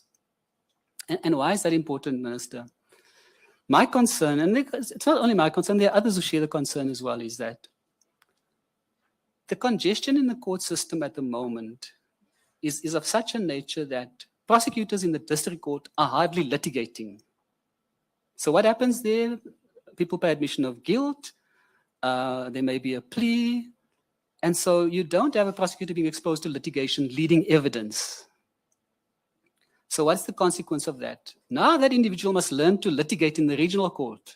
And we can't afford that because the regional court is where we deal with serious matters. You must have the basics as a prosecutor when you get to the regional court. Yes, you can refine your skill there, but you can't learn to prosecute in the regional court. It has an ancillary effect, Minister, which I'm just going to mention and park there because it's not part of what I need to do as someone who aspires to be the NDPP. If a district court magistrate is not litigating, is not hearing evidence, and goes to act in the regional court and has to hear evidence for the first time in the regional court, it has consequences as well of the quality of decision making you get into in the regional court. And as we know, the regional court is a very important forum. The High Court may get all the glamour, but the regional court is really the engine room of dealing with serious offenses in the country. So it has that consequence. So one of the things that we are doing as an organization is we're bringing back the tutor, and the tutor will play a role with the aspirant aspirant prosecutors. I want to broaden that role to see to what extent. Explain it more, because we do have currently the aspirant prosecutors program. So yes, maybe just to give it a bit more detail, Minister. So the panel know that we have the aspirant training program. So I'm not suggesting that I'm bringing that in. That is there. It's individuals, law graduates, members who've been at legal aid, who are absorbed to the program, into the prosecution on the basis of an aspirant program. It's a 12-month period, and thereafter they may qualify to become prosecutors. We're able to absorb most of them. But not all of them, not all the time. So in the past, Minister, we used to have what we call a tutor And the tutor's focus was to upskill the aspirants. Then for career pathing, it became a bit of a cul-de-sac for some of the aspirants and for the tutors, and they felt they didn't really see a future for themselves because they were stuck in that position and there was no career path. So most of them were absorbed into senior public prosecutor roles, and so the tutors fell away. But the tutors are being revived now, and so I see the tutors playing a role not only with the aspirant but also with the district court. But then, Minister, insofar as the regional court is concerned, and I'm dealing still with the general prosecutions, I would like to see retired, experienced prosecutors being brought in to mentor regional court prosecutors, because we know there's a deficiency now, and it is not one that the manager can cure, because the manager in the regional court is an extremely busy individual, managing the engagement with the police, the quality of the dockets. So it is very rare to find a control prosecutor or an SPP being able to go into a court and to observe what is happening with a particular prosecutor. So my idea is to get retired colleagues who have this real competence to play that role. And that you almost do an in-person assessment of every prosecutor in the regional court. What is the shortcoming here? This person is fine. No, we know he or she can continue. This individual needs a bit of work, and so that is quite an intensive job, and that is why I'm saying, Minister, it's not something that the normal line manager can do. It has got to be an additional initiative for that to happen. And so that's my vision for the regional court. Because once again, I repeat myself: the regional court is a critical forum, and we must succeed in the regional court. And so putting a mechanism like that in place, or an initiative like that, will really ensure that we have the people that are able to do the job. Now let me deal with the specialist environment. So there is a capability initiative now to ensure that we have the requisite skills in the specialist environment, and so we are fortunate. We have some colleagues, I believe, who are abroad this week as part of that initiative as well, to try and see how do we put together a framework that capacitates the individuals in the specialist environment. And so we'll have to reflect on that. What exactly does that mean, and how can we do that? The other thing, Minister, if I can just talk about prosecutions generally, is and sometimes the middle managers tell us the young prosecutors don't want to read anymore. Huh? They want to watch TikTok videos. They want to do, and I say, but you can't do law without reading. So one of the things, Minister, I think we should consider as an organization, because look, we have training. But I like the idea of this continuous professional development to compel you to do something, and don't tell us you want to do something which is miles away from where you are. That it's a nice to have. Let's look at where you are, what are you involved in, and let's try and build a framework where you can ensure that, because that forces you to upskill yourself as well. Can I just say this, Minister? When I speak to prosecutors, and I normally speak to the aspirants as part of my governance portfolio, I always suggest to them that the pinnacle of prosecution is being at the DPP office in the High Court. But when I do that, I do not demean the regional court, nor do I demean the district court, because some colleagues find their space in the district court and they're happy to remain there. And they choose to remain there. Some choose to remain in the regional court, and we respect that. But we need to ensure that the individuals in those tiers are capable of delivering. So that's on making sure that we are able to do our work as an organization. Then in terms of leadership, Minister, sometimes I think it's a bit of hit and miss, because there's this fear. I can't say who my successor is going to be, and of course that's important, because that's not acceptable. But it shouldn't be a mystery in the organization about who the contenders are. It shouldn't be a mystery. And so what I would like to see is for us to look at individuals who potentially could be, and I'm starting at the lowest tier of leadership, a control prosecutor. What must we be able to do to be a control prosecutor? Let's identify people, let's give them the exposure, so that when the control prosecutor retires or leaves, we have 4 or 5 candidates. We're not scrambling now to say, "Ooh, who's going to do this job?" Same with senior public prosecutor. The The same with chief prosecutor. I can go through the tiers. Same with deputy director of public prosecution. And minister, one of the critical things that we're going to be confronted with as an organization is at the DPP level. That DPPs are going to be leaving now over the next few years. And so why should we wait for my colleague in a particular province to leave, and then we start saying, okay, now who's going to be that? Why can we not have a group of individuals that we put through a process so that they are capable of filling that role? And I've seen the commentary, Minister, about the appointment process, and of course it's a presidential prerogative in terms of the NDPP, deputy nationals, and well as DPPs. But I like the idea of this process. Huh? I like the idea of a process where people come and present themselves. Because for some, I'm not including myself in that, but for some, they may never get an opportunity to present themselves because they may not be noticed. Huh? They may be somewhere in the organization and the head office doesn't know about them. So it will afford that opportunity as well. But more coming back to the point, internally, how do we build that base so that we have a cohort who are equally capable of taking over that responsibility? So I'm still busy with capability, Minister. Then if we come to modernization, everyone is talking about the phase we are in terms of the transition in the digital environment. Everyone's talking about the use of AI. But Minister, I'm not sure if you know, but we still use Excel to do performance reporting. And the age of Mmamoloko will know that many of the findings are human error because data is captured at the local level, at the court level. It's consolidated at the court center level. It's consolidated at a court, the cluster level, and then it goes to VGM. So there's lots of scope for us to make errors. So as part of modernization, of course, we must leverage technology. IJS. Exactly. Yeah. But Minister, before we even get to that level, I want to try and see what can we do so that a prosecutor doesn't have to fill in a sheet at the day and there be a consolidation process, so that we can try and ensure that as a manager, you don't have to wait until the end of the month. You have a dashboard, a weekly dashboard of what is happening in your environment, what's happening at a particular court center, because that will not only benefit us as the prosecution, it will also benefit the presiding officers.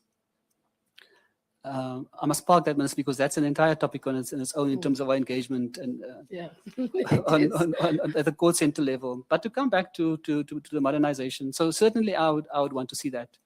I know the current governors believe in the ECMS, Minister. The current governors in the NPA, and so we've done quite a bit. We've engaged with the Office of the Auditor General to try and see how we use ECMS as the primary vehicle, but we also supplement with manual stats. And what that process means in practice, Minister, it's prosecutors doing that. Not support staff doing that, it's prosecutors doing that. You know, Minister, I'm part of a group, it's a WhatsApp group. I'm maybe a bit of a voyeur, I don't contribute, but it's the ECMS group. And it's the ECMS group. Okay. Prosecutors engaging with someone at head office who's trying to assist and to facilitate. And it pains me, truly it pains me, when I see people are writing late at night on weekends, there's this problem with the system, I can't get on. So the system, in my view, is not what it is intended to be. And you'll recall, Minister, we are in the center of the value chain. So the police load, if the police load, we can't do anything on ECMS. So we rely on the police to load. Then we must play our role in the ECMS. And I must say, there are many offices where DOJ officials are assisting us, Minister, because the prosecutors just cannot get to that function. And why is that function important? Because the outcome in court is not going to be captured. I have another view, Minister. Maybe I can just share this now. The NPA is not responsible for court information. The NPA is responsible for performance information for the NPA. And often it gets conflated. And we get asked to explain what happened, the court outcomes. I know the DOJ is undergoing a transition, and my own idea is, if the OCJ takes responsibility for the entire structure, my own view is the DOJ can become the vehicle that is responsible for court performance and the outcome of court performance, and to engineer itself so that they drive that process, the DOJ. It's just an idea, Minister, to play that role, so that we can focus on NPA performance, so that we manage the performance of the organization. So that was modernization. Of course, I spoke about independence earlier. I spoke about the capacity, professionalism. Professionalism. And perhaps even going into, are you saying these things are not done now? Because we're looking at the future. I'm looking at the future, Minister. I'm saying we need, as a country, we need an institution that is responsible for court performance. Because the OCJ, if you look at the OCJ report, No, I'm meaning the whole thing, everything about leadership, about independence, about capable organization. Some of it we are doing, Minister, and that's why I emphasize some of it we need to reinforce.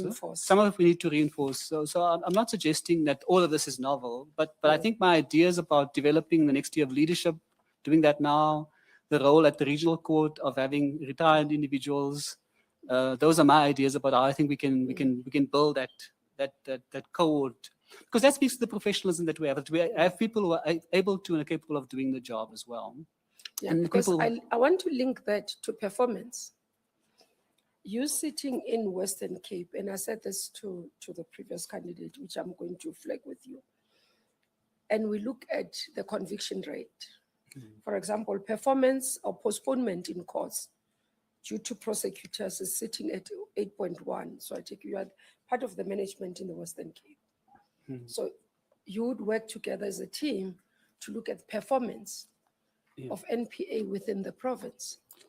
So postponement of cases is 8.1. And I flag it because we should have 0 caused by NPA. But coming to the other, let me finish the stats. The other issue, we look at performance in the statistics of performance as per the last annual report, and then we can go to the last 5 years that I've done, because on the sexual offenses, I've gone to the last, and others I've looked. But the worrying when I looked at the last 5 years, because that's what I do, to evaluate performance of the institutions and the organization. When you look at essential infrastructure, which is critical, I mean, this is infrastructure that we need as a country, where it has been damaged and we need conviction rates. You find that Western Cape together with Free State are at the bottom. We're sitting at 73%. And I'm going to go to the 3 where we are at the bottom. And I think it's quite too much for me to have a province having 3 areas where they are at the bottom. And areas which are critical. Murder, we are at the bottom, hovering together with Free State, Johannesburg, and Limpopo. We're sitting at 78, while others are sitting at 80 and 90%. Worse is sexual offenses. Sexual offenses, we're hovering there with Johannesburg and Northwest, but also we are at the bottom there. Now, with sexual offenses, and this is what I was saying, because I mean, this is one of the critical areas where even President declares it a national crisis. But you look at our performance over years, looking at, you've been in the Western Cape for some time, for almost all your careers. The last 5 years, we've been dipping in terms of stats. Now, as a candidate for NDPP, the public wants to know, are we not transporting one problem from which could be contained in one province to becoming a national problem? Because if the interventions are not working or the ideas are not working in Western Cape, how would they work when it becomes complex with difference in cultures and languages and all those diversities across the country? No, thank you for affording me the opportunity. If I can start with infrastructure, we've discussed this in great detail in the division, and we've as a consequence of that, we've tried to work out remedial action. If you look at what causes us to have that level of conviction rate, essentially it is the quality of the evidence. So in the initial phase, if you look at when we debrief, what is going wrong with essential infrastructure? Because it should be obvious. Huh? The written reports we get, Minister, so these are not people just telling us off the cuff. Written reports we get it's the quality of evidence. Explain that, So the police officers, because police would say that you guys blame them unnecessarily when it's you who are not going to win cases. Maybe explain. that's why it's always important to have us in the same room at the same time, Minister. Unfortunately, in this case, I do not have that opportunity, but take us through. But just to come back to that, so it's the quality of the evidence. So sometimes an individual is arrested with a piece of infrastructure, and when they get challenged as to why are they saying this infrastructure belongs to Eskom, to Telkom, whichever, they make concessions that no, they're able to. There are no markings on the contraband. We've had cases where the police have mingled some of the evidence, and so it's the SAP 13 record. So it's normally a question of quality of evidence. So what have we done, Minister? And that's the important part. We've said, but let us engage with the individuals who will do this work. Whether it's at the Metro Police level, whether it's the SAPS members, so that we can explain to them what exactly is required. What is the evidential chain that's required, and what is required when you identify a particular item? Describe it. And so that work happens not only with detectives, but also with the frontline staff, because they are the individuals normally. If you talk to a detective, he or she will say, no, but the uniform people did this arrest. The shift was changing. They didn't do the affidavits. They'll do the affidavits tomorrow. So we've tried to suggest, but we need a different approach. The affidavits, because that is what the case is based on. The affidavit is critical. You can't come and tell me 6 months later what you recall of the incident if it hasn't been documented. We're going to have difficulty. So what we've tried to do, Minister, insofar as infrastructure is concerned, is to focus on that in particular, to show that the quality of what is required in the docket. If I can come to murder, Minister, and so I acknowledge the fact that you say we're at the lower end and that we are at 78. The performance standard that we expect is 74%. So we meet the targets. Can I just say this? And I say this to all managers. In the main, Minister, if you look at our performance, we by and large meet our performance indicators. But that doesn't mean, and I'm known to say this, and I'll repeat it here, it doesn't mean you can go to Kailicha or to Mitchell's Plain on a Monday morning and tell our people that the NPA in the Western Cape is achieving all of its targets, because it means nothing to our people. Performance indicators are just that. It doesn't impact on the lived reality. So That's why? not correct. Sorry, Minister. The target for sexual offences is not 68.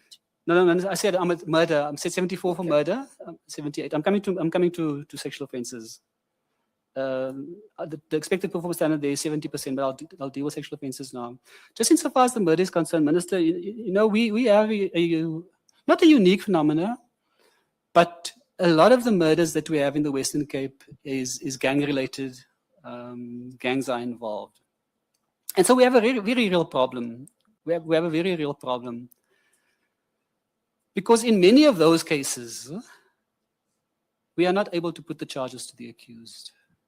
Because witnesses may observe something, they'll file an affidavit, but when it comes time for us to lead that evidence, they're reluctant. And that's if we're lucky that we get to a stage where we have a docket and we are able to identify an individual. In many instances, there's just silence. We don't even know who the perpetrator is. We may have a sense, but we don't know. But turning to the ones where we actually litigate, the other phenomenon you have is a witness testifies in chief, everything is fine. As soon as the cross-examination starts, all sorts of concessions are made. And that is our reality. So Minister, with respect, I mean, I think for us to achieve 78% in that environment where it's very challenging, we are meeting the expected standard, but it is not having the desired impact in our communities, because that is where the violence is still prevalent. So how do we remedy that? If you look at some of the big cases that we're doing at the moment in the division, dedicated teams of investigators, dedicated prosecutors. I'm sure you would have heard, Minister, that on the bigger organized crime cases now, we put 3 prosecutors on a case. So that's resource intensive. Huh? But why do we do that? One, we demonstrate the importance of the case to show that you can't intimidate all 3 prosecutors. You may try to. If something happens, there's someone else who will pick up the spear and continue. But that kind of dedication has given us the platform where we have now many of the big gang leaders in the Western Cape before the High Court. Many of them at an advanced stage. So coming back to the issue of what do we do with murders? Minister, one of the issues that's been bothering me is what can we do better for in terms of witness protection? I mean, I know of the recent incident of witness D who died, and I heard your comment in the media on that. And that is what happens in practice.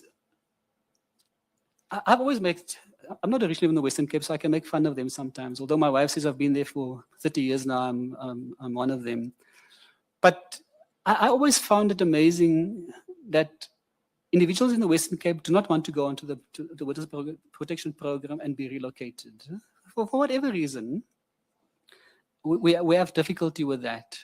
And I've been asking myself the question rhetorically in my own mind, what can we do to make it not appealing in the sense that there's some benefit to be had, but what can we offer our people so that they have comfort that if they access the system, we are able to look after them, look after their families. And I know all of this costs money, Minister, but we have to do something as a country. We've got to find a way of saying, in an environment where we need witness testimony to ensure that we deal with a particular phenomenon, in this case, gangsterism and murder, in this instance that we're talking about, we've got to offer our people something. And so I would really want to engage with witness protection to see what can be done to have that. I know people have romantic notions. They watch movies and they think we can do all sorts of things. And so there are limitations. But if you look at some of the key cases we've had success, Minister, we've had people on the witness protection program. So the program is not unimportant. It is an important vehicle or tool that we can use. So with respect to my colleagues in the rest of the country, different phenomena they're dealing with. Ours is slightly different. And I did say, I qualified that statement by saying we're not the only ones. I appreciate that there are other parts of the country that are experiencing similar phenomena as well. Sexual offences, Minister, sexual offences is, as we all know, a very difficult environment. So we meet the expected performance standard, but that once again is not ringing the bell and celebrating, because we know that there's more to be done. So we meet the expected performance standard, and I must say, Minister, we invest a lot of time. So the expected performance standard is 70%, Minister. Huh? 168%. Yes. Okay, well we just short then. But we invest a lot of time in sexual offences, Minister. We have, I'm sure the DPP would have spoken about this, we have structures that focus exclusively on how do we deal with sexual offences. Once again, when we debrief, when we ask for written reports, in most instances, it's a question of quality of evidence. So to me, the important part is how do we as the collective ensure that when the complainants engage with the system, that the system is of such a nature, whether it's at the TCC or with the detectives directly, that we create the environment that gives the individual confidence to firstly to enter the system, because that's one of our main challenges, as we all know, is that many complainants don't want to enter the system. They may go to the TCC, access some of the services, but not follow the path all the way through to the court system. They'll follow the path, go from victim to survivor with all of the support services, but elect not to do that. So in terms of sexual offences, Minister, we have a very strong regime, as I say. And I actually think that is the model that I would want to replicate elsewhere, despite the fact that we may be a bit short now, because what we have with sexual offences is we have dedicated prosecutors in the regional courts in particular, where most of these are heard. And those individuals... Let me explain that, because I'm battling to understand what you are referring to. We do have in all the courts where the sexual offences courts are, we've got dedicated prosecutors for sexual offences. So But maybe... the issue here, which I'm referring to your performance and statistics, and I'm trying to understand when you say you're not as bad, it's almost like you're brushing. But this is a performance I've said over 5 years that has been dipping. From 1920 financial year, if you look at those annual reports, it's 5 years consistent going down. on a critical matter like this, I don't know if, because the issue when you say we've looked at it, the courts we do have, I mean, where we've designated sexual offences courts, we've got specialized prosecutors focusing on that across the country, Yeah. not only in Western Cape. Firstly, Mr. Can I assure you that What I'm, are we dealing with? And what intervention there? firstly, can I assure you, I'm not demeaning the performance. I take it very seriously. It's and I've always said it's a difficult environment. Not every prosecutor can do that. So we have dedicated courts, Minister, but not all of them are pure sexual offences courts. Huh? And that's part of the challenge that we have. Huh? So when we talk about the model of ensuring that the prosecutors there have the necessary training, have the necessary expertise and the capacity, and there we rely on the SOCA unit to play that role, which is a very important role, because we recognize it's a specialist area that we need to focus on. So it's really ensuring that the individuals, because that is what we need to do as the prosecution, is to ensure that the individuals who are there are capable and are able to do the work that's required of them. I accept that we may not be meeting the performance standard. That will be a question of evidence, Minister. And as the guarantee I think we need is that the individuals who are in the environment are able to do the work that is required of them. I think that is the guarantee we need. Huh? Minister. Oh, okay. I just wanted to go back to your framing initially, where you said how media and the perception out there might be distorting the actual performance. Is it the perception or is it the actual problems in the performance of the NPA? And then somewhere you went on to recommend a number of reforms. So I was a bit not sure as to whether you're saying the problem is performance or the problem is perception. No, thank you. Thank you for the question, Professor Kenny. So if I can deal with my suggestion of reforms, that is to reinforce the performance. So in other words, I'm not saying that the performance itself is a problem, because I try to draw a distinction between the work that prosecutors do on a daily basis, the good work that is being done, and a lot of it happens at that particular tier. So that needs to be reinforced. The fact that we're doing well doesn't mean we rest easy. We reinforce that. And the reforms were in the context of my concern that we need to ensure that the people have the requisite skill set to be in that tier. So the distortion, in my view, happens with where things go wrong, and they go horribly wrong, and they have gone horribly wrong. We've seen that in the media. Is that is the theme then that is communicated, and the assertion then is that the entire organization, that particular instance is demonstrative of the entire organization, and that is the perception that we need to correct. That yes, where we've done wrong, we have to acknowledge that we've done wrong, and then tell our people, but what are we going to do differently? But then, in the same breath, not lose sight of the fact that there is a lot of good work that is being done by prosecutors on a daily basis, and that's the distortion I referred to, Professor Kenny. Maybe just a quick follow-up on that. Then you went on to highlight a number of interdependencies which make NPA not to succeed. Can you neatly isolate those things, inherent weaknesses within the NPA, as different from all other interdependencies that may be caused by the judiciary, the environment, and several other things? Certainly, Professor, because the point I was making, maybe emphasize the point. A prosecutor must own the decision to prosecute. Because once you take the decision to prosecute, there's no hiding place. Because once you've decided to prosecute, at that stage, you must be confident, firstly, that the facts supported, the law is on your side, and that you have the prospects of a successful prosecution. In those instances, it doesn't help then to come and say afterwards, no, but the case was weak because of so and so and so. So I'm with you there. So that you distinguish that, because that you must address upfront. In other words, Once I make the decision, I own the process now. So, and that's the point I was making.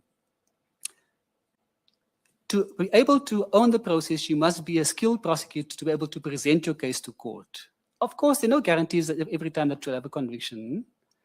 But you must have the skill set to do that. And so if things go wrong, in other words, if not achieving a conviction is as a result of your conduct as the prosecutor, that's something we must deal with. That is clearly our responsibility. A silly example, if you don't call a key witness in a case, you close the state's case. There must be consequences for those kinds of things, where you do things which are obviously wrong. So our job is to ensure that we have the capability to present the case. I'm not talking about beforehand, and I'm not talking about finalizing the case, because there's also challenges there in the delays in getting the cases finalized. That's a separate process. The process I'm focusing now is owning what we present as the prosecutor. That is our responsibility, and we must stand and fall by that responsibility. Maybe just on that one. So you are going back, because I think what the follow-up is about is when you made a reference, when I said the statistics, and you said it's, and that's why I made a comment about the police, and you said that that's why you need us in the room. But now you're acknowledging that the responsibility to take the case to court is that of a prosecutor. Yeah. And therefore you can't blame the police, Yeah. because you'd have made a determination that this case is ready. Therefore, the conviction rate of any of those cases can be the fault of the police. I'm with you, Minister, and we're on the same page. Just maybe if the impression was I said that we blame the outcome, the point I wasn't doing that. I made a different point there in terms of the investigation. You'll recall I even made the point that sometimes we don't even get the individual, so we discard those cases completely. So I'm unequivocal, and I think I'm consistent, Minister, that when we decide to prosecute, there's no one else to blame. It's our responsibility. I think I'm consistent there.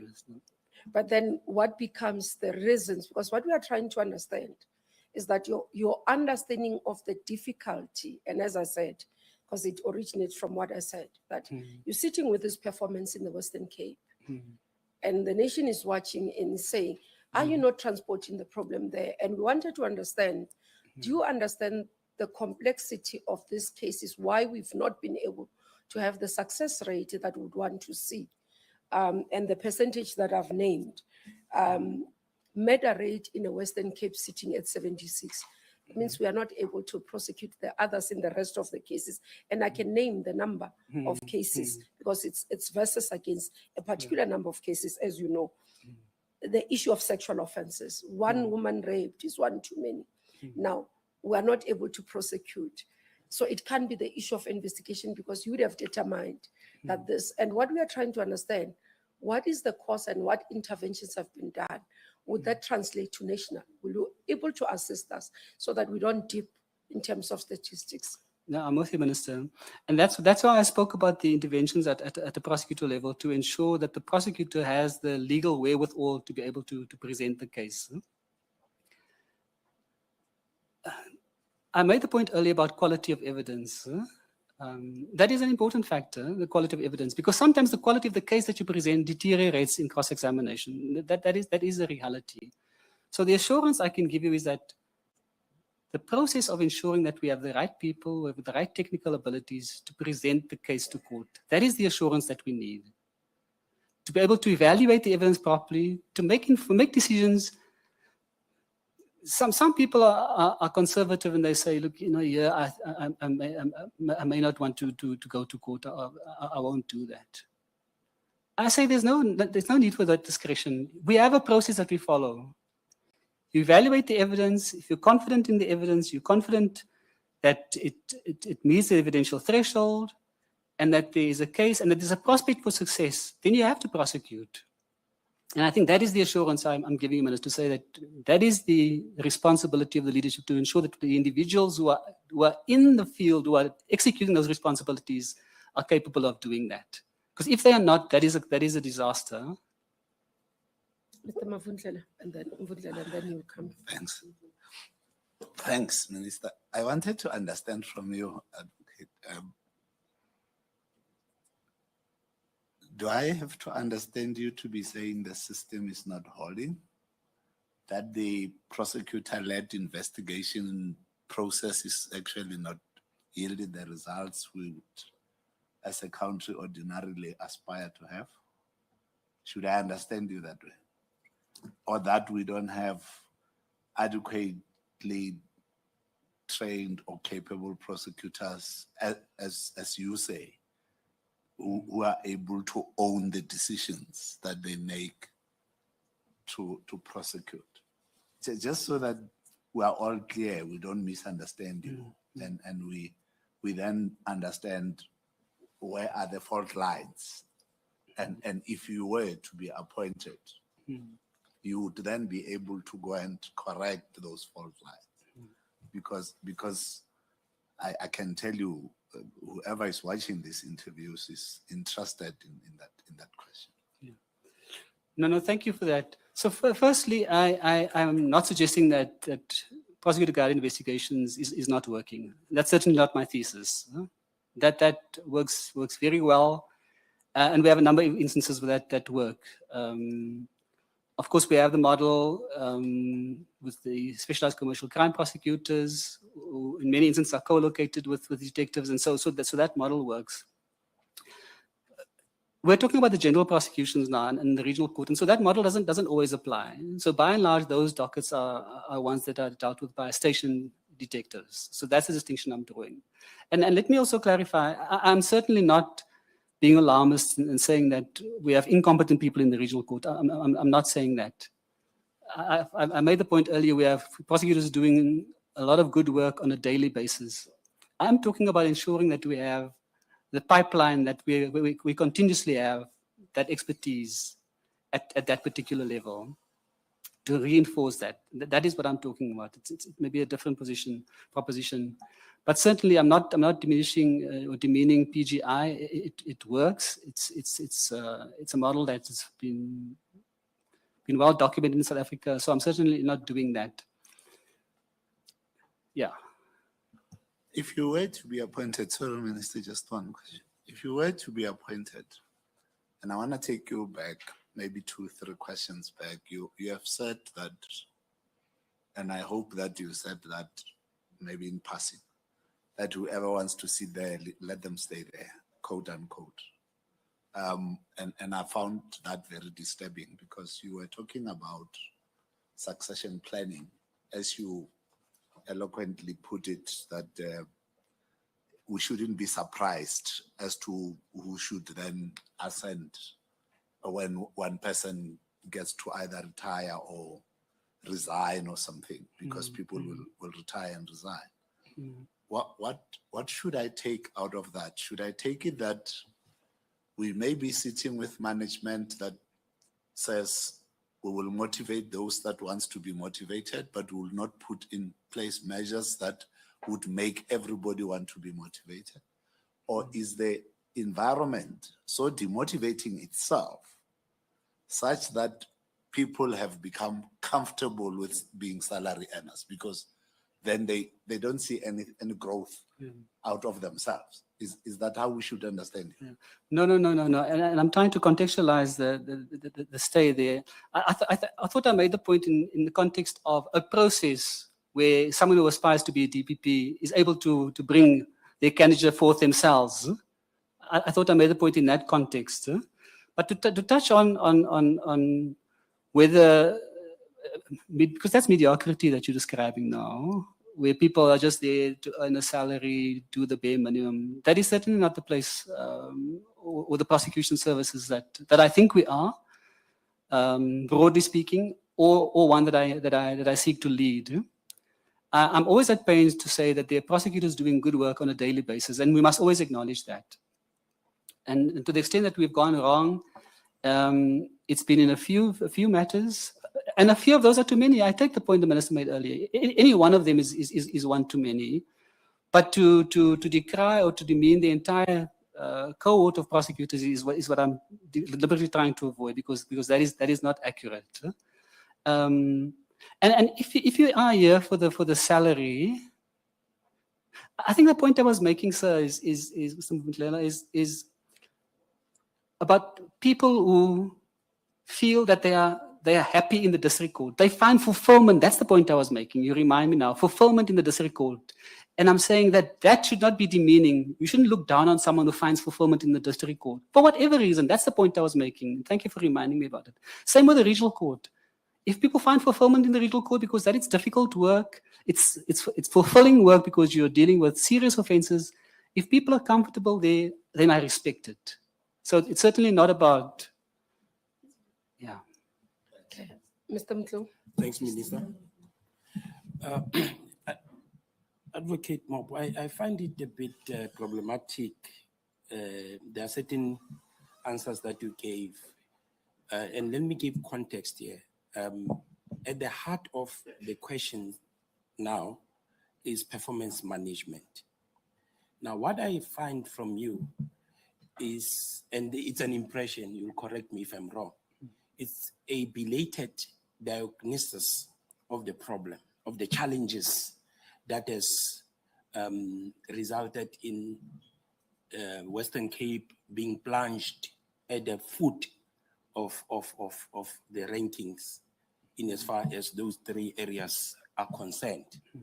And I'm saying this against the backdrop of your response with regard to the 68% specifically in relation to sexual offenses. That you appeared to be taken by surprise that you were, not really meeting the standard, which is at 70%. So then what comes out of you in terms of the proposed interventions? It would mean that these are proposed interventions that you are imagining as being, forward-looking. It's not something that you, having diagnosed the problem or the challenges at infancy stages with your team, because you are a manager currently, that you put in place such interventions. And if you did put in place such interventions, you should be taking us into confidence in terms of what measures did you then put in place and what was the success of it, because this poor performance has been going on for quite some time, and we don't get to hear from you those type of interventions. So at the heart of this question is performance management, meaning you should be able to demonstrate monitoring systems as well as evaluation of performance at acceptable intervals. No, thank you. Thank you for that. No, we certainly do that, sir. I was surprised at 68%, you're right. I didn't think we were at 68%. But that's another matter. I accept the figure. So we do exactly that. That is why we have monthly meetings. That is why we have a component. We have a deputy director of public prosecutions that manages what we call the sexual offences team with the senior prosecutors from those individual courts who sit and they go through that very process. What is going wrong at a particular court center? What can we do? What can we do differently as the prosecution? We have that in place. And so I am surprised that it hasn't translated into 70%, because the figures that I last saw was more than 70%, but I accept the figure the minister gives. And you're right, I was taken aback by it. But we do that. So it's not a question of ex post facto analysis. That is exactly why we have the management meetings. We sit there as a collective. And then the individual teams. So we look at it broadly at a leadership level. How are we doing as an organization? Where are the pressure points? Where are the challenges? And then at a theme level, if I can call it that. In other words, the senior prosecutors who are responsible for those courts that we speak about, they then have the more detailed interrogations, feedback to us at a leadership level of the interventions that are being put in place. So I'm with you. It's part of our process. One last one. Maybe just to confirm, the figure used, it's on the published annual performance report of the NP of 2024-25. No, I accept that, Minister. Proceed. Thank you. Thank you, Minister. And one last question relates to your remark that you always have or engage in a rhetoric in as far as these challenges are concerned. You ask yourself questions, and at some point you would have sleepless nights and start having that monologue, if I may call it that way. Yeah. The challenge that I have with that is, as a manager, the moment you identify a performance gap, you need to deal with it at management level, raise it there, so that you come up with workable solutions at that level. And I don't get that from you, except that you engage in rhetoric. No, thank you for giving me the opportunity to clarify that. So the point I was making when I was talking about the sleepless nights is about my concern for the future of the country, and the challenge that we face in the criminal justice system. But to speak directly to your point, sir, that's exactly what I do, sir. And I'm able to do that not only in the area that I'm responsible for, but I do it across the board. Because when you sit at the management level, and this is something I preach to senior public prosecutors, to deputy directors. When we sit as a collective, you're not sitting there representing your particular court. And you mustn't sit there waiting to hear when I mention your court and then you want to speak about it. You're there to share your views as a collective. And so we do that, sir. So if the impression is that I pontificate in my own mind, I have a monologue, dialogue with myself, and I don't do anything insofar as the core responsibilities at work is concerned, then that is not correct, sir, and I need to correct it, because that is exactly what I do. My style is to share with colleagues, share my ideas, because the vantage point of the governance coordinator allows me to do that. So thank you for allowing me to correct that. Fundis. Thank you, Minister. Good afternoon, Mr. Mopp. Good afternoon. There is a view, real or perceived, about mistrust in the criminal justice system. And you have proposed in order to address some of the perceptions out there through a media campaign. And you have mentioned, taking out ads and also maybe with the newspapers. But if in the event that you're elected, would there be a media strategy that would not only be a media strategy, but an engagement strategy that will bring in all sectors of society across the country for people to understand, the work that's being done? Because media, a paper, you read it today, tomorrow it's forgotten, but engagement with people and then do that. But it must be underpinned by real work being done and work that people can trust. And what would your strategy be on that? That's the first question, Minister. And the last one, very shortly. You on the issue about safe houses and witness program.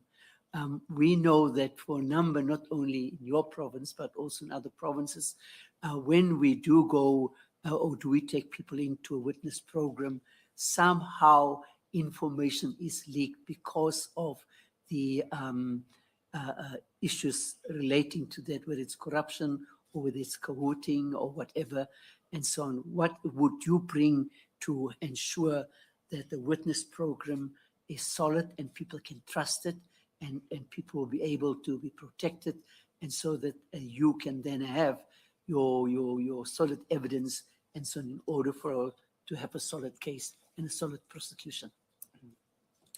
Thank you, Vanderson. If I can start with the engagement, yes, certainly. The fact that I spoke about communications does not mean that I do not think that is important. In fact, that's critical, that the NPA has that kind of dialogue with civil society, with stakeholders, with communities. And you're right, it's not talking for talking's sake. It must be on the back of some clear deliverables. And I think that is an absolute necessity. I know that we have started doing that as an organization, maybe not as extensively as people would want, maybe not as broad in terms of the engagement, but certainly my idea would be for that to happen. But as I say, on the basis of what has transpired. So it's not just communicating a positive message of we intend to do the following, but also to demonstrate that we have done the following. So certainly, maybe I didn't expand sufficiently on communication, but you cannot just communicate, sit at VGM or sit anywhere and issue press releases. You've got to have that face-to-face engagement with communities, because that is also where you get a sense of the real perception that people have of the work that you do. And a lot of that engagement actually is advocacy work as well. You'll know, Robinson, that there are lots of imbizos in the Western Cape. And at each imbizo, we have to explain bail. And so you can't tire of that responsibility. You've got to explain to our people how the system works. And it's critical that we do that and that we continue doing that. So certainly that is part of it. Insofar as witness protection is concerned, it's a responsibility which is currently located with the NPA. And I must say, if we have regard to witness protection, I'm happy to say that over the last several years, no witnesses have been harmed. I know we went through a bad patch a while back, so things are looking good. It's more about, the point I was trying to make, it's more about that our people understand that witness protection is available to them, and that it will meet with whatever the requirements are. And so the reluctance that I sense is the question of location. So you get taken from Lavender Hill or Site C, and you're taken to Mpumalanga or to Limpopo and Northwest, and I think our people battle with that adjustment.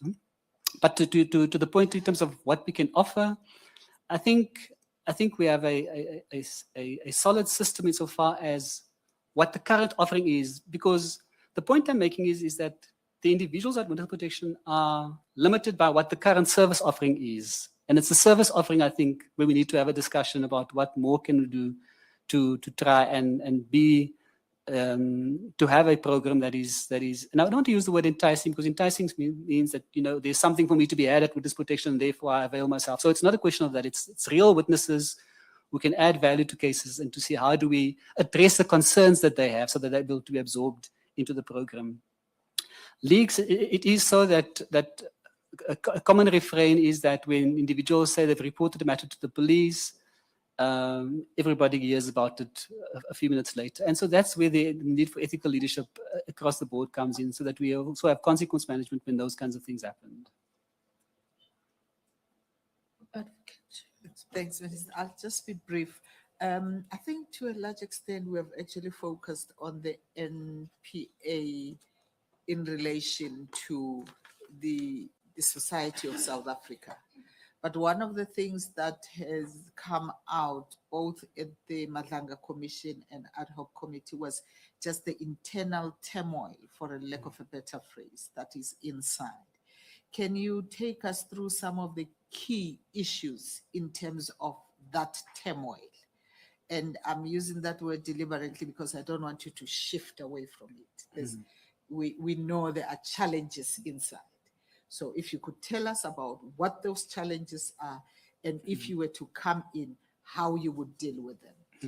Thanks. Just clarify, because Sipenya Makhale, are you referring to the turmoil within SAPS or within the criminal justice system in its entirety? No, NPA. At NPA? Yes.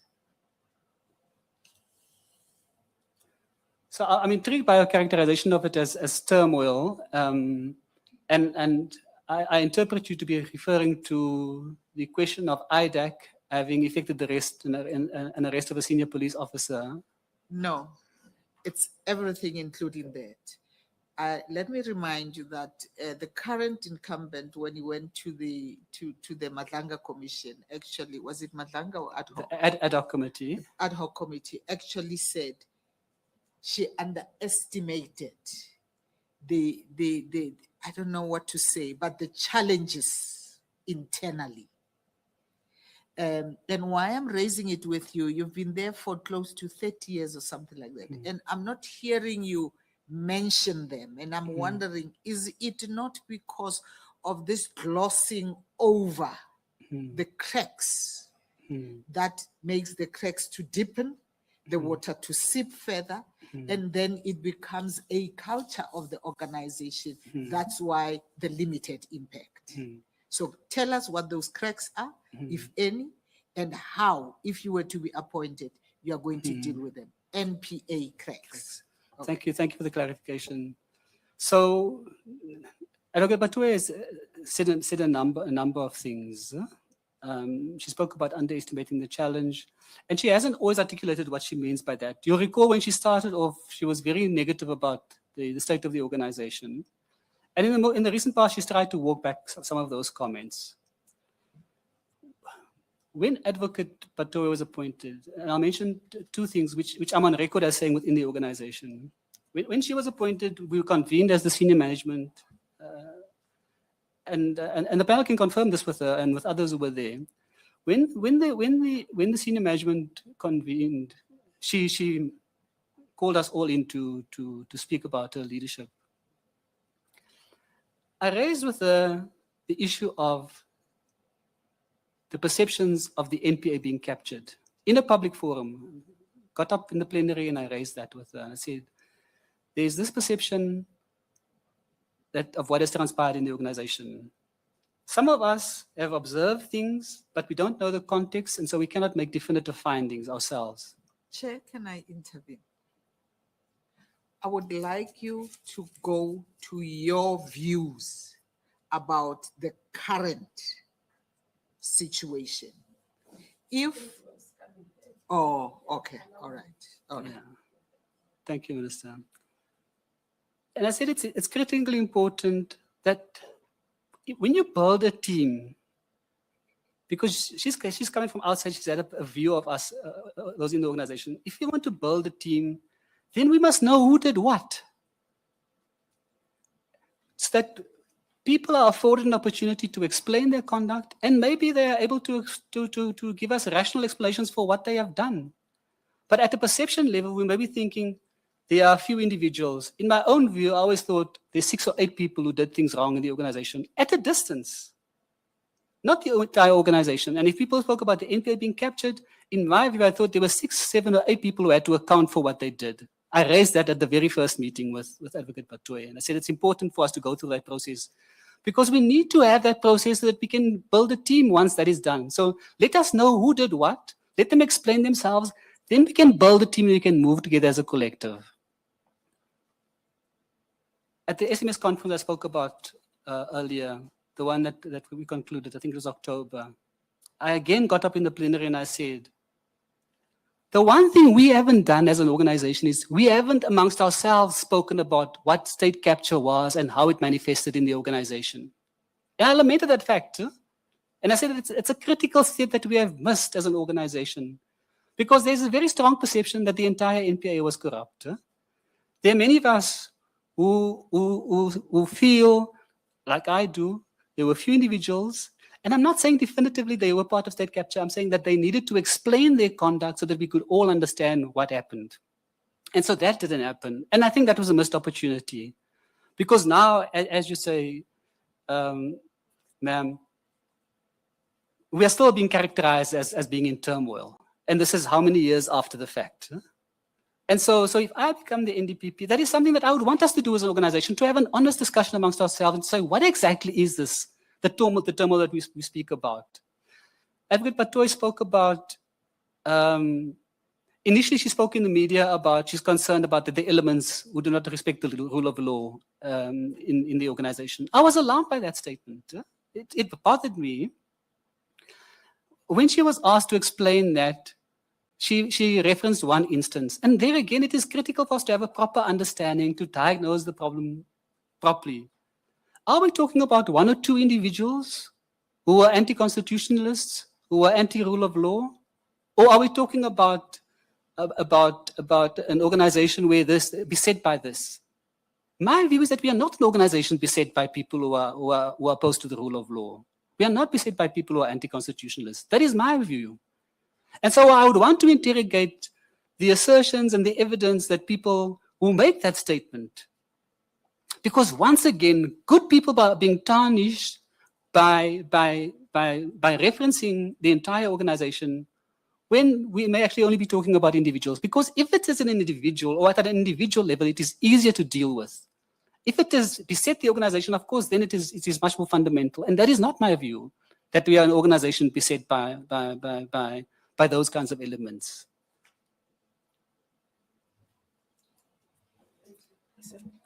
Thank you. Thank you, Advocate Mopp. Just to stick with this for a moment, is it then your assertion that the gap between where the NPA is and where it should be in the minds of the public for it to be trusted, right? For it to be trusted, the gap between it, where it is in reality and where the public sees it, is attributable to mere perception? If you look at the matters around skill, matters around ethics, matters around actual performance on the mandate. I just want to be clear, is that what we should understand from in terms of how you see things? Certainly not. I would be the first to say it's not only at a perception level, because there have been very real failures. And so it cannot be just a perception. And when I talk about that, I always try and distinguish between the cases that are high profile and those that happen in the ordinary course.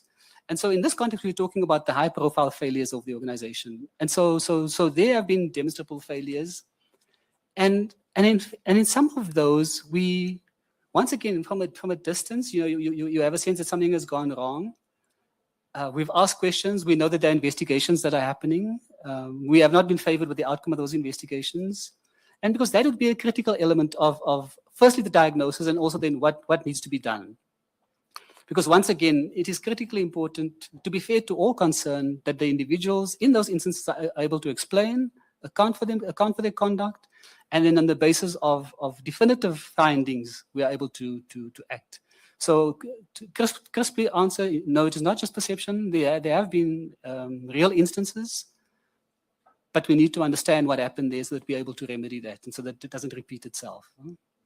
So if you are appointed as NDPP, your first order of business would be to do that diagnostic on those things?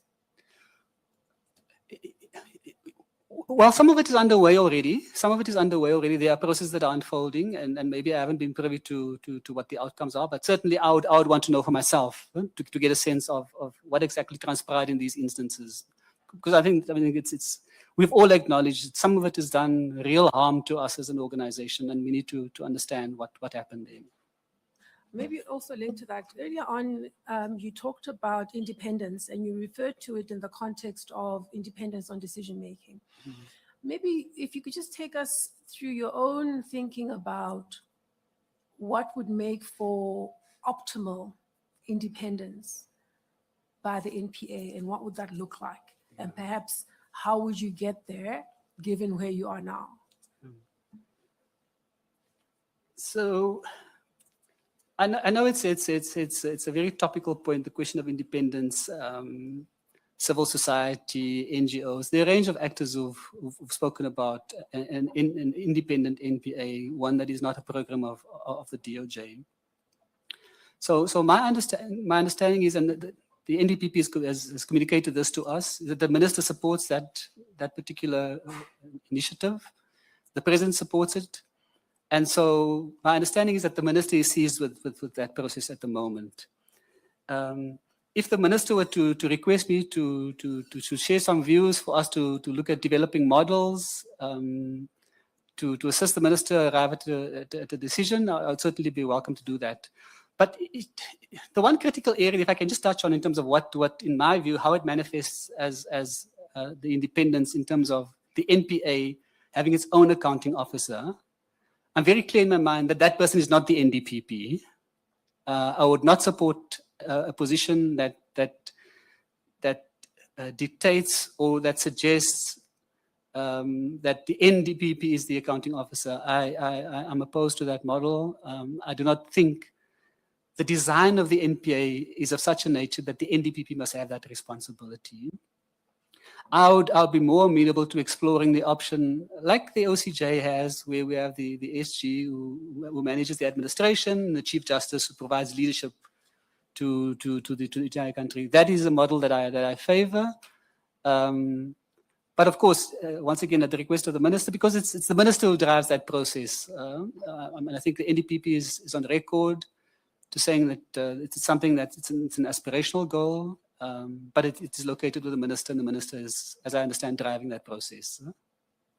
Sorry, so this is limited specifically to matters around accounting officer, or are there other aspects? I'm just keen to understand your aspirations on the qualitative aspects of what you mean by independence. So it's squarely within the realm of decision making, prosecutorial decision making. That is the responsibility of the NDPP. It's a constitutional mandate, and that is what we must protect. And so that is the domain of the NDPP, and that is the one that I'm availing myself to play that role. Prof, a follow-up on that. I just want to check, given all what has been asked, if you can identify a particular intervention where Advocate Mopp initiated, conceptualized, championed, and implemented in face of all these challenges, not the one that the national office or the provincial director did, something that you initiated and saw through. In terms of, just to clarify, Professor, just broadly speaking, or crime type, or just an initiative? An initiative that impacted and changed some of the challenges that we're facing within the NPA, that was initiated by you, conceptualized, you championed it, and you saw it through to the completion. Out off the cuff, I have difficulty to one that I would be able to take through the entire value chain. I've been involved in conceptualizing a number of initiatives, whether it's at the structural level in terms of defining the role of a particular committee or championing particular causes.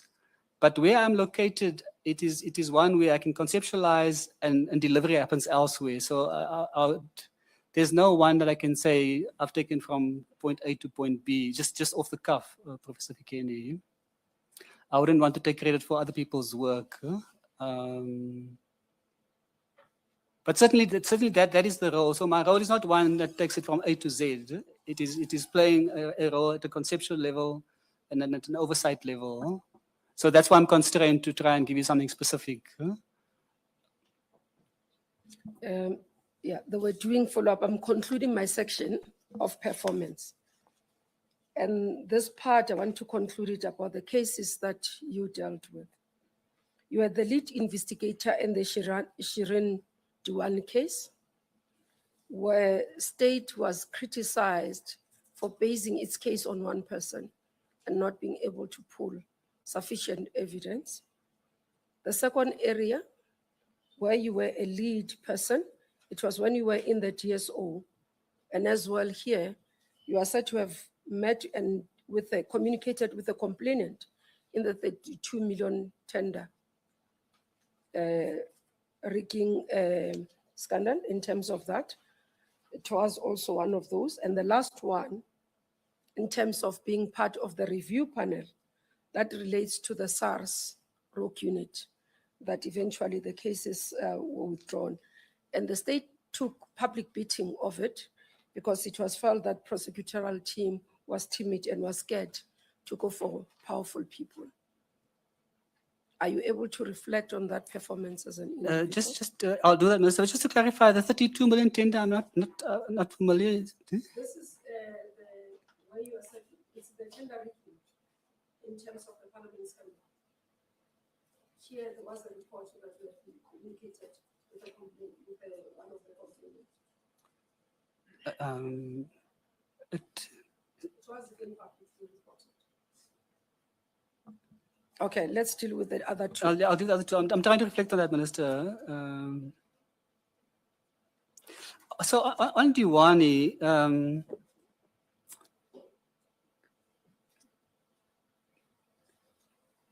so Diwani was a series of events.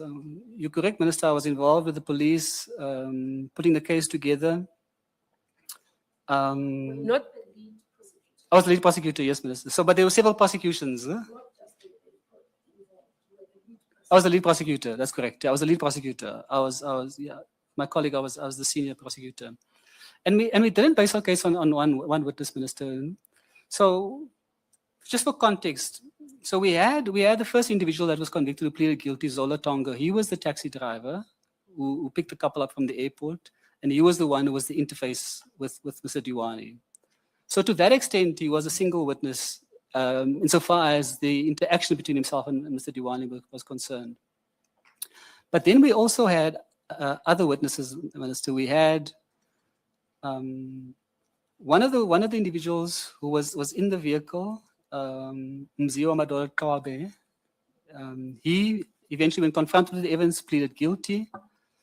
We had one 204 witness, Mr. Malombo, and then we had Mr. Mgeni. He went on trial and he got life in prison. So the evidence, insofar as Mr. Diwani and the interactions between him and Mr. Tonga, of course, there was a single witness. But if one had regard to the evidence holistically, Minister, one was able to construct that insofar as the events as they unfolded, there was corroboration for the explanation that Mr. Tonga gave. An important part of the evidence there, Minister, was when. So the couple stayed at a very luxurious place. They decided to go and have supper at a restaurant that not even I would take my wife to on a Saturday evening. No reflection on the restaurant, but these are wealthy people. And on the way to the restaurant, and our thesis was the reason why they had to go to a restaurant in the Strand was because that the plan was to take the vehicle into Guguletu, and for the murder to happen there. And so we have a situation where, and I'm explaining the evidence so I can come back to the criticisms, Minister. We have a situation where on the way to the Strand, the vehicle goes into Guguletu, and supposedly it's to go and see the nightlife in Guguletu and to see Mzoli's and what township life is like. But in real terms, as part of our case, in real terms, what must happen is that the assailants have predetermined where they're going to meet with Mr. Tongo at an agreed point between NY, I forget exactly which NY and which NY, but that was the agreement. So what happens in practice? They set off, they go into Guguletu, but the assassins are not in place. They couldn't get transport. Huh? So by the time they get to Guguletu, now nothing has happened, and so now they have got to go to the Strand. They don't spend much time in the Strand. Tonga's version is that Mr. Diwani is badgering him, but this was supposed to happen, do something. So the Advocate Mopp, we might not have the luxury of time to listen to the whole. Okay. The issue I'm raising, you are the lead prosecutor, is femicide. And the criticism is that because the case was thrown out of court for insufficient evidence. Yeah. So that's why I'm linking it, hence I said it's about performance. Yeah. Now I moved from the performance of the institution in the Western Cape, and I've moved to your performance. Okay. Let me deal with it more crisply then, Minister. So the judge felt that she could not rely on our witnesses. Huh? And when I was interviewed about this by the media afterwards, I said in my view, a different judge would have viewed things differently. One of the mental blocks, and I say this with respect, that the judge had was that she could not accept that one of the witnesses himself was not a criminal because he knew criminals. Now, if you've grown up in the township, and if you know township life, you know you can be on the straight and narrow, but you know where to get dacha, you know where to get mandrax, you know who the guys are breaking into houses, you know who steals cars, you know all of those things, but it doesn't make you a criminal. And so at the level of analyzing and evaluating the witnesses, the judge was unable to distinguish between law-abiding citizens who are coming to offer. Of course, they were part of the conspiracy, no doubt about it. But it doesn't mean that because they were part of the conspiracy, you can disrupt all of the evidence. So that's the one witness, the 204. She didn't believe him because he happened to know criminals. Mr. Kwabe, when he testified against Mr. Mgeni, was a very good witness. The morning before I was meant to lead his evidence, he confronted me through his lawyer that he wanted a reduction in his sentence for him to testify. We had entered into the plea and sentence agreement with him. He got 25 years, but as part of the stipulation was that he has to serve 2/3 of his sentence before he's eligible for parole.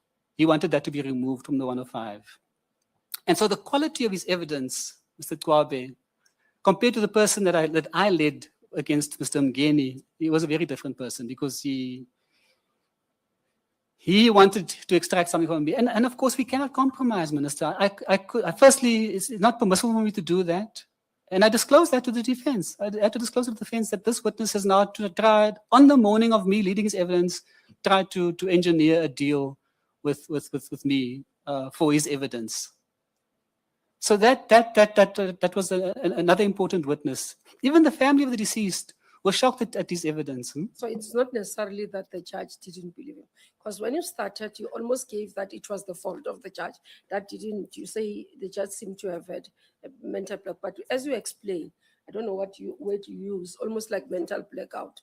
But as you explain, there was a problem with the witnesses as the judge has made the decision. So, Minister, I was referring to a particular witness. I referred to the 204. The 204, that's the context in which I made that point. So Mr. Kwabe was not as good as he was in Mr. Mgeni's trial, but Minister, I would not, on the basis of his evidence, despite that, have dismissed his evidence outright. Zola Tongo, once again, gave his evidence years after the fact, may have made some errors, but in the main, I felt there was a sufficient basis for the accused to be placed on his defense. The judge had a different view and she exercised the discretion. So it is not a question of basing it on one individual. And certainly, Minister, I mean, I've asserted this before, I do not think that me leading the prosecution is what resulted in that outcome.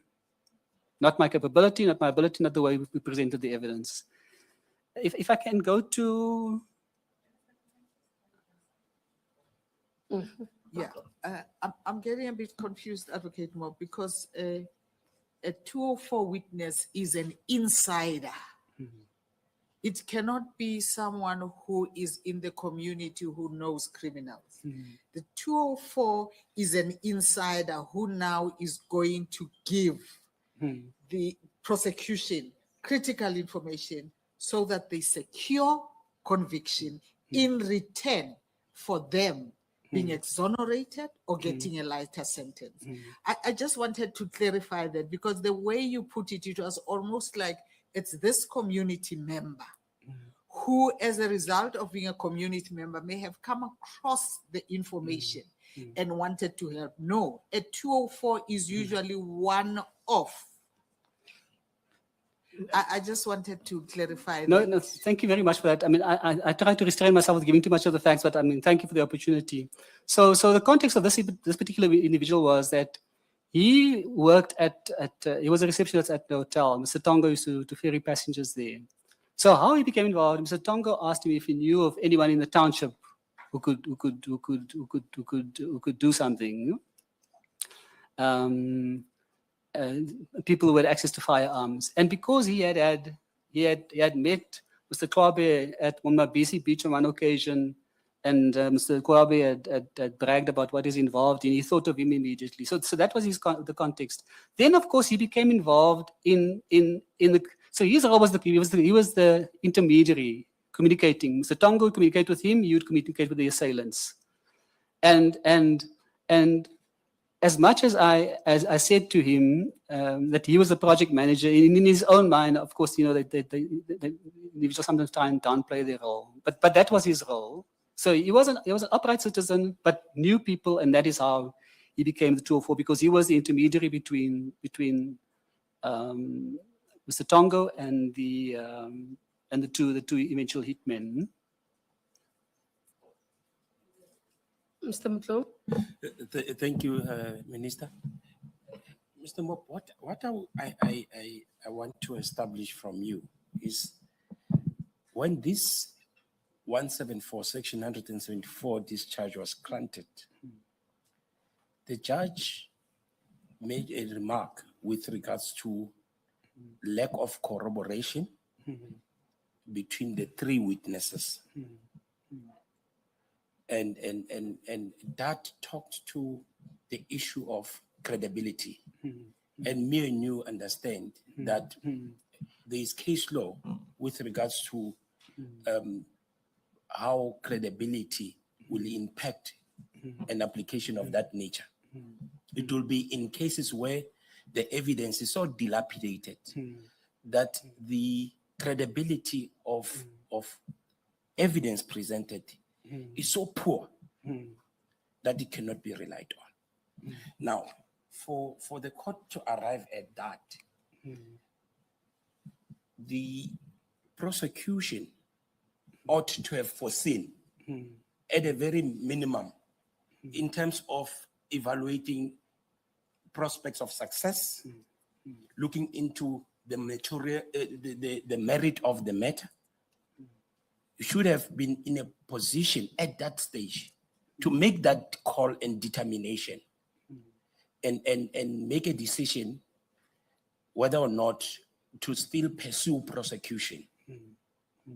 Don't you think that failure to make such consideration is in an indictment on you, a direct indictment on you in terms of poor judgment in handling this matter?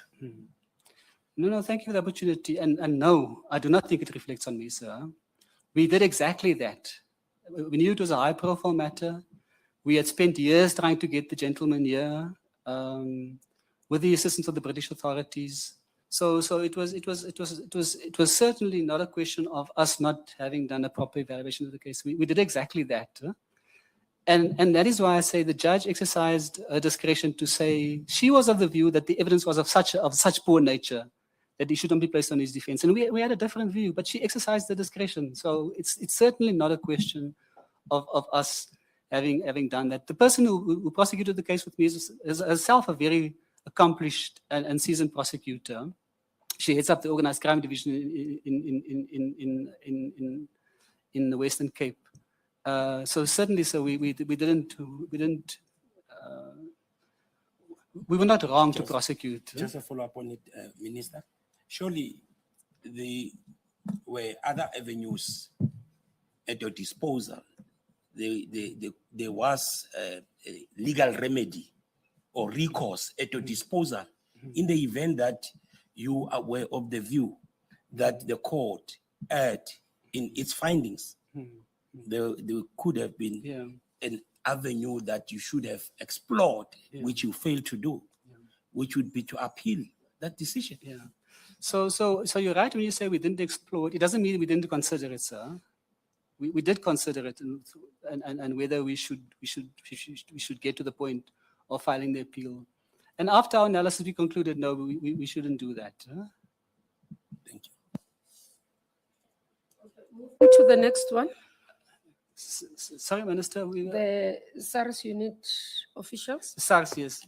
So, Minister, I'm not sure my role. I was on the review panel. Myself and two senior colleagues. The leader of the team was a DPP, together with another senior deputy, and we reviewed the evidence. And our conclusion was correct, Minister. It's not a question of being timid.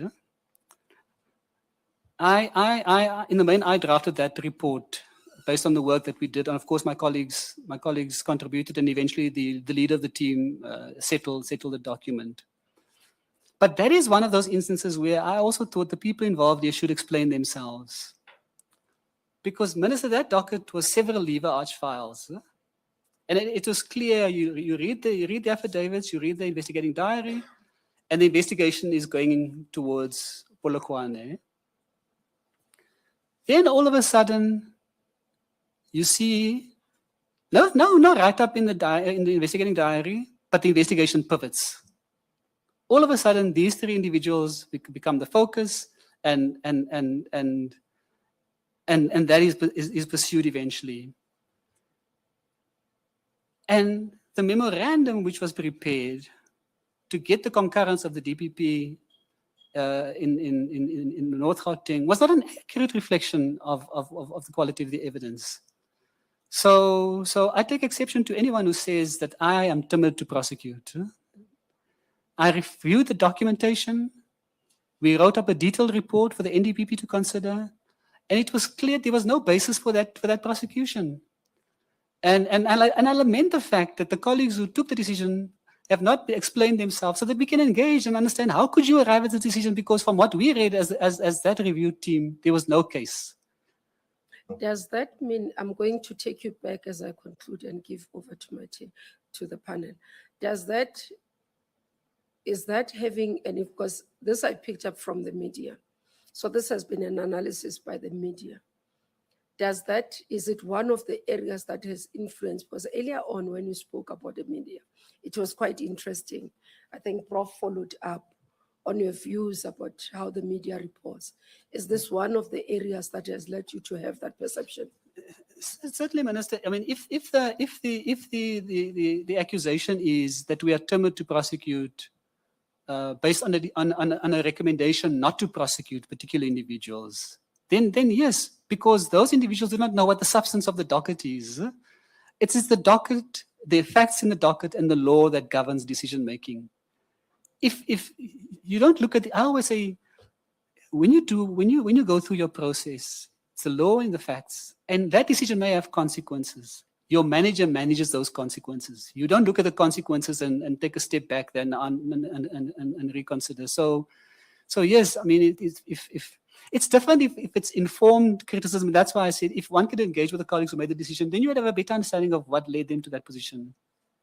Minister, we didn't deal with the 32 million tender. I'm still not familiar with that matter. A tender at Parliament that I met with a complainant. It was reported to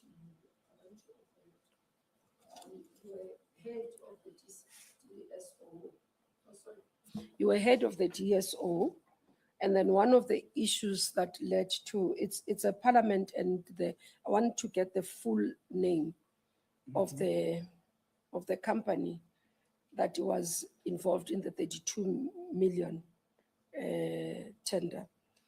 But the complaint was that at that time that members of the DSO had communicated, but it was during the transition where it was being disestablished.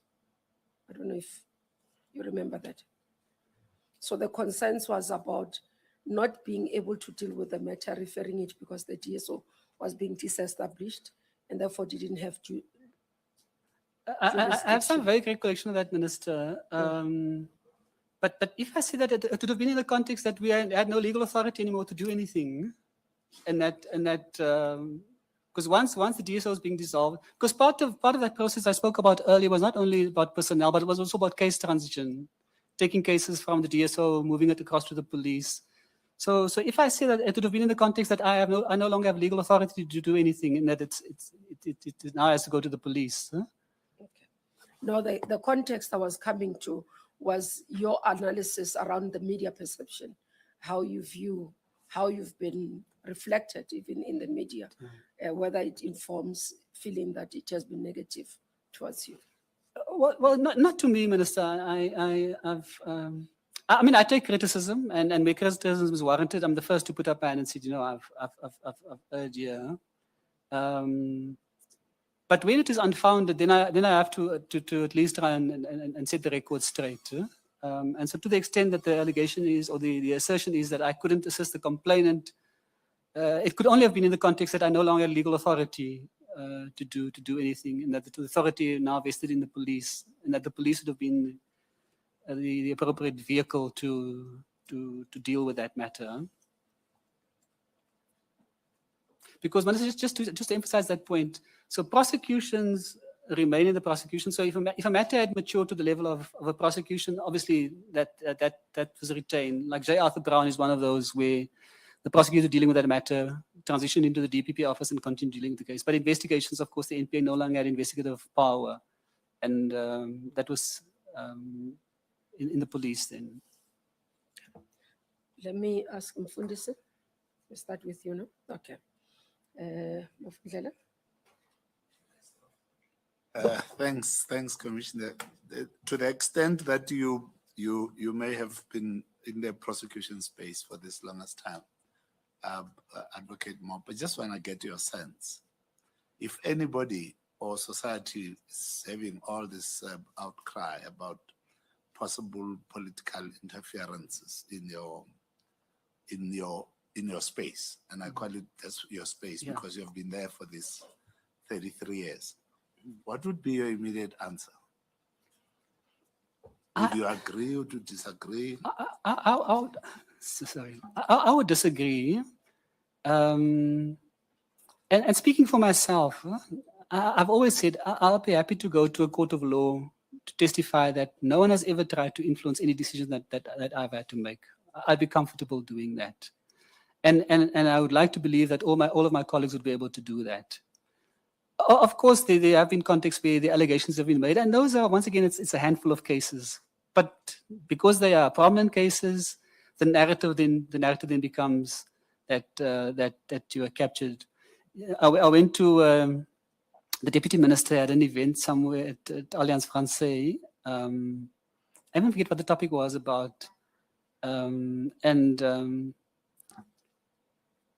a member of the public just passed and said, because I was introduced as an NPA member, I wasn't in the DS, I was in the NPA. Oh, the NPA is captured. Huh? And I thought, okay, no, so do you have the engagement? I mean, it was just a little passing comment. And so I take to heart. Huh? And despite that, I am never embarrassed to say I work for the National Prosecuting Authority because of the good work that colleagues do. I recognize that there have been mistakes. I recognize there are question marks in some instances, and I too also want answers on some of those. Some colleagues have started saying they work for the National Ports Authority, and it's a sad day if you have to place yourself under Transnet to get away from the NPA. So yeah, it's I would like to think that my colleagues can all offer the same that I'm offering to say. I'm confident I can testify that it doesn't happen to me, and that they were able to do the same. And I'm not including the 6 or 8 that I say there are question marks about their conduct, and that must still be accounted for and explained. Yeah? So if elevated to the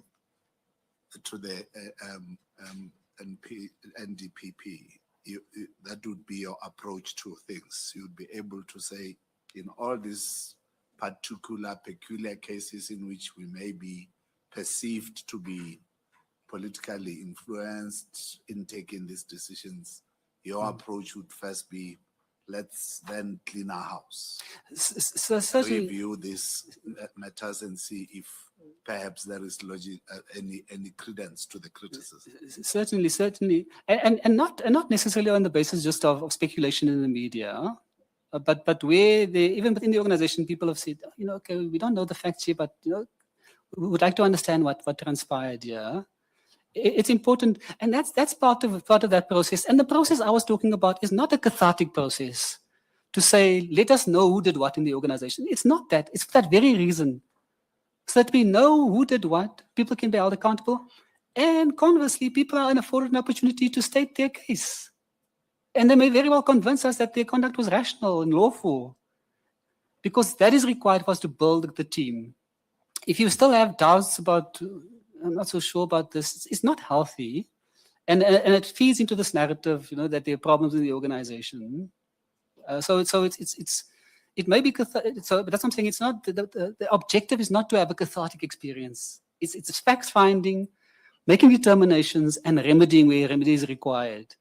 And where people have been vindicated, also communicate that we've investigated, we've interrogated, and in fact, people have given rational explanations, and that their conduct was lawful, so that we build that team I'm talking about.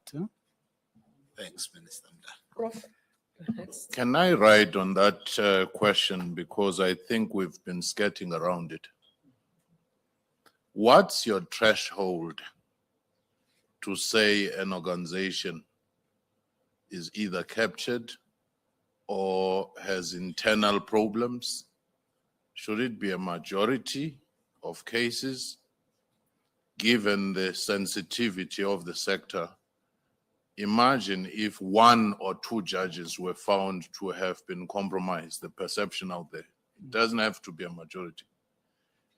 Even when we talk of the state capture, you don't have to say we have 30-something departments. Only 5 departments have a problem. What's your threshold? Because I'm struggling with this notion that no, it's a few cases there. And yet some sectors, it could just be few sectors, and the perception, given the scale, the scope, and the impact they have on society, it become that generalized perception. So to answer the question crisply, the threshold is 0. And so that's why I'm lamenting the fact that we haven't had a process where we can demonstrate and account for those particular cases. And so that is why it festers and lingers, because there's no communication, there's no determination, a definitive statement to say, but this has been an issue in the organization, we've interrogated it, we've lanced the boil, this is what we found, and communicate. So when I say 0, in other words, we cannot afford to have even a single instance of a perception of being captured. So that's the 0 threshold I speak about. It is untenable to even have that mentioned in the same context of the NPA. So any instance of that nature must be addressed and dealt with. Let me come on that one again. We know for a fact that there has been attempts, sometimes successful, of political influence on the NPA. And as such, you have lived long enough in that organization, and you have not made a very clear categorical statement in your assessment of those moments. You say, no, it might just be a few individuals here and there. And yet in society, they know for a fact that there has always been this pressure, and as such, no other NPA director has lasted and finished their term. So just for context, so the one that we know definitively is Mr. Piccoli, because that was ventilated. He was able to demonstrate an attempt to influence his decision-making. So that's been ventilated, and that's why we can say categorically that that is a firm instance where there was an attempt by an executive member to interfere in prosecutorial decision-making. So that one is clear. The others I speak about, Professor Fikeni, is where we don't have that clarity. And that is I'm saying, that's why I lament the fact that we don't have that clarity. Because for us to make definitive statements like we can in the context of Mr. Piccoli, we need to have the facts. And from where I'm sitting, I don't have the facts, and I don't think that society has the facts. And even within the organization, maybe there are a few who have perceptions, but we don't have all the facts. And that is the opportunity that I lament that we've missed, for us to be able to get to grips with what exactly transpired. And as I say, it may be at the perception level where even I think, but this conduct, I would like it to be explained, and that someone may be able to offer an explanation. And so that's the opportunity that I.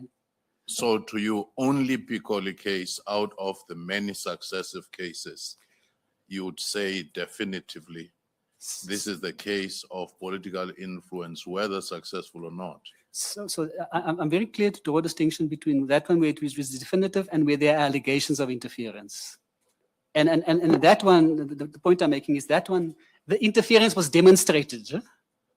In the others, we have not seen a clear demonstration of that influence. There may be very strong views, there may be very strong perceptions, but that does not carry the day. Can I maybe just by drawing an analogy? The other day, I heard a comment, and this is a matter that I was involved in. The comment was, in that particular case, the police believed that the accused was guilty. Now, I was involved in that case.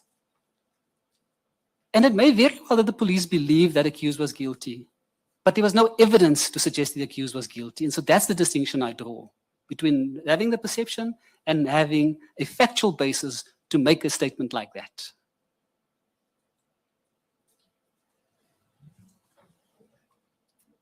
You covered. You are covered. Okay, you come on that side. Thanks, Minister. There's one aspect that I wanted to probe you on. What is your understanding of transformative constitutionalism within the ambit and context of prosecutorial function? And as you attempt to respond to this question, please cover the aspect of your role as NDPP in operationalizing it.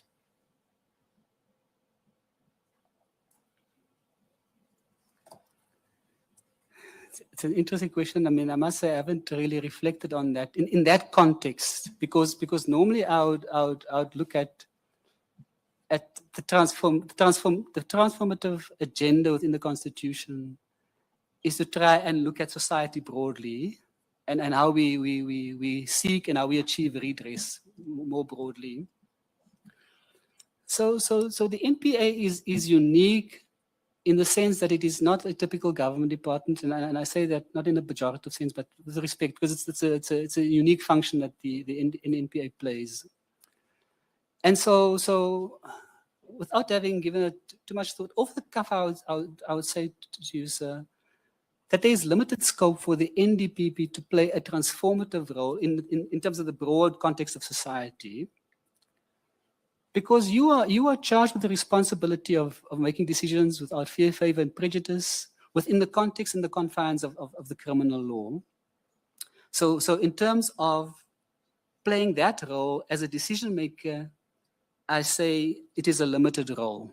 Where there is scope for the NDPP to play a more broader role in terms of the a more transformative role is in the prosecution, broadly speaking. The composition of the prosecution, there you have greater scope to ensure that the transformation agenda that the government broadly seeks to achieve, that you're able to participate in that, to give effect to it, and to ensure that the NPA is a transformed organization, not decision making, but in terms of how you conduct yourself.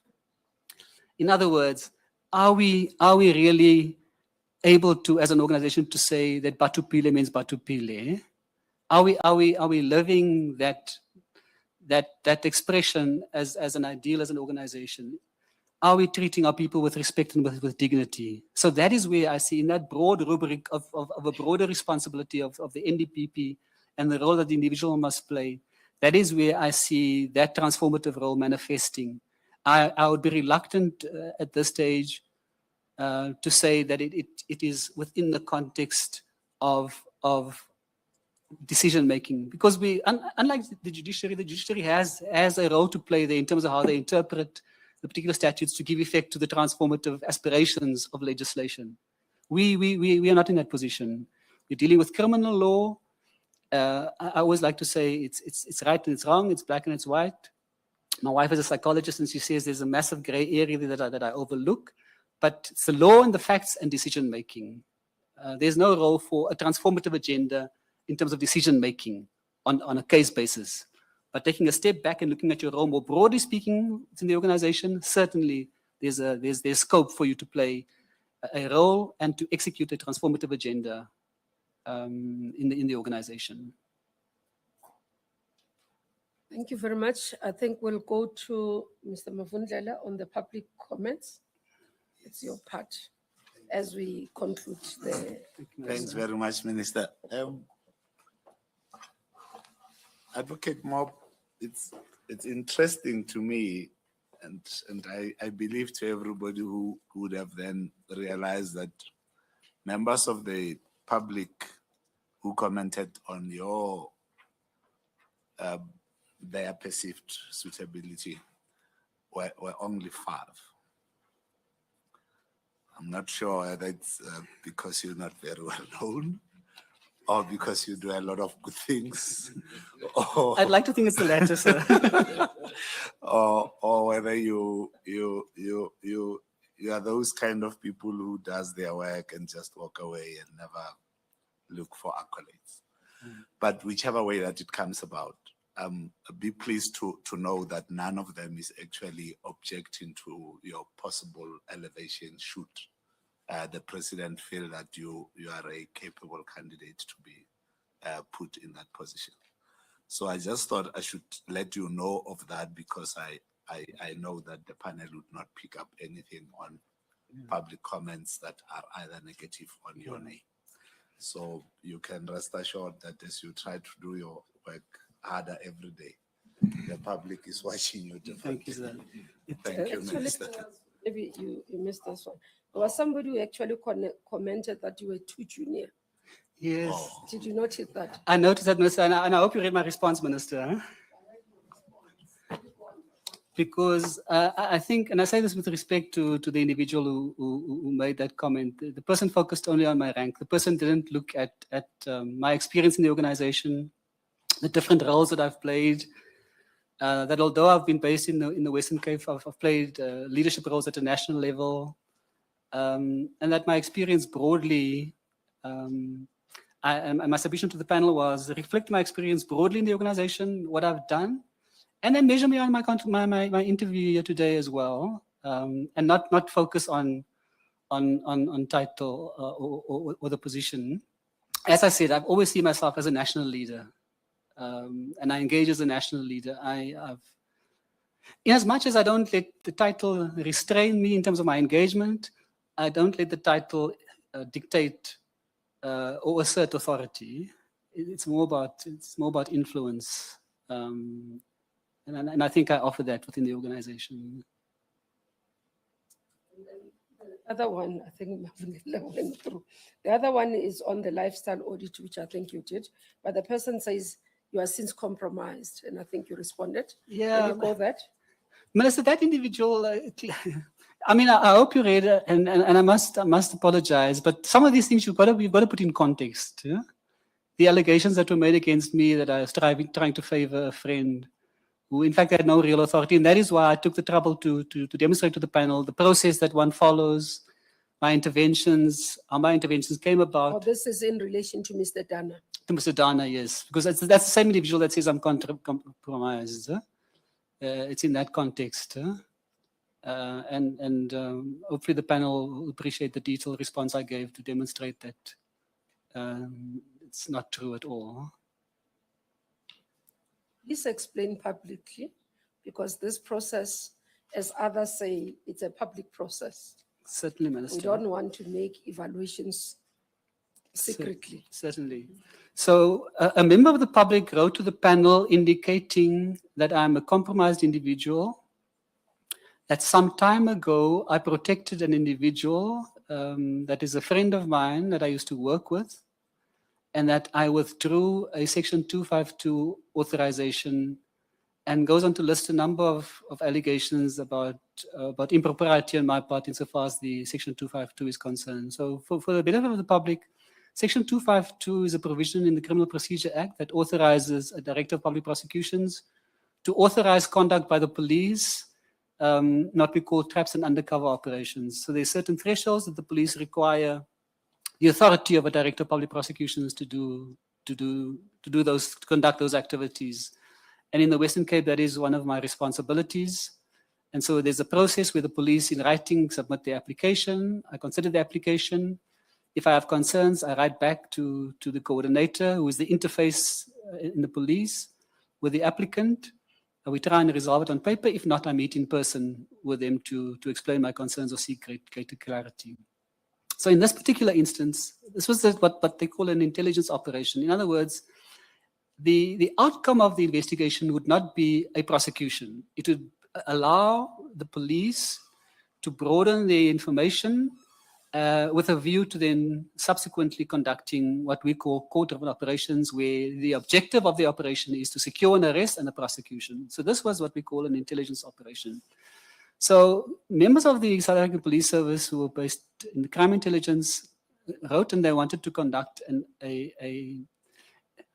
I don't want to use legal technical terms, but it's in the parlance, it's a reverse thing. In other words, so they were going to provide the contraband to an individual. And so the objective here was to infiltrate a group of Chinese nationals who were operating in the illegal abalone space.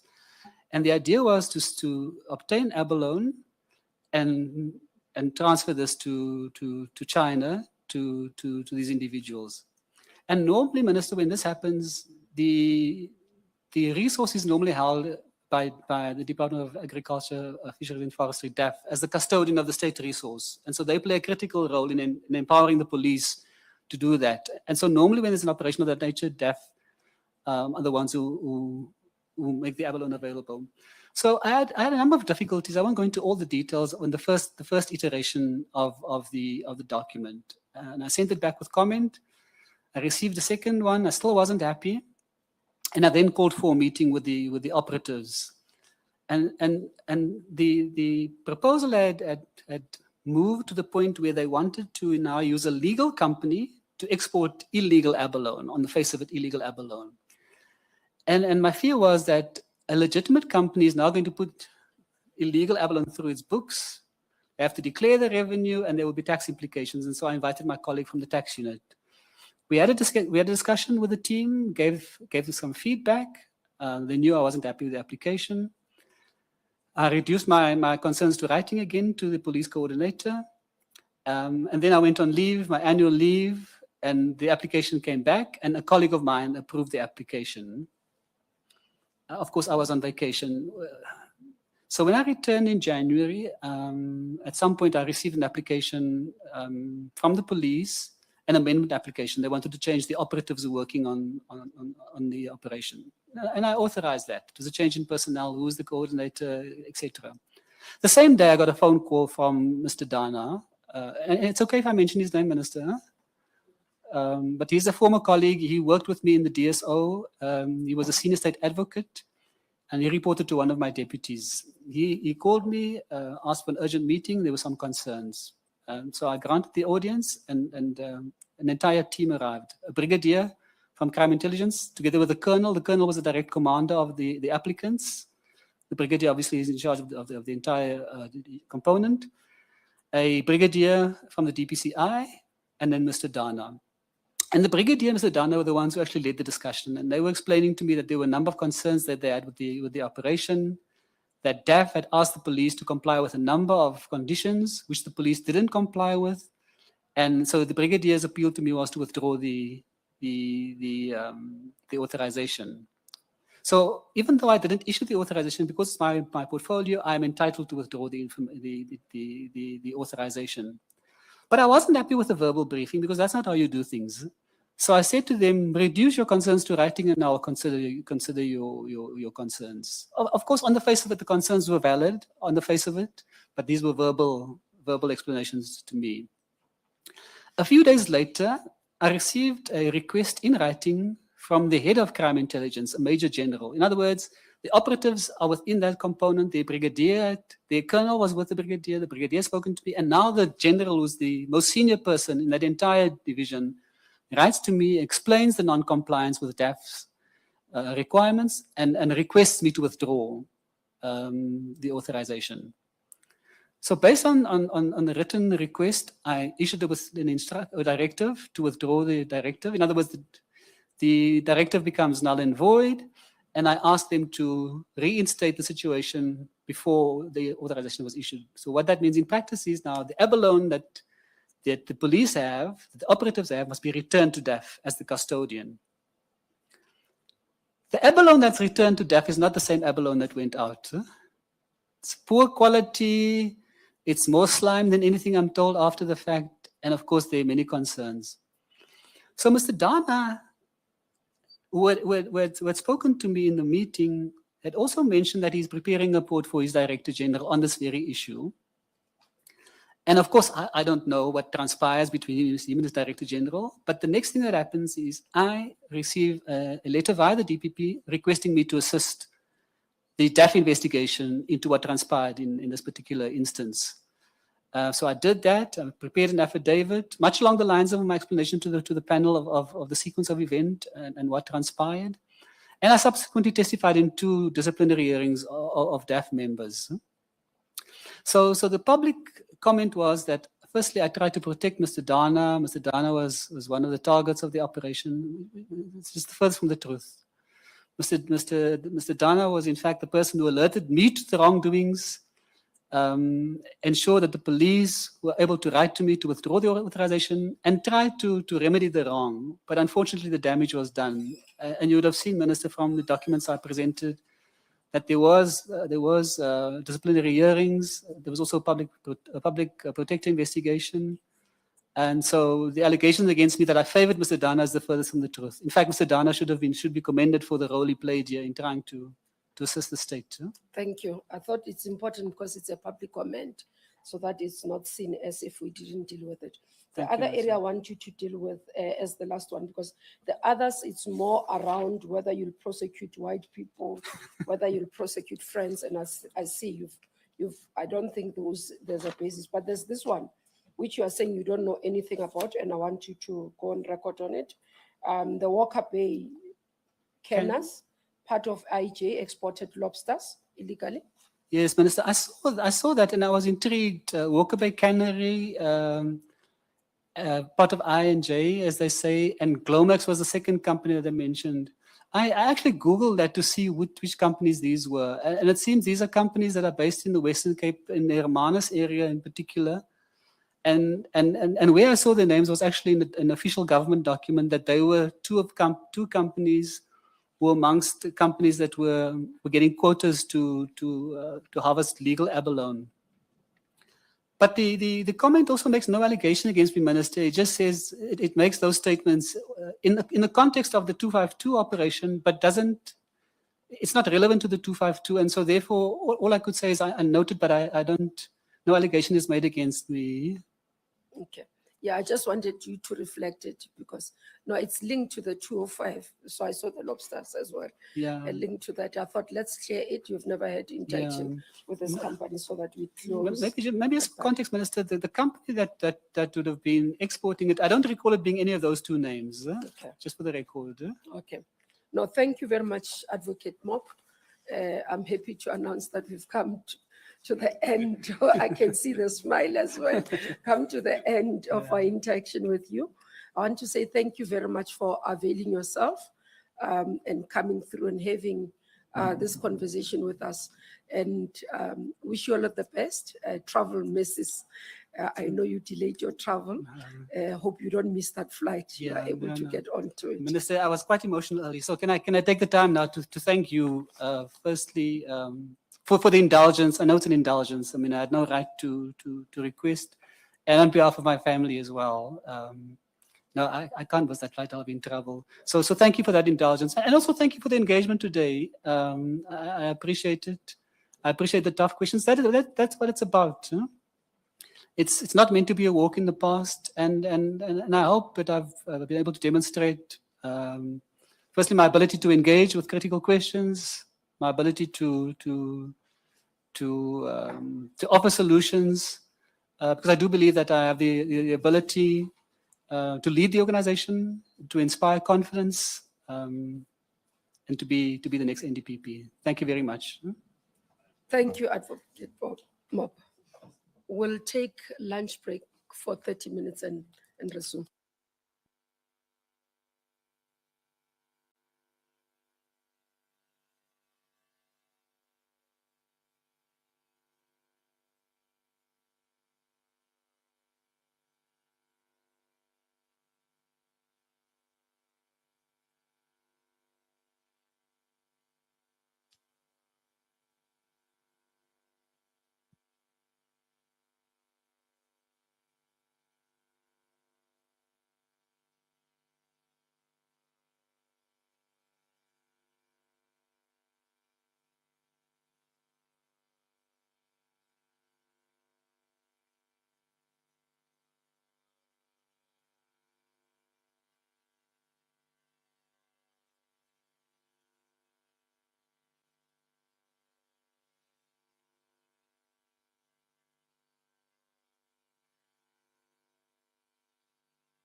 Let's get Advocate listen in.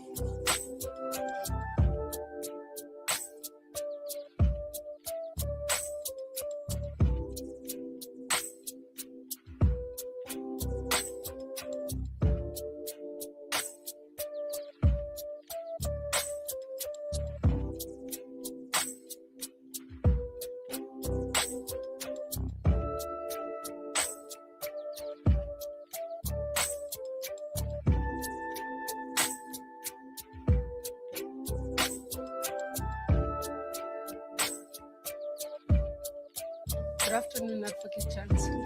You can settle down.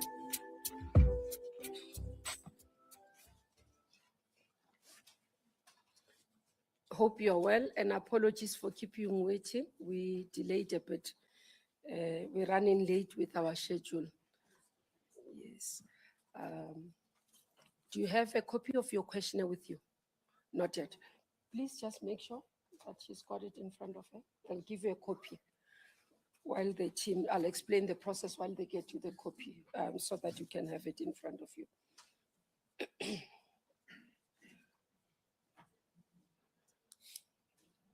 We're going to have, let me start by the panel. I hope you are aware of the panel members. I'm going to ask you to switch on your mic. Good afternoon to the panel. Good afternoon, Minister. Good afternoon, Advocate Johnson. I'm going to, the first, how we do the interview is the questionnaire that we send you and you completed. We'll take you through. We allowing both the panel and the public to get to know you. After that, there will be questions from panel members. And then I must check who's taking you through the public comments. Okay, Mr. Motloung will take you through, as the lead person from our side, all the comments that we've received. We've sent them to you. I think you got the highest comments. I have, and not positive comments, but I do accept the comments, and I know we'll deal with them as we go through Yes, the process. we will deal with them at the end. So he will take you through so that you go on record, responded. But we have also received your response in many of them. I'm going through that in terms of your response. So we'll deal with that. You don't have to pressurize yourself in between to answer them. We'll give an opportunity just to go through what has been asked, and then you can deal with. As we go through, section 1 deals with your personal information. Correct? In terms of, you don't have to switch it off. Or, did you get the copy? Not yet, Minister. Not yet, or they're still, okay, let me wait a bit so that you have it in front of you. Oh, okay.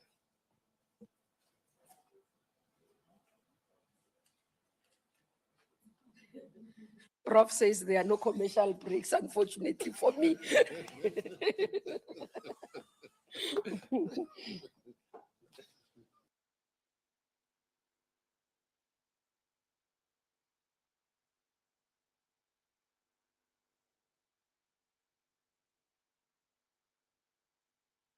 Thank you, Minister. I do have a copy. Okay. Section 1 deals with your particulars. I'm not going to read them out, but move immediately in terms of your qualification. So would you take the panel through how these qualifications are relevant as you have them to the position of being a National Director of Public Prosecution? Thank you, Minister and panel. Let's ask them to move your mic closer. Move it closer. I don't know. They seem to have moved it a bit. The other candidates, we could hear them clearly. Am I more audible? Yes, yes, perfect. Thank you. Minister and panel, I studied for a B.Juris degree, and many, many moons ago when I initially enrolled for that degree, back at the time at the University of Durban, Westville as it was, that was the bespoke degree for prosecutors. Ordinarily, those who wanted to go into the profession as attorneys would do the B.Proc. I had always wanted to be a prosecutor. I then studied for an LLB degree. And then when I joined the Directorate Special Operations, colloquially the Scorpions, I realized that having investigators and prosecutors under one roof meant that I needed something more than just those two qualifications. And I then enrolled for a diploma in criminal justice and forensic auditing at the University of Johannesburg. And what these degrees do is they have given me a different approach to how I go about looking at crime, looking at the criminality, looking at evidence, and how to assess and judge, both in terms of evidence and the law. It has held me in good stead in terms of being able to deal with a varied type, as the panel and minister would see from my legal background. It has helped me to deal with a whole host of matters. So in terms of being a national director, it gives me a strong legal background, a strong legal framework. What it has done is, having put me in the prosecution service, having exposed me to the kinds of work I've then had to do, the managerial roles that I've had to play, that then says, let us look at her. Should she then be considered as an NDPP? It is not foregone conclusions that these legal requirements actually put you in that position. It is the experience that has allowed me to be considered. Let's move to that area then that you talked about the experience. The mic is off, sorry. Let's move to that area of your experience, and I'll just go through as you have summarized it. 96 until 98, a prosecutor. Correct? 98 to 2009, state advocate. Correct. In 1998, yes, till 1998. 2004 April was a senior state advocate. Okay, yeah, we'll come to that because I'm looking at it, perhaps maybe you'll have to explain. Because I'm noticing that you've got state advocate and then you've got senior state advocate and they are overlapping. June 1998, November until November 2009.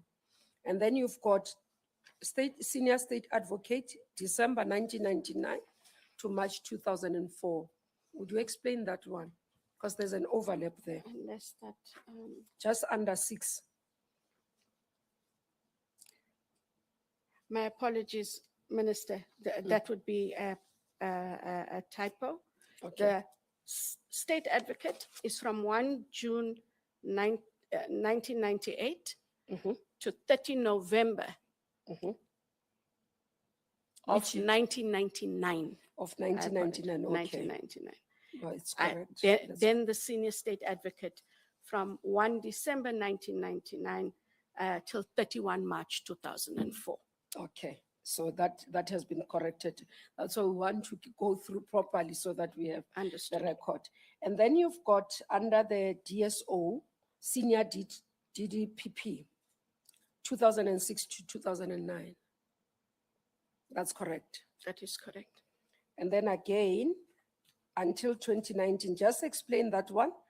So you moved from DSO, but when you moved to NPA, it was still the same position. It was still the same position. It was when we were disbanded, Minister. Yes. So you kept your rank. You, however, chose an office, and I was allocated by choice to the DPP office in Pretoria. In Pretoria. Yes, And then you moved then to the head office from 2019 to 2022. that is correct. And then you became the head of investigating directorate from 2022 1 March 22 to date. till to date. Okay. Then we move, this one you're saying you moved from 2022 no? to date. To date. Okay. And then as we look at that, in terms of your work experience, if you can tell us in terms of your areas of involvement in law, as per the areas. I see here you've flagged some of the issues, your legal background, in terms of the areas, criminal law, all matters are related. Administrative law, you didn't explain much. You just said none except labor matters. And then on constitutional law as well, you just said that it's just filing papers. Maybe explain that. You didn't provide more details on that one. So in terms of the administrative law, I always, and if I'm wrong, I'll be corrected, I always saw the involvement of prosecutors in the disciplinary processes as part of an administrative process. And so that is where the overlap between administrative as well as labor, because it is a different issue, it is also dealt with differently, Minister. and that I hope clarifies. In terms of constitutional law, it is in relation to the criminal work we do, but in the matters where applications had been brought against the NPA, to wit in some of our matters, both in the Celebi and the Pistorius matter, there was then the filing of constitutional law papers, applications being filed in the Constitutional Court. However, in both those matters, the NPA was fortunate in that the justices decided on the papers and therefore did not need to hear us on both those matters. Okay. But that would be the full extent of my involvement actually in the constitutional law framework, Minister. And I see you've been appearing in court. You stopped appearing because you are now head of IDEC. My last matter, yes, was November 2021. I had always liked to prosecute. I was one of very few deputies or a senior deputy that still wanted to go to court. I did organized crime matters. I had an affinity for cash in transit matters, organized corruption, crime matters. So yes, I was in court. And I think that also helps me a lot. I get to see people differently and I get to see the institution differently. Okay. Let's go to your managerial level in experience. I think the Section 3 deals with prosecutorial experience, which we have dealt with. You've been a prosecutor almost all your life. We're moving into the managerial experience. You've not given us more in terms of what you are currently managing. I see here you're saying I have supervised at any given time between 20 to 30 people. That was this before, is only at IDEC. before IDEC. Before IDEC. Before It says IDEC. at IDEC. Okay. Yes. Take us through. So how it does work, Minister, and I'm sure that you and the panelists are aware, when you are in the office of a DPP or you are the coordinator of a specific component, there's very few persons that you are responsible for, and that would limit the numbers. In my time at the DSO, I managed investigators, prosecutors, we managed analysts, and we managed the cases. But it wasn't more than 20 or 30 at a time. So At the DSO. At the DSO. Okay. At the DPP office, when I went there, you manage a team. It depends on which cases. Most of the time at organized crime at the DPP office, we did have a coordinator of organized crime. I was a deputy there. I then managed those persons whose cases I oversaw. And you also then managed, Minister and panelists there, everyday administrative issues. So whether it was leave, whether it was discipline issues, whether it was resource allocation, case allocation. But in the main, one managed their operational issues. And then as a manager in the office of a DPP, you then form part of the senior management structure of the DPP. And so you attend to ensuring that we achieve the annual operational plan, you make input into the strategic plan, and you ensure that the strategic objectives of that division and or component are achieved. Okay. In that office, how many people? In the office of the DPP? Of the DPP that you were where reporting to you? In the office where I was at the organized crime component of the DPP office. So because of, based on the number of cases, so it should be between 6 and 7 at times. Give or take, yes, that is correct, Minister. Okay. And then now with where you are, At you IDEC? can have your water. I hope you don't mind. I have No, we juice. don't mind. Sorry. Feel comfortable. I did, my sugar levels were running low. Okay. No, it's okay. So thank you. At IDEC currently, we are a staff contingent of 128. As Minister is aware, we are only a national footprint at this time, even though we have cases over and beyond the province of Gauteng. We are 63 females, 65 males, and we have quite a varied representation also in terms of our race equity. And we are quite proud that we are 63 to 65. And I think as the gender equity, we might overtake the males soon enough.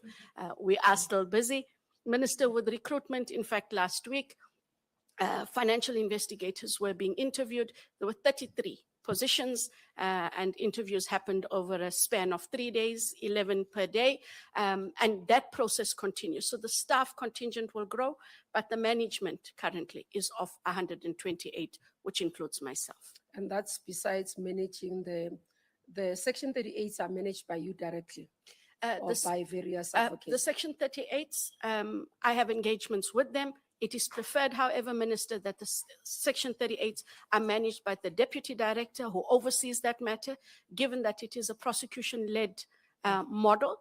And because we have to account for the work, I would not be able to account legitimately for the work. Auditor General knows that when we sign for things, we must be able to say work was done, money is to be paid. So the practicalities are that they fall within a team. And then tell us about your management style. You didn't highlight. Your form is highly summarized, so I'm going to probe quite a lot from you. Absolutely, as Minister is entitled to do.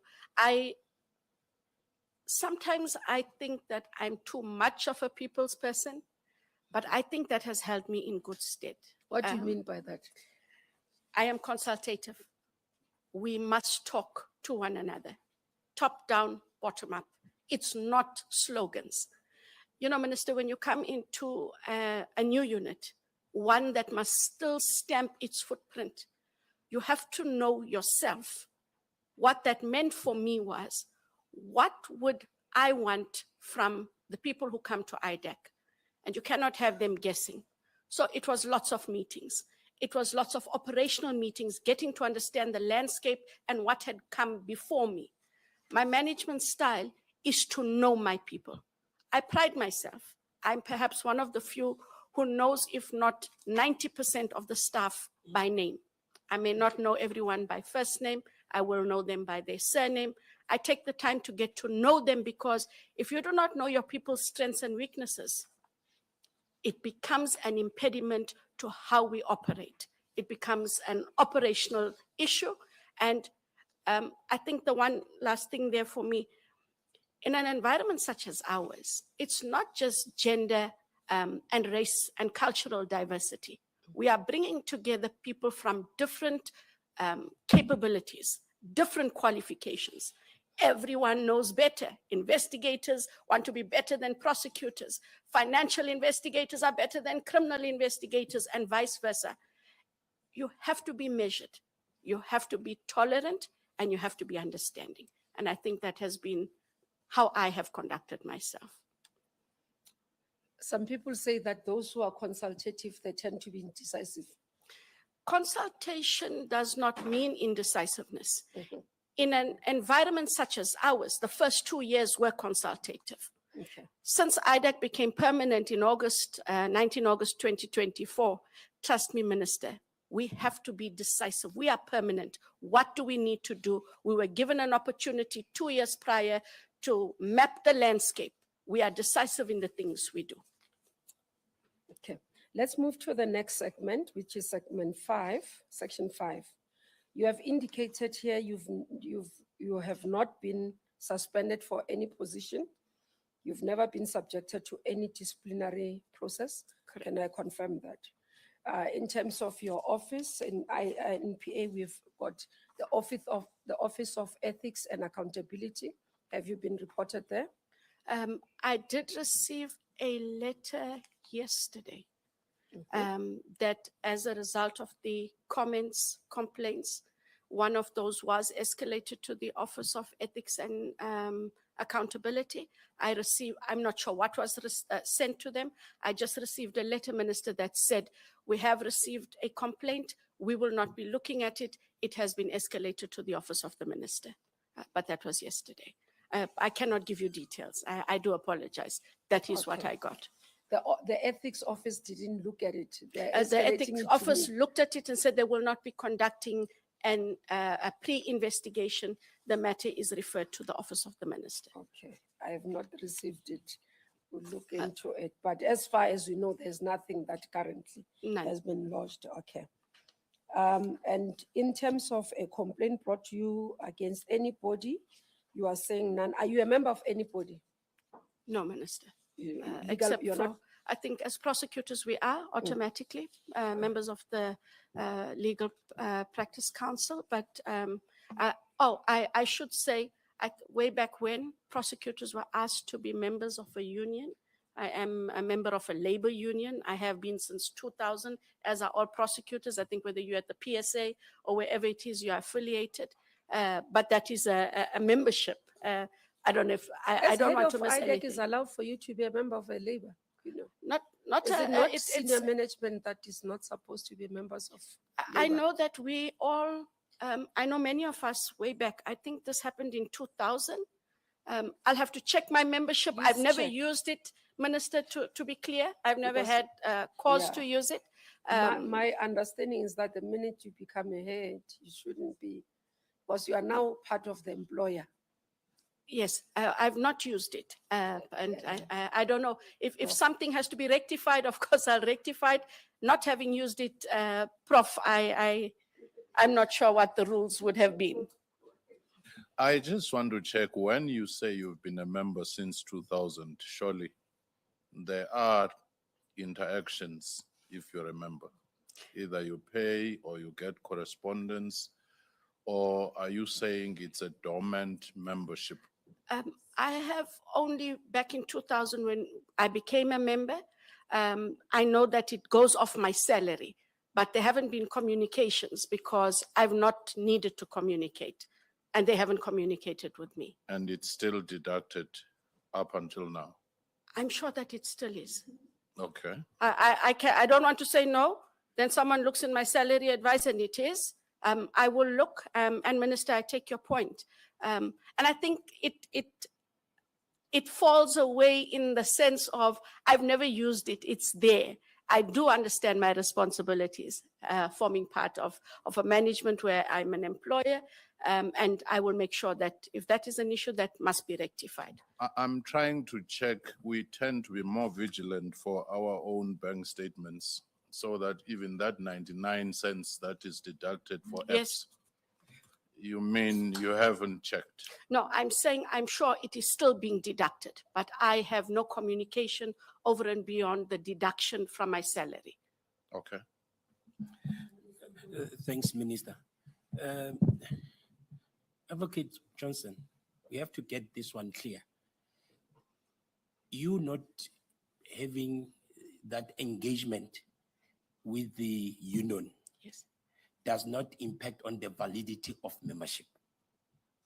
You're saying you are a member, so the fact that you have never accessed the membership benefits, Not at all. that is actually irrelevant in as far as the validity of your membership is concerned. Understood.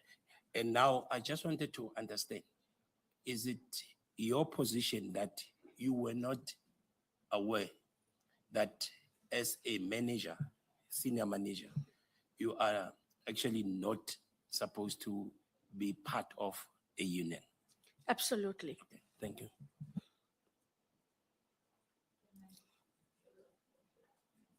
And hi, Advocate Johnson. Good afternoon, ma'am. How are you, ma'am? I'm good, ma'am. Thank you. And you are saying your specialty has been labor law in the main, No, criminal law. criminal law? Yes. Oh, okay. Only So labor criminal. law came in only when you're representing or dealing with NPA labor law matters? Yes, and in all of Okay. those, I have only chaired in the labor law matters. I have not represented any employee in the labor law matters, given that as a senior manager, I saw that as an impediment.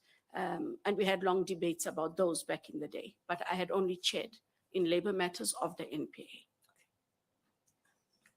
Okay. Sorry, Okay. this is interesting. Okay, Johnson, you are a lawyer, right? Sure. And for all intents and purposes, if you were to chair any disciplinary hearing, there would be two parties there. Correct? And for all intents and purposes, one would be represented by an employer representative or an employee representative. Correct. Didn't you get curious, having signed the form at one point, about the fact that there is this relationship that you have with this body that actually appears before you as a chairperson in a hearing, and you are a manager, senior manager in the space? Didn't it occur to you, at least for you to be a little curious? I haven't been, and I know that it's a, Sorry about that. sorry, I do not want this to seem as though it's a glib answer. It isn't a glib answer. It didn't occur to me because I was just doing what was within the mandate and what was expected of me. I chaired the disciplinary knowing that I had to be objective on all fronts. Who appears should not be relevant. It is the evidence that is placed before you. That is all that I could and did adjudicate on. If you start to wonder about parties, you make yourself prejudiced and biased to the process and should therefore recuse yourself. No, Ms. Johnson. That's not even my point. My point is simply, you are a member of this union, you have joined it. And my colleague sitting there has said to you, the fact that you have joined this union means that there would be deductions, whether you received service or not, it's not the issue.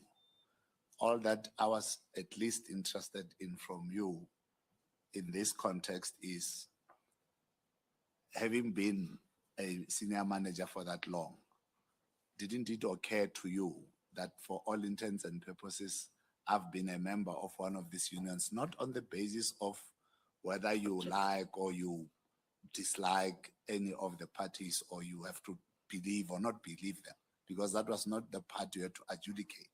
What you had to adjudicate is the complaint that is before you, not the persons that are before you. Correct. But then I wanted to understand, that's why I asked you, didn't it occur to you to be curious one day, to just wonder, what happened with my membership with this union for the past 25 years? That's all that I'm asking you. No, sir, unfortunately, I No, didn't. that's fine, thanks. Chair. No, thank you so much. Good afternoon, ma'am. Good afternoon. It's very interesting because, I mean, I just want to ask you a question.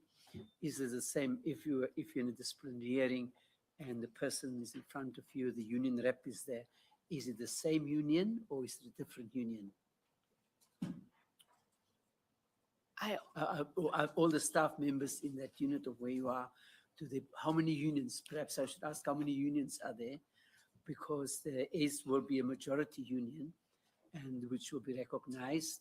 And if you're a member of that union and there appears to be a disciplinary hearing, and here you sit and you chair, and there's a union rep, and there's the union member, and you're also union member, doesn't that constitute a close conflict of interest? So just to be clear, sir, I think the last disciplinary I chaired is well over 10 years ago.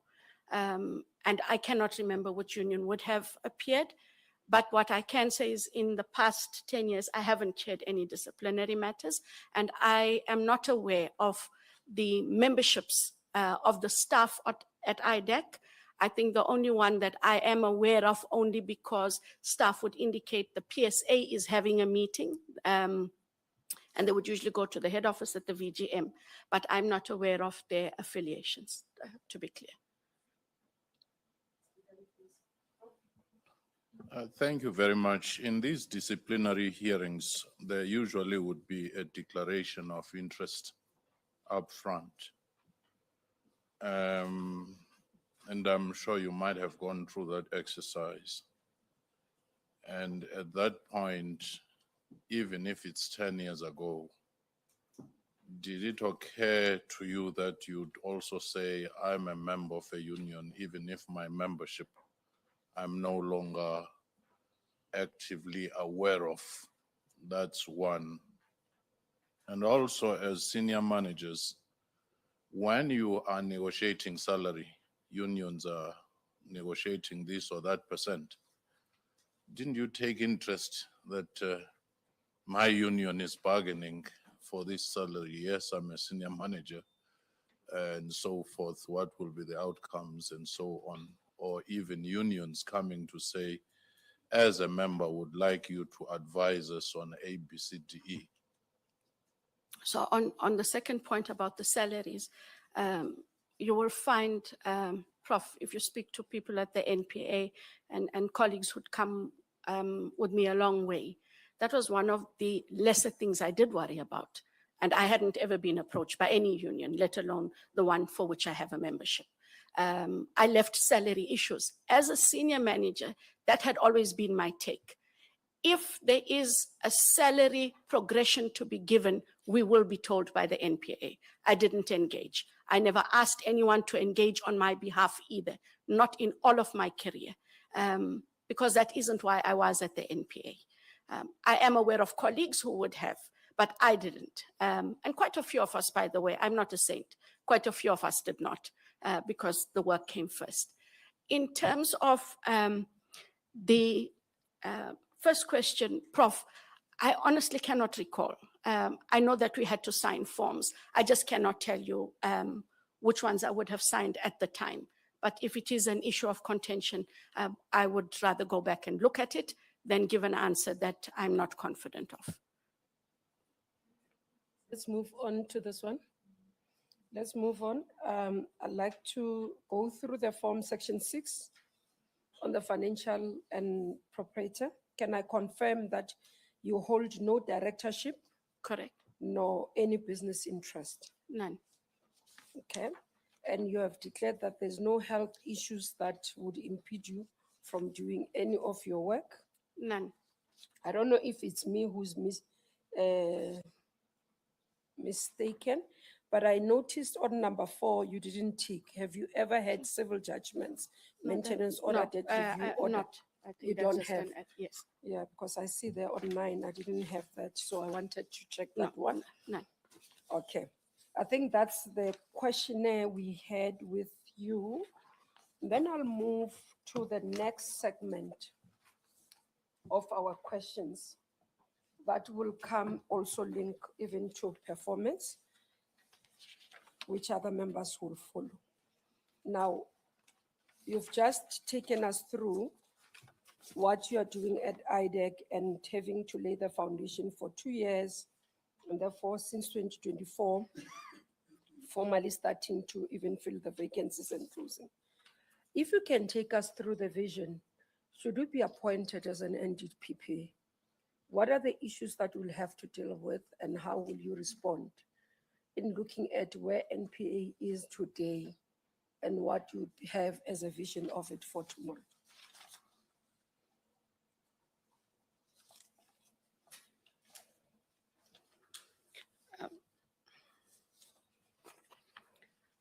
So Minister, if I could start with performance. Currently, in terms of the NPA's performance, the 3 areas where the performance is not what it should be are the areas of corruption, the area of GBVF, as well as the area of organized crime in terms of what is ordinarily called serious organized crime dealt with by the DPCI, the Hawks.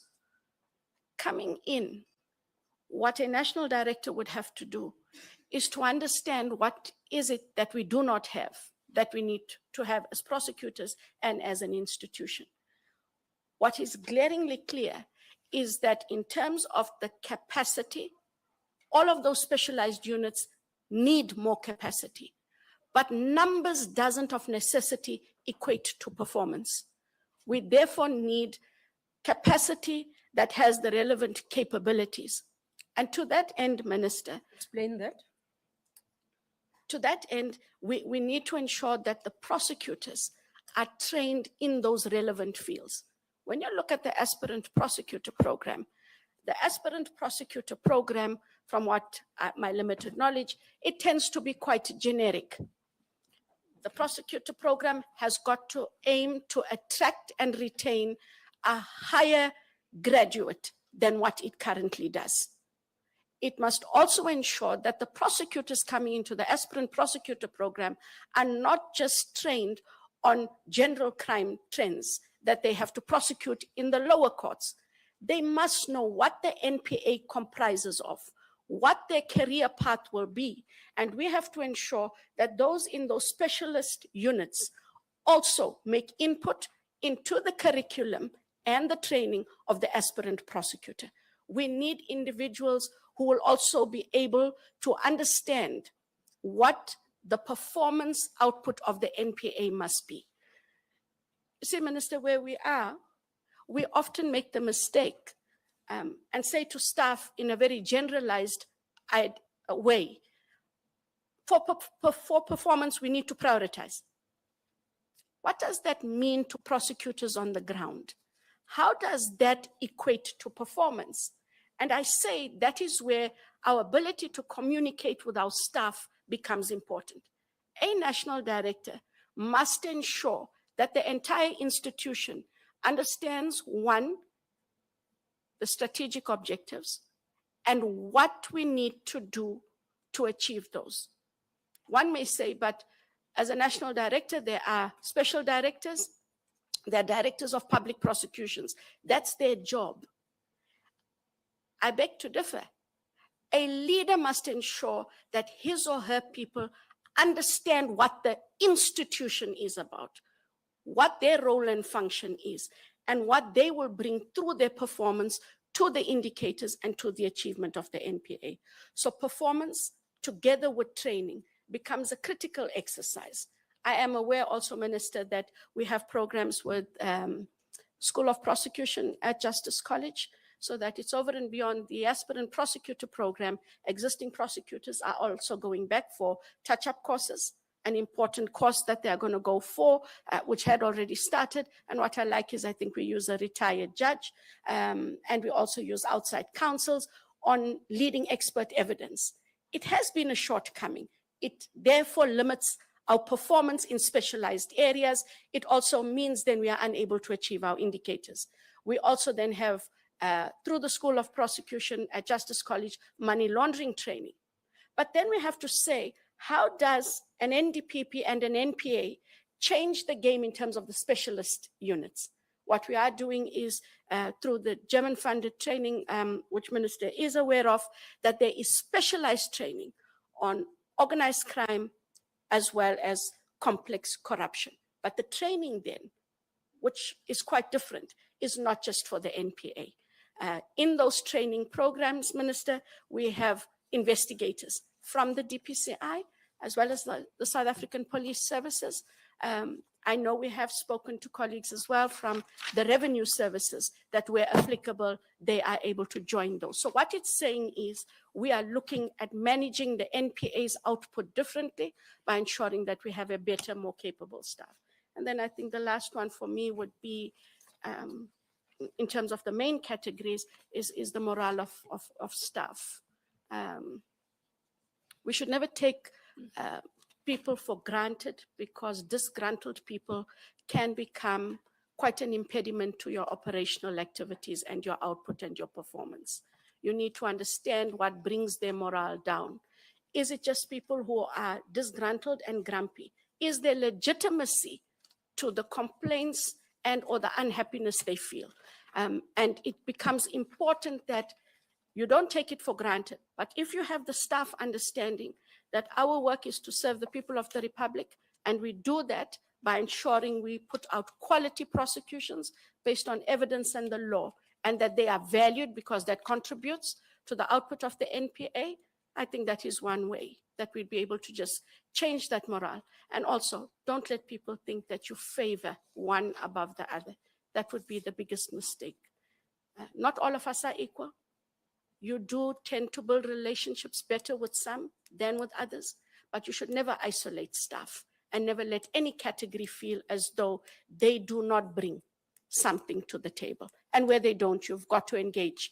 Have your managers engage them about what it is that is going wrong and why we are not getting to where we need to get to as an organization.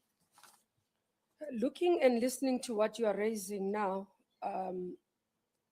Advocate Johnson, I go to your performance as IDEC and look at the statistics. This is the report that we've just tabled before Parliament. And it goes with the issues that the public have been raising about, and you are saying, and correctly so, you have identified the areas that NPA is not doing well in terms of stats on convictions. Corruption, GBVF, organized crime. Corruption falls under your work. And I look at the report, I see in terms of authorized investigations. I look at enrollment of cases versus what is expected. If we look at last year, we've moved from 2023-24 from 3 to 9.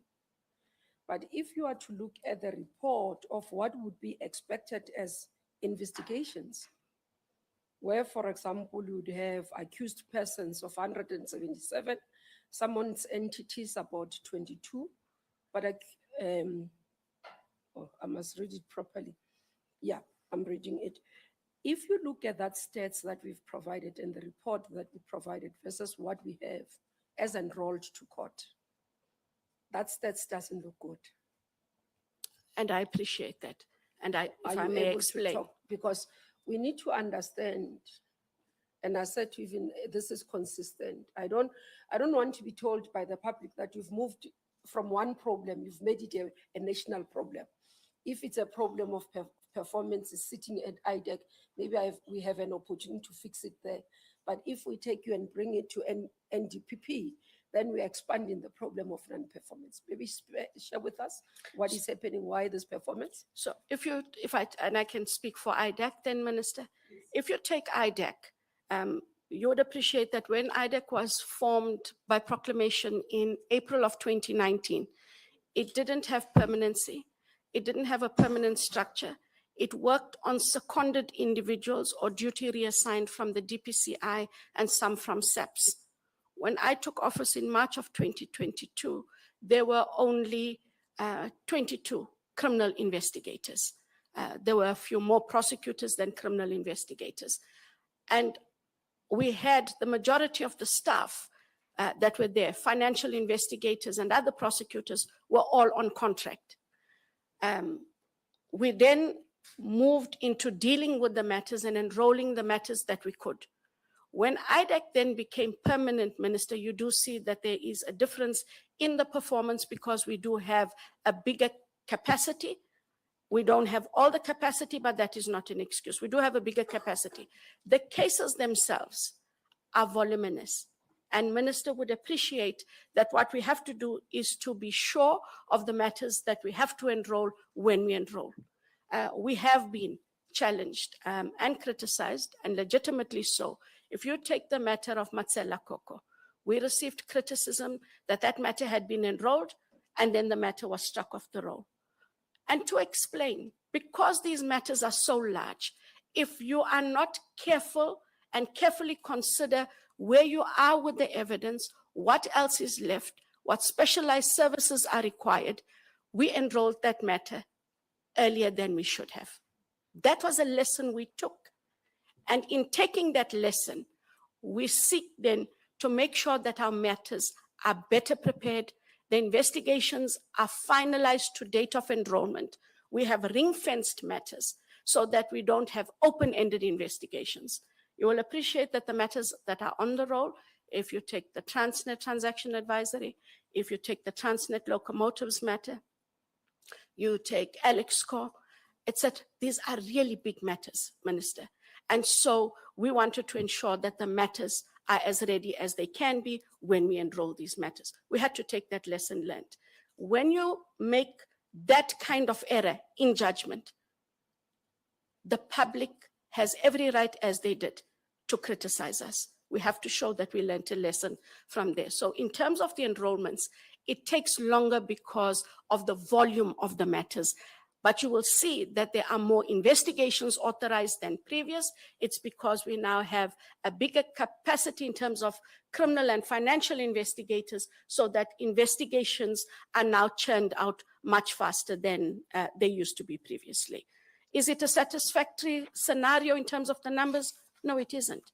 But what it does say is we are careful about what we enroll, when we enroll, and we have to be sure that our enrollments are based on the evidence and the law.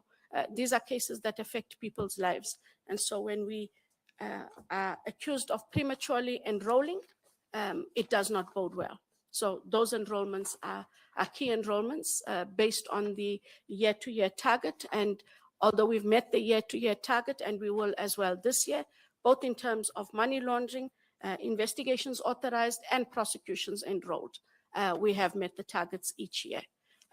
But it is slow. Are this the only one, the Mmamoloko matter? Because there are quite a number that we would not have done well. Or the Newman one, we managed to appeal. You appealed and then you won. You got the appeal. Yes. And then, is that the only one that has fallen off out of the matters that you're dealing with?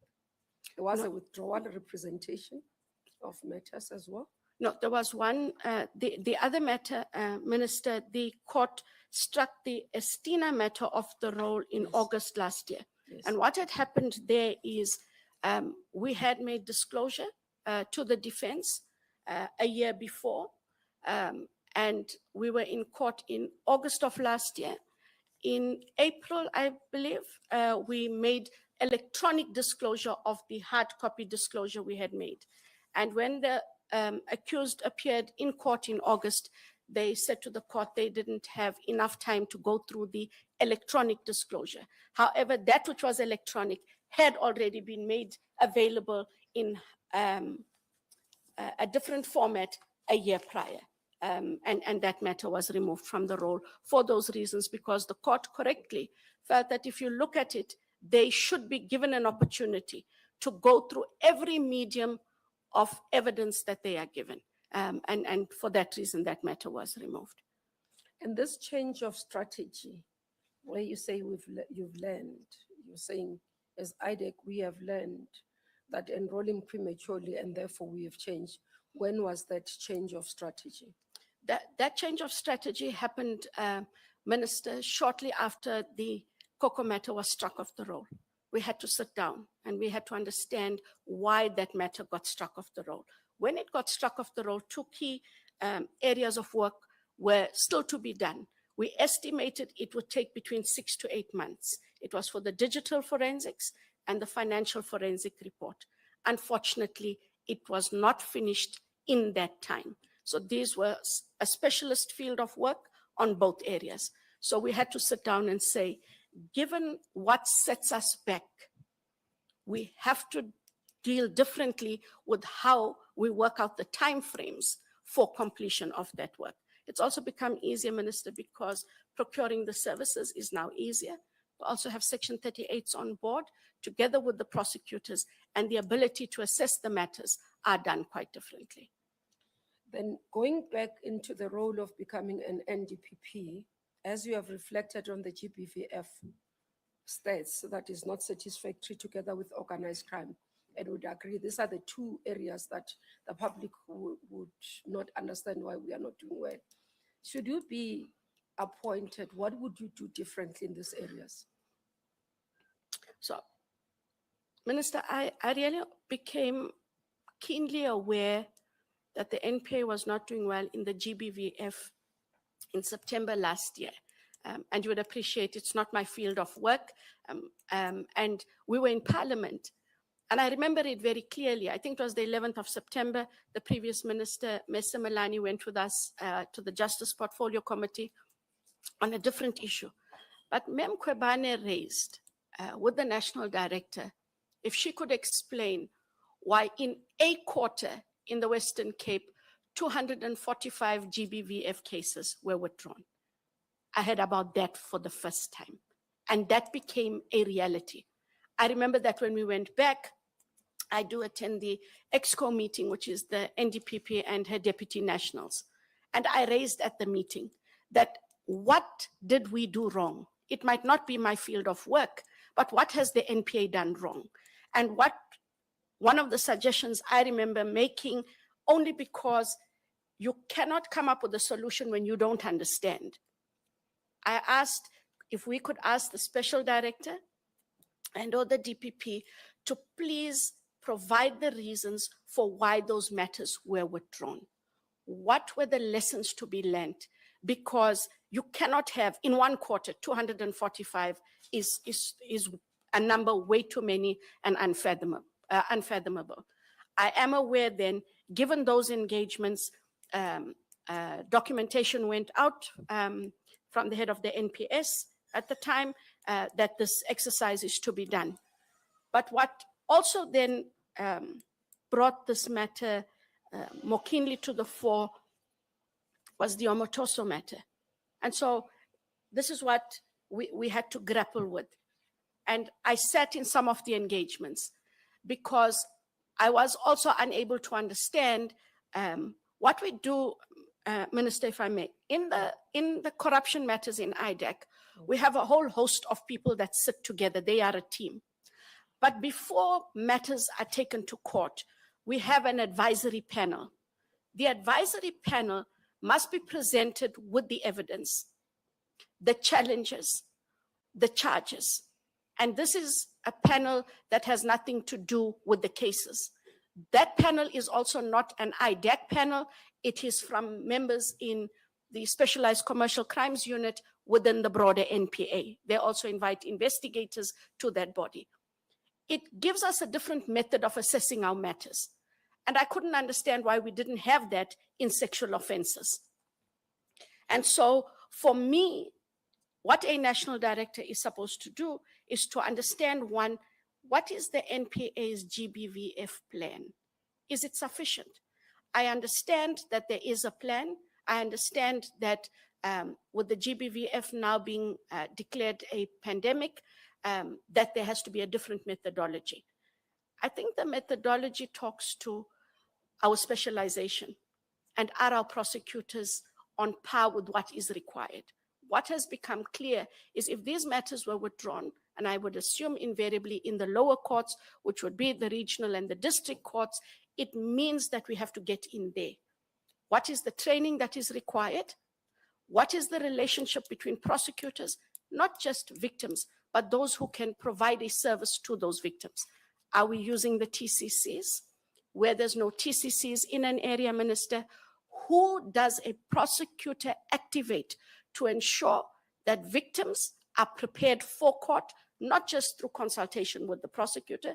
What specialized services does the victim need over and beyond, I think, the psychosocial, medical that is provided through the TCC?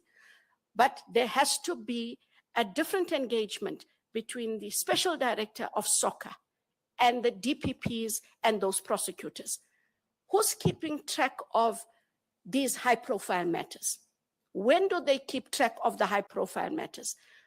Someone must intervene and engage. So whether it is the special director or the DPP who engages with the prosecutor, they have to keep their finger on that matter. What do their people need? Do they know that that matter is a high-profile matter? Have they assessed that matter correctly? And also to have ongoing training in terms of dealing with GBVF. It's a very sensitive matter. And I think in the manner in which I just generally understand how it is conducted, it cannot just be, it is a case to prosecute. It has its own nuances, and prosecutors need to understand what those nuances are. So as a national director, a national director has to make sure that the plan is implemented. Relationship with stakeholders internally and externally is being optimized, and that we have enough facilities to prepare our victims and witnesses. Because one of the complaints that I did see is that at the last minute, victims and or witnesses do not want to go to court.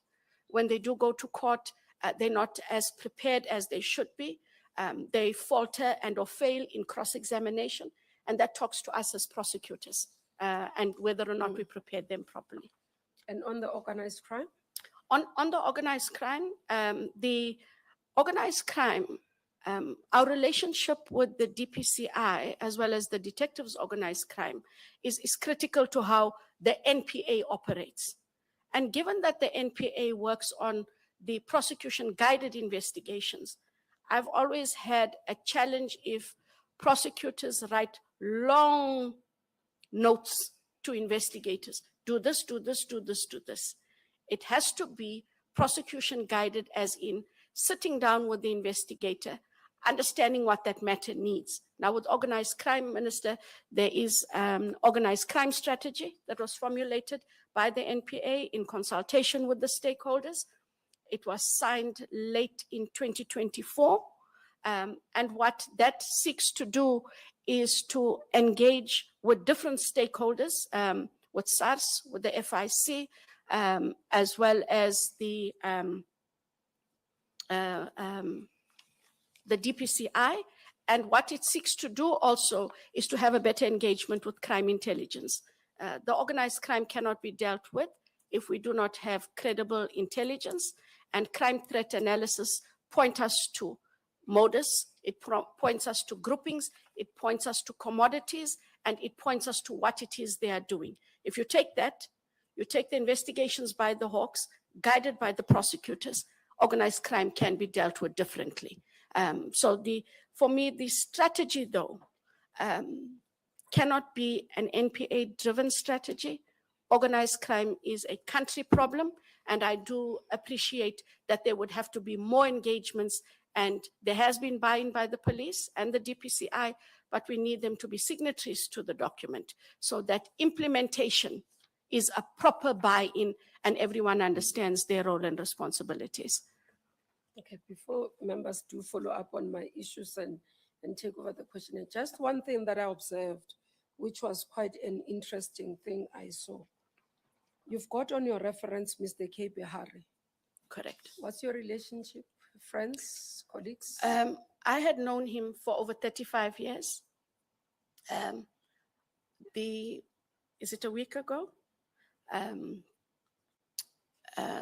He was suspended. I called him. I hadn't spoken to him in months. It's not somebody I engage with every day, but it is someone I've known for a very long time, Minister. I spoke to him. How do you put somebody, when did you change your reference on your CV? The documents had already come in. Oh, okay. So I chose not to change it. I knew that if any issue arises, I must answer the issue. Changing it and then resending does look like I have something to hide, and I have nothing to hide. I'm talking in the context when you say you have not spoken to him. No, in a he long had been a time. reference. If you look at my CV, Minister, those two references had been references perhaps for the longest time on the CV, and had been there as well in the previous interview for NDPP. I called him and said to him, look, I had been nominated and I accepted a nomination. I cannot have you as a reference on my CV. I, however, cannot change it now because those documents have gone through. I did inform him that I will inform the panel, as I do, that he cannot be a reference on my CV. However, I must say, Minister, I did ask about the reasons for his suspension, which he did provide. And I did say to him, while I hear you, you have to appreciate, I am not judging you, but I cannot be having you on my CV. So I unfortunately did judge my friend who hasn't been found guilty of anything. But in this position, the perceptions do matter. And Mr. Behari has understood that's why I'm that he, flagging it as that head he of will be. IDEC, and with what is coming at the commission with reference to Ekurhuleni, I got concerned to see him as your reference, and that's why I wanted to ask the context of your relationship with him. It had been such an old reference. I think even if I had to print CVs from prior, him and the other reference had always been there. The suspension happened after the nomination and CV submission, but I did tell him I have to remove him. And we also agreed that given the allegations that are made, given the fact that he is suspended, although we hadn't talked for months, we will not be able to talk at all till his issues are resolved. I did stand in judgment. I might lose much more friends because I am judgmental, but I had to do that because in the seat that I'm sitting in today for this position, the perceptions do matter, and I've had to do that. Prof, you want to say something? As the head of IDEC, I'll assume that your first instinct is vigilance and Correct. verification. Correct? And it does look like in some instances you allow for this profound blind spot. Not correct. Because let me escort my logic. Sure. When you are to put someone for reference, the common practice is to go back to them and talk to them to say, I have applied for A, and now I've applied for B, I've applied for C. There is no retainer in reference where you say, you will always be there. Understood.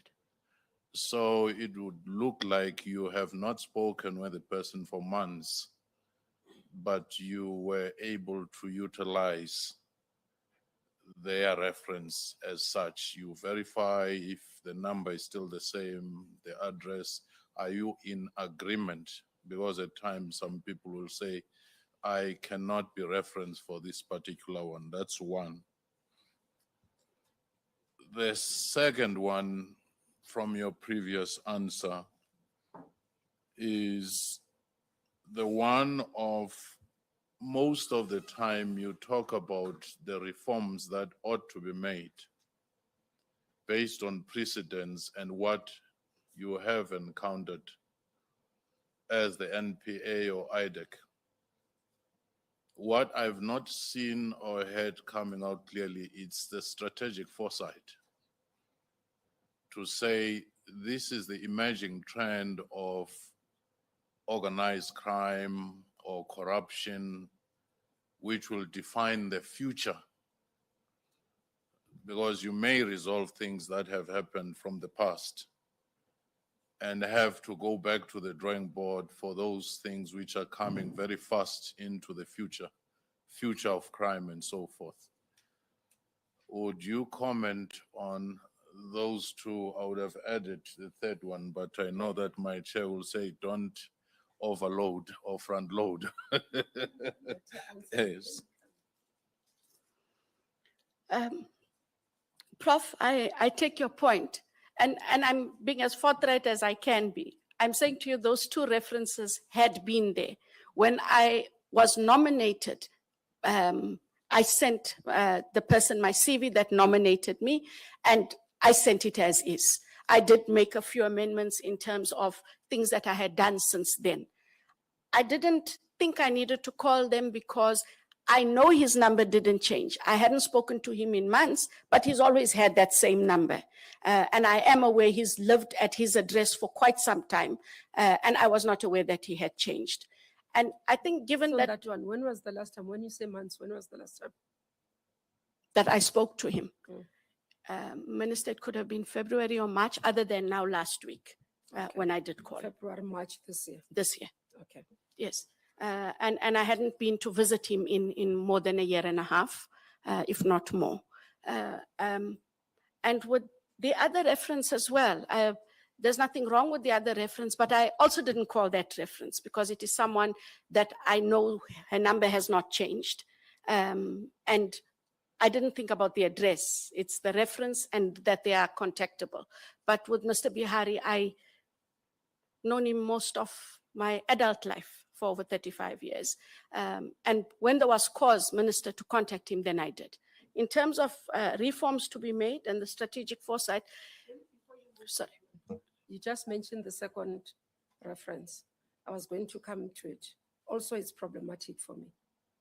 There's no position called acting judge in the Department of Justice.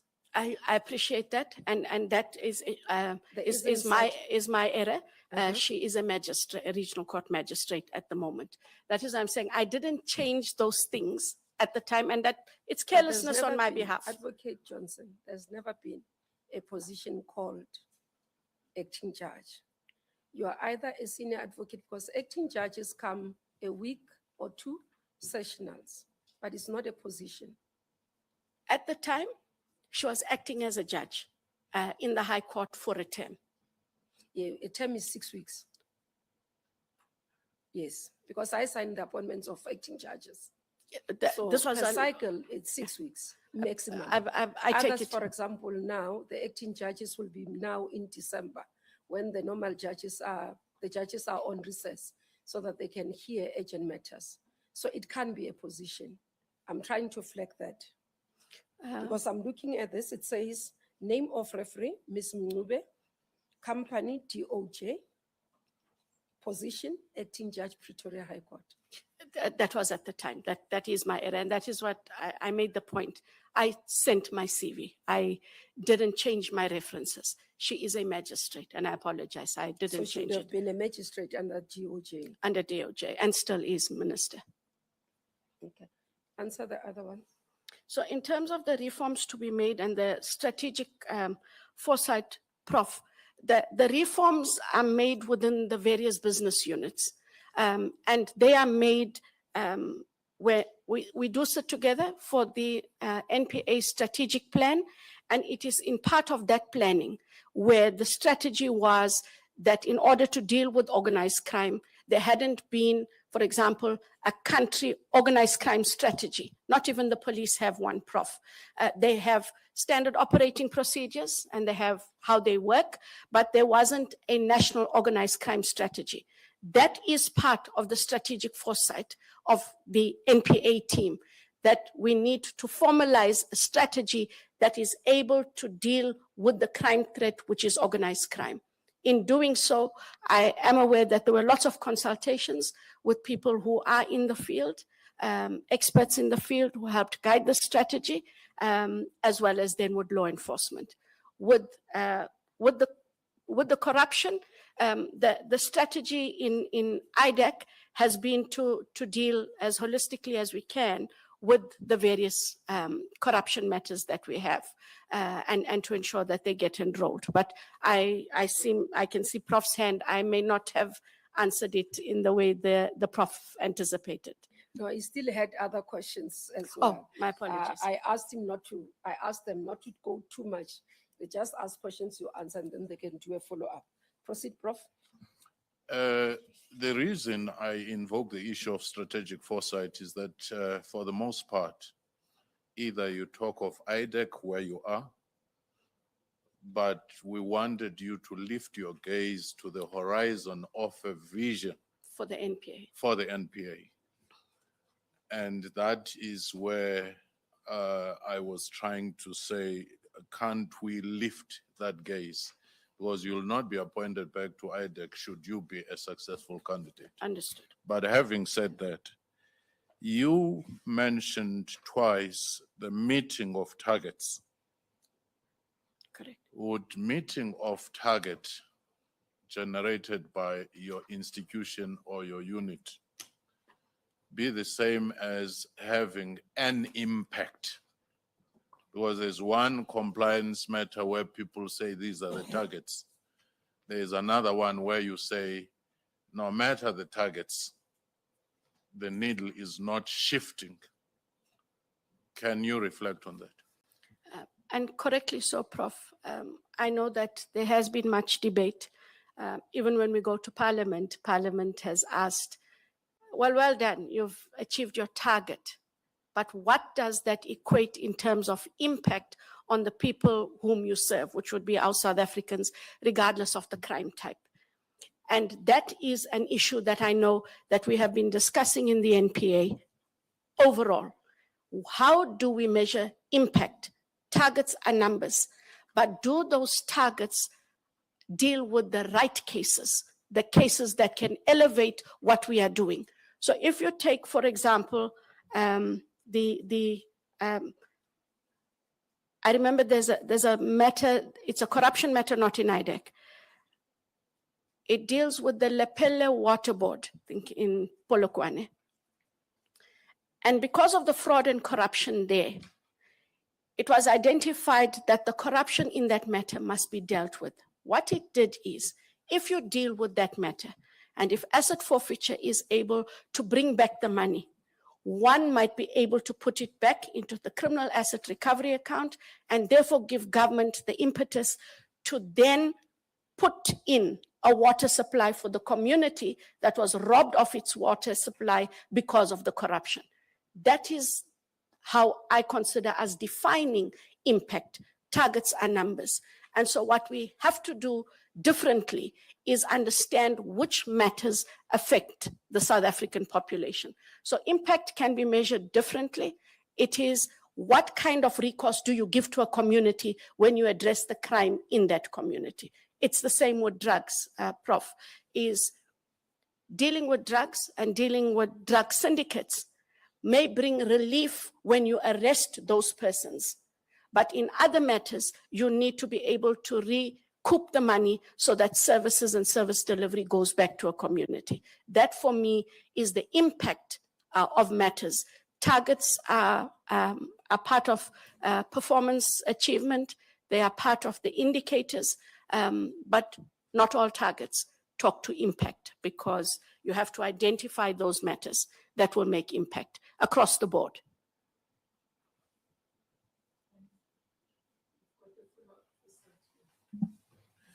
Thank you, Minister. Advocate Johnson, admittedly, humanity is fallible, but the position that you hold requires a higher degree of care and skill in the execution of your function. Correct.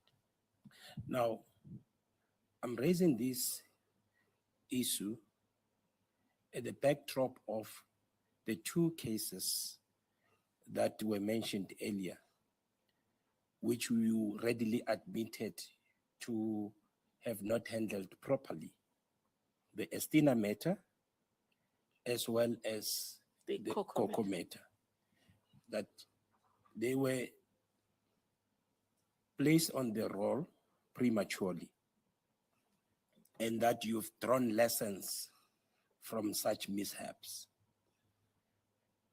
But the higher standard of care and skill wouldn't permit us to just brush it aside and move on as though it's business as usual. Because that higher standard of care and skill does not regrettably allow a space for complacence. And my view and take in handling of these two matters points towards you having been complacent and having exercised poor judgment in rolling matters or enrolling matters prematurely.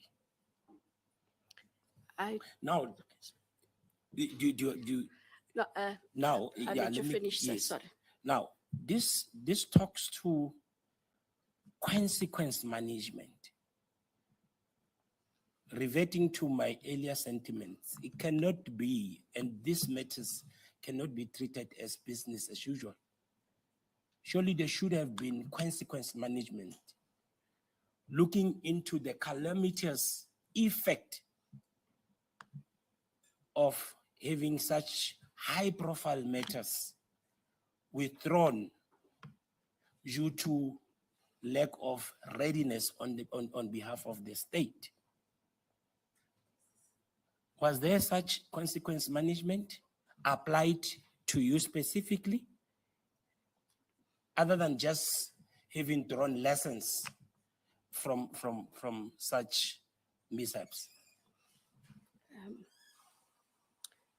The Estina matter, just to be clear, was not a premature enrollment.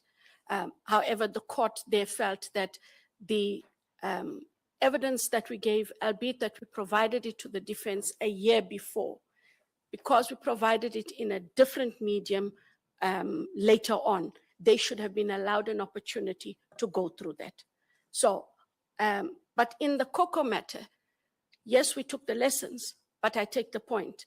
The national director did call me in, as I reported to her, and we had to provide a report on how we made that kind of error in underestimating, and the only error was the underestimation of time to complete those specialized services.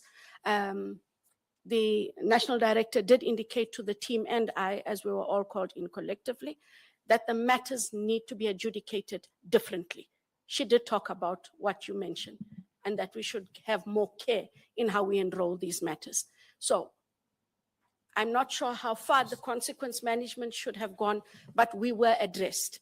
And that was part of how we now, in terms of the question also by the minister, where one would expect there to be more enrollments, there aren't as many enrollments because we exercise a duty of care more diligently, given what had happened with that premature enrollment of the COCO matter. So that was just a slap on the wrist. There was no disciplinary action whatsoever taken, notwithstanding the consequences So in terms or of the effect that this had, not only towards the proper administration of justice, but in perpetuating the erosion of public trust in prosecution.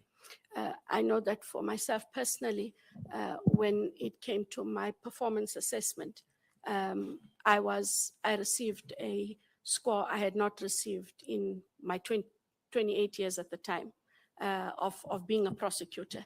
The national director marked me down to a 2 as part of my not having performed as I should have in that area of work. But that was as far as it went, and I take the point.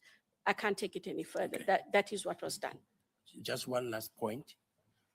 You indicated that you got to know of the impact of the GBVF when you Went to Parliament? when you were in Parliament, and that was the first time you got to be aware of the impact, or rather the statistics and the challenges that bedeviled the institution at the time. And part of your reason for being oblivious to that fact was that was not necessarily your area of focus.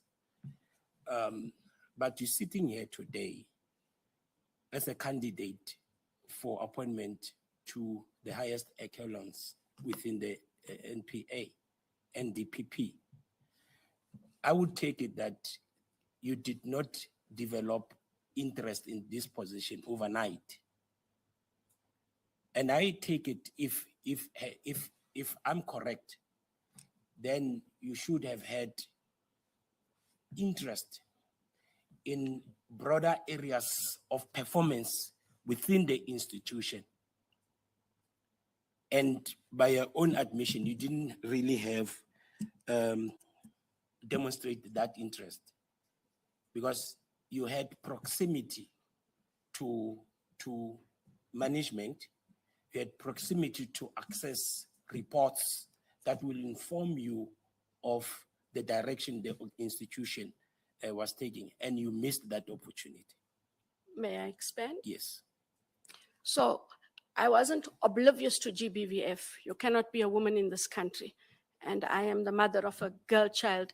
I'm not oblivious to GBVF in the country. Within the, sorry to interject, within the context of the statistics that I'm referring to, which you are not aware and up until you were in Parliament.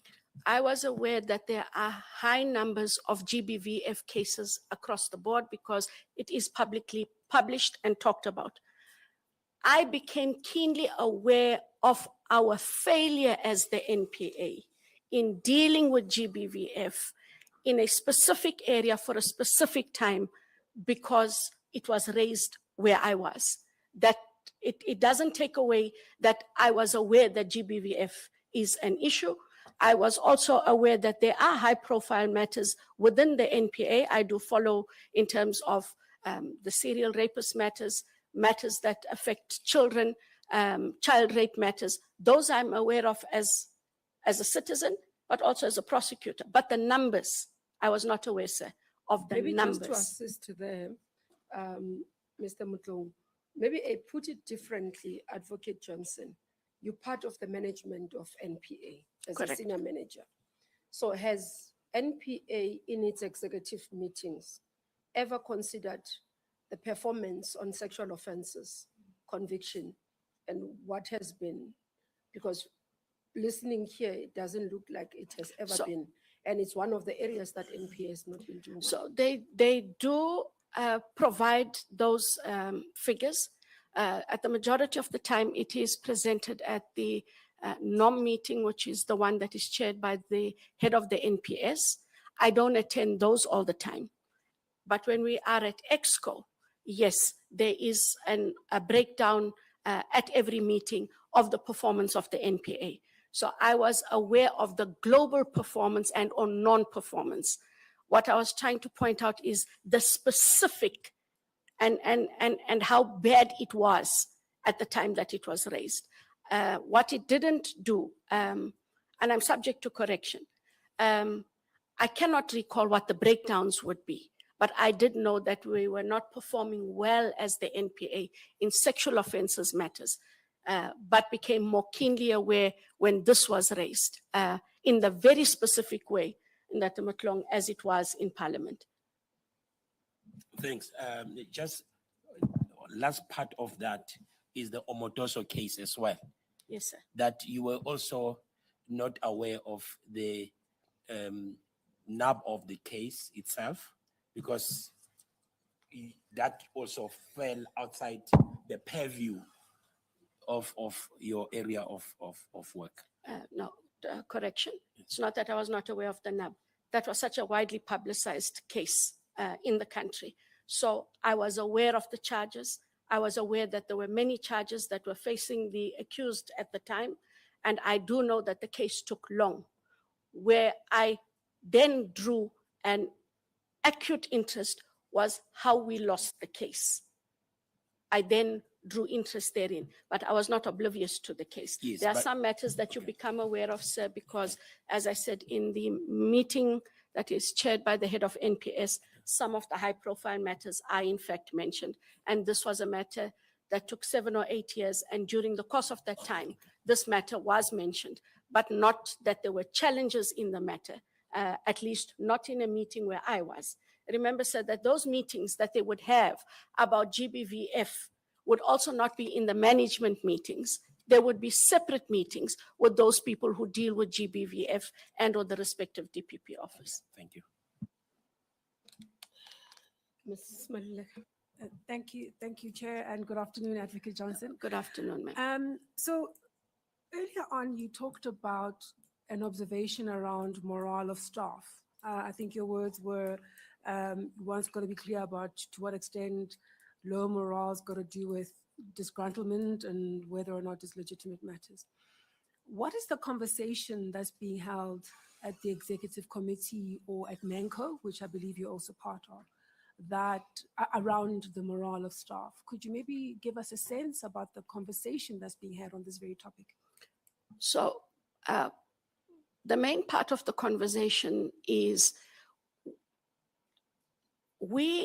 had we gotten to the source of the problem?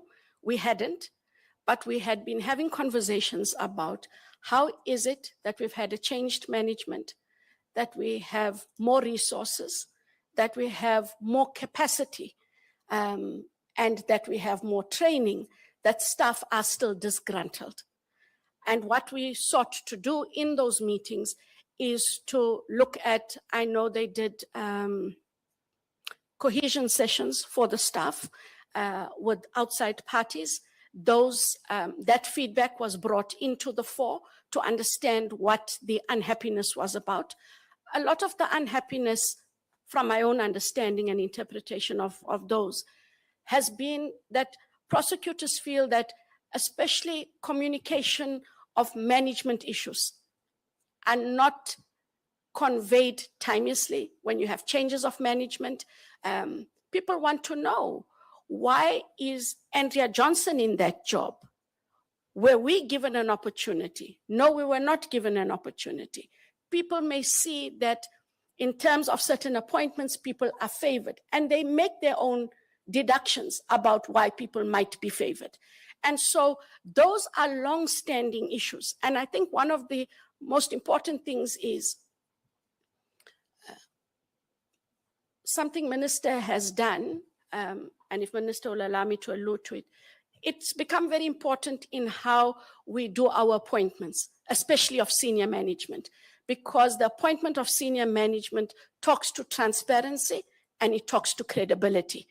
And that the NPA, that has been the biggest gripe. People on the ground want to know how senior managers are appointed.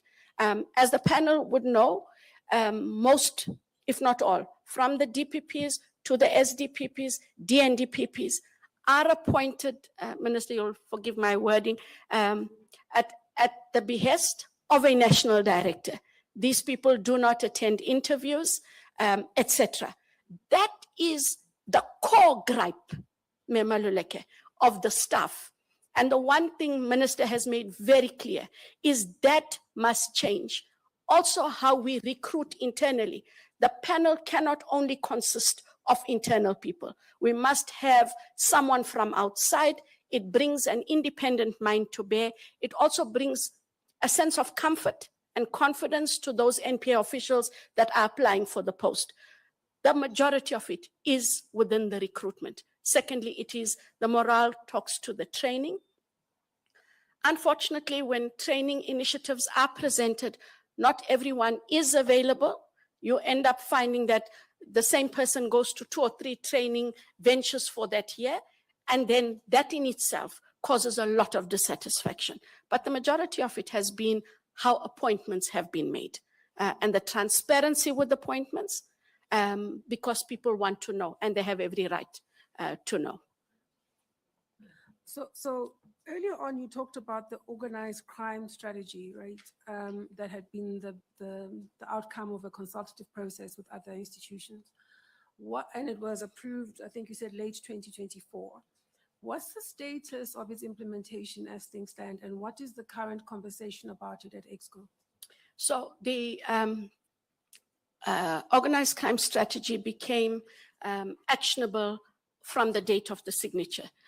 So I cannot remember the exact date, but in 2024 when it was signed. What that has done is it has made, there's a different engagement with prosecutors on the ground. So organized crime prosecutors always formed part of a component and they just dealt with the matters as they came in. What now happens is, if you take a division, the DPP gets to understand at a higher level what the organized crime priorities are. And the DPP has to then ensure that they have dedicated staff to deal with those priorities, and also what the engagements must be with the stakeholders, who the relevant stakeholders are, and what will drive the identification, investigation, and prosecution of those matters. They are happening in all of the organized crime components as they are across the country. And then there is a lot of engagement with the organized crime component that sits at head office in terms of mentoring and in terms of ensuring that the plan is implemented and that the partners still remain on track, especially the DPCI, because the organized crime, Mmamoloko, that we talk about is the higher levels of organized crime dealt with by the DPCI. And what the NPA also does is there's an active engagement in the projects committee. In the divisions, provinces, they're called provincial project committees, and then the national projects committee of the DPCI, where the NPA also sits. Projects are then presented, and they then get to decide in terms of priorities as a law enforcement group, together with asset forfeiture. I believe the South African Revenue Services sit there, the FIC, as well as the SIU are also in attendance. So the approach is holistic, and the partners, together with the NPA, drive the priorities and the crime types that are identified. So it is being implemented.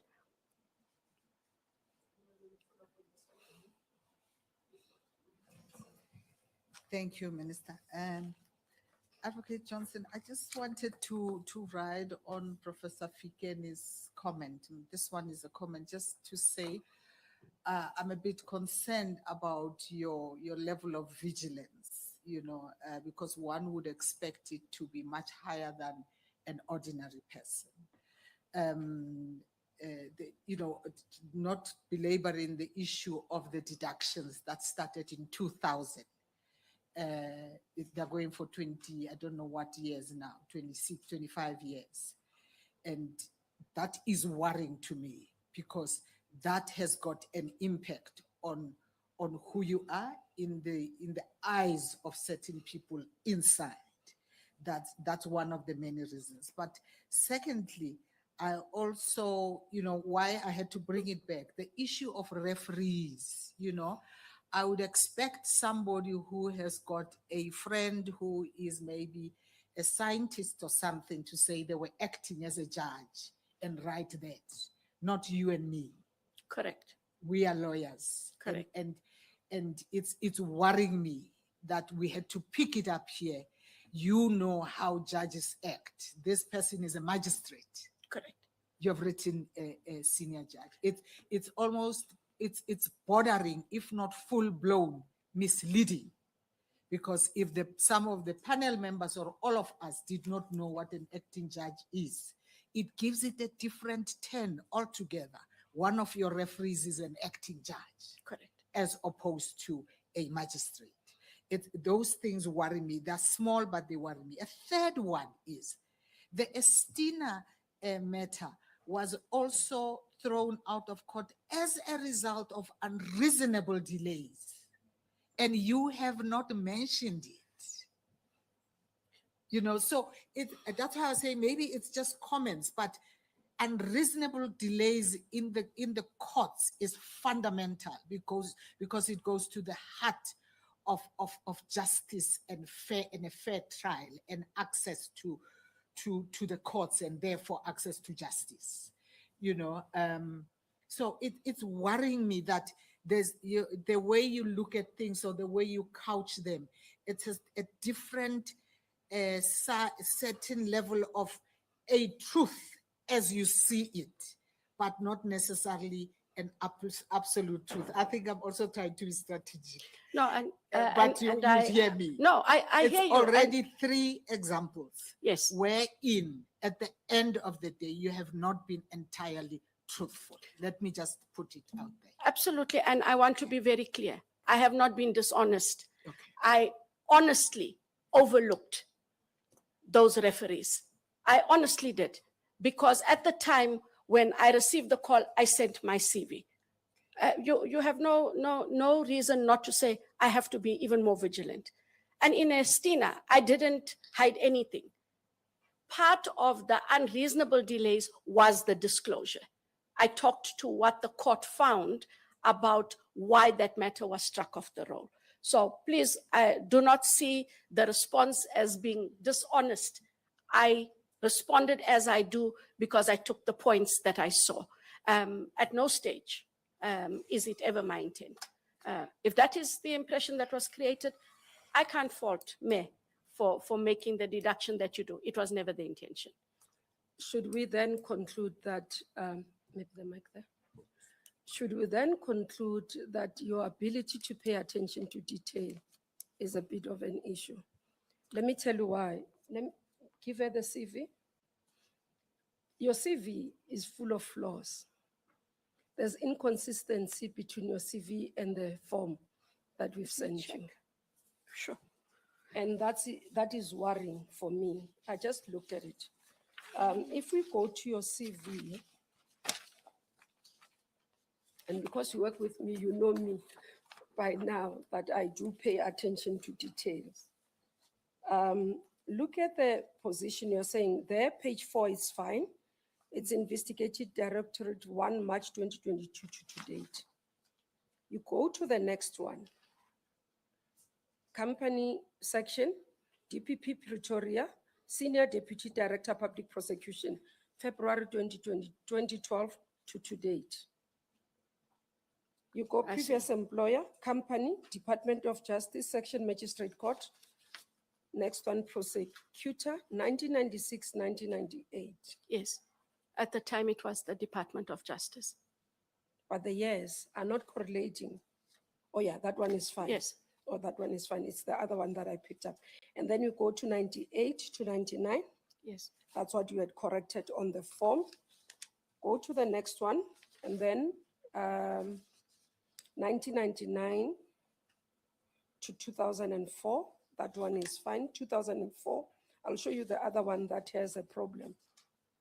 Because I've been corresponding with this one. Check on the one of, On page 8, on page 8 as well. correct. There's a problem there. The next page as well, let me just show you. The dates. Employment Oh, period the- is a problem as well. The next page as well, 6 February 2019 to date, a problem again. The to date, yes. So you see what I'm raising. Again, you go back to page 11, National Coordinator Organized Crime, 2019 to date. This is your CV.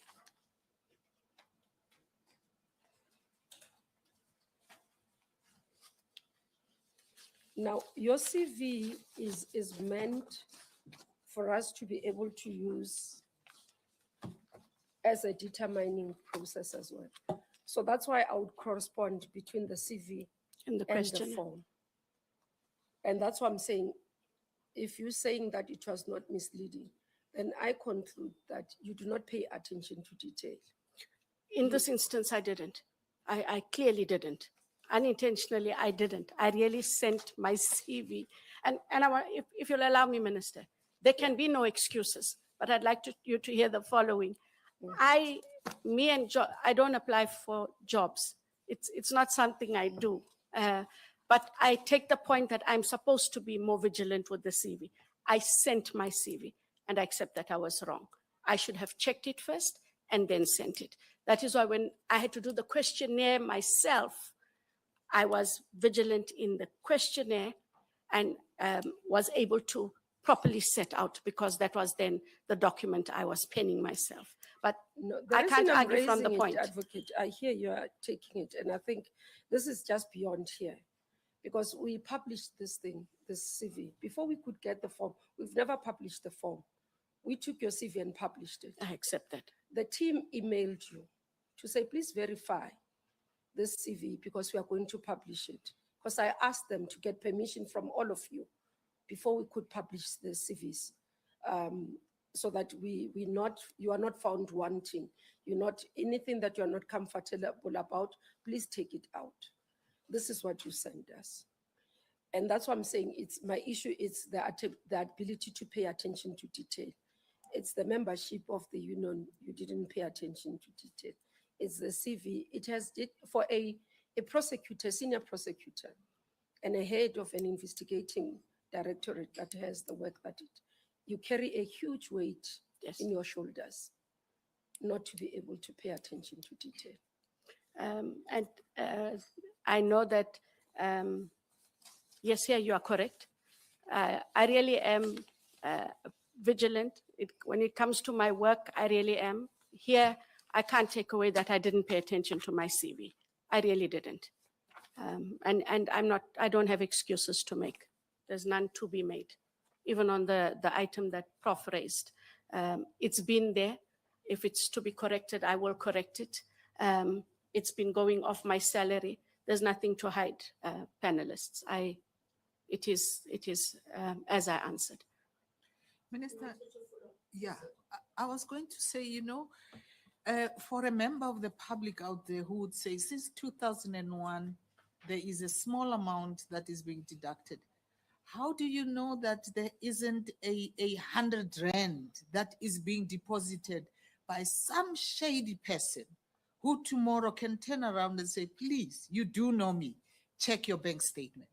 So in terms of my bank account, the difference is getting those notifications. I get the notifications and I do check my bank account. This goes off my salary advice. That membership goes off as a stop order. That is what we were expected to put in those many years ago, May. So those go off differently. They don't go off my bank account. They get withdrawn before you get your salary. So I'm saying it is there because it's always been there, but not in my bank account. I am clear about what's in my bank account.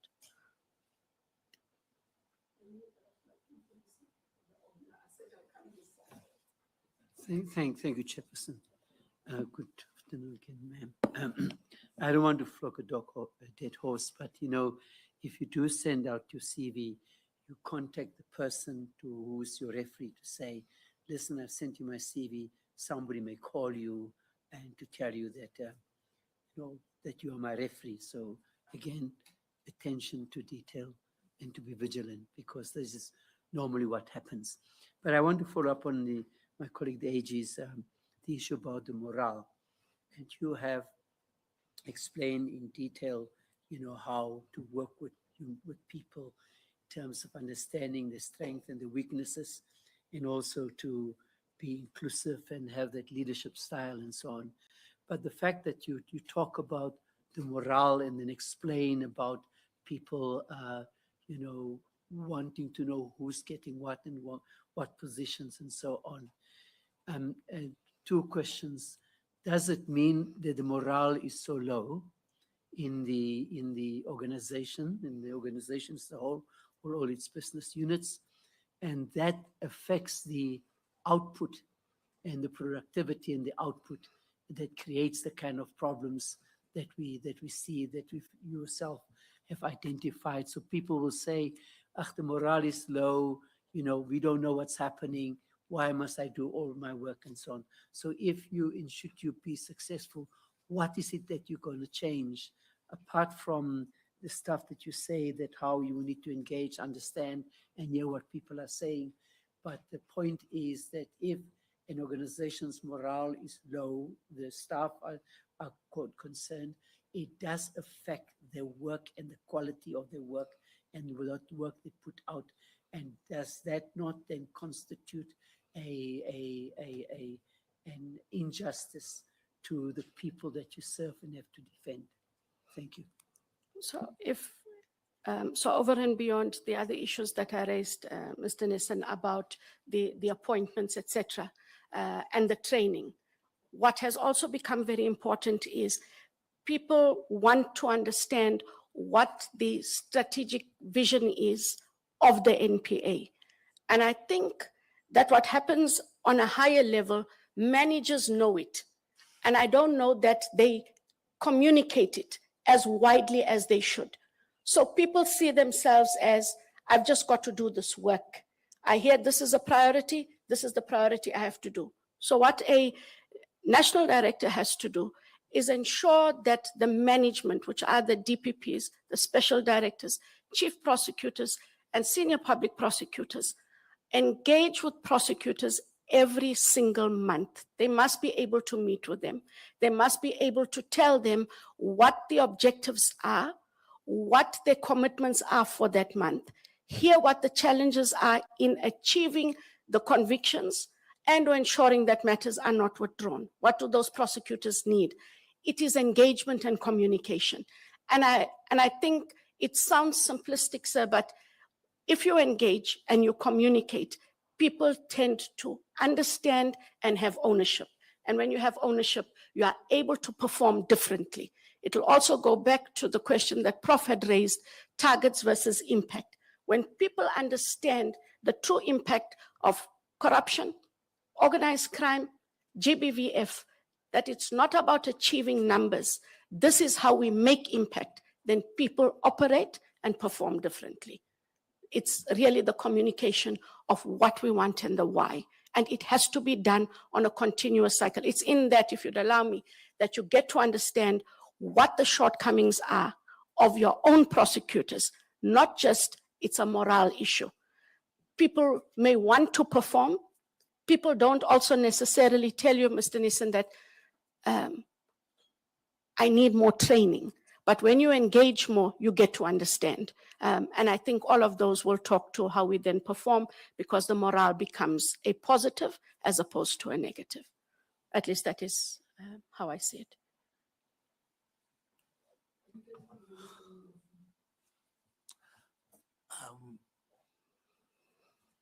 Advocate Johnson, I wanted to take you back just 1 or 2 steps, nothing hopefully too hectic. Coming from you. Yeah, coming from me. No, Sorry. You know, sorry, It's okay. Minister. He smiles, and then when he asks the question, it doesn't leave you smiling. So I say in jest. Sorry, sir, I It's interrupted you. okay. Maybe that's the whole point of making everybody comfortable so that we don't have to look at this process as if it's an interrogation room. It's not. And that's what the minister encouraged us to do, not to deal with colleagues as if we are in an interrogation. So I wanted to check with you, when you talk about the consequence management scenarios, I want you to cast your mind back from all the responsibilities you had to carry in the NPA. IDEC, you started leading it 2 years ago. I think it has 2 years since then, if I understood you correctly. Then you calculate the number of years that you served in senior management in the NPA. My imagination tells me that you have been in senior management for the longest time to be able to be part of that communication that you are currently talking to. And my understanding says the current incumbent has been in the institution for at least 6 to 7 years at most. And you have been there throughout. She actually found you there. And that's how I understand you. Now, having been part of that development of that very same first strategic plan that you guys created and developed, and even agreed about how it filters down, how you communicate it. Let me then understand from you, what became your role in that space of that communication, of that strategic plan, to filter it down to the very junior prosecutor who just entered the prosecution role in the courts? How did you assist that, or perhaps not assist that? So at the time that I became involved, I was at head office organized crime, and that was from February 2019 till the end of February 2022. Okay. So part of that engagement was ensuring that in order to achieve our organized crime targets, to help prosecutors understand, especially at head office, part of the head office component's duties was to enable prosecutors to understand racketeering, what was required for racketeering, what the priorities were. So when we had the National Operations Management Meeting, which is the management meeting of the head of NPS, we would engage with the DPPs to ensure that them and their divisions understood what was required. We would also go to the divisions. I would travel, for example, to Mpumalanga twice a month. I would engage with stakeholders for the illicit mining. We would, another colleague would go and engage on environmental matters. I engage stakeholders in terms of serious violent crime, cash in transits, and we also then engaged with the stakeholders. When we came back, where it became necessary in terms of the achievement of the strategy, we would make sure that we wrote the necessary letters and or guidance documents, criteria documents, and sent them down through the provinces, because in the provinces, it is the DPPs that are in charge. However, we were allowed, and we did. I would engage with the organized crime nodal points in each division. We also had meetings to understand that they knew what we needed, to tell us what they needed, and to indicate what their challenges were. Those then got escalated higher. So there was that engagement, but only because I was at a head office level. But the DPPs, we engaged with them, and from there they engaged with their staff. In line with that, if there was discontent amongst those staff members that you are speaking about, was the discontent at managerial level with the DPPs across the country, or was it a head office based discontent? No, I don't know if that's the right word, but the challenges that prosecutors I had. don't want to use the word disgruntlement because I'm not very sure where you got it. So I'm just using a simpler word that gives you opportunity to explain when a colleague says to you, I don't understand how Mr. Nelson was appointed. That is how you want us Understood to it. understand you. So I want you to understand me that way. Understood. So when those issues were raised, especially where I had those meetings with the organized crime nodal points, we documented them. We did send them back to the DPPs, and we asked for feedback because the head of the NPS must ensure that those challenges are actually dealt with, and they would get dealt with. The majority of the issues that were raised were issues of resource at that time. Not all prosecutors are specialist prosecutors.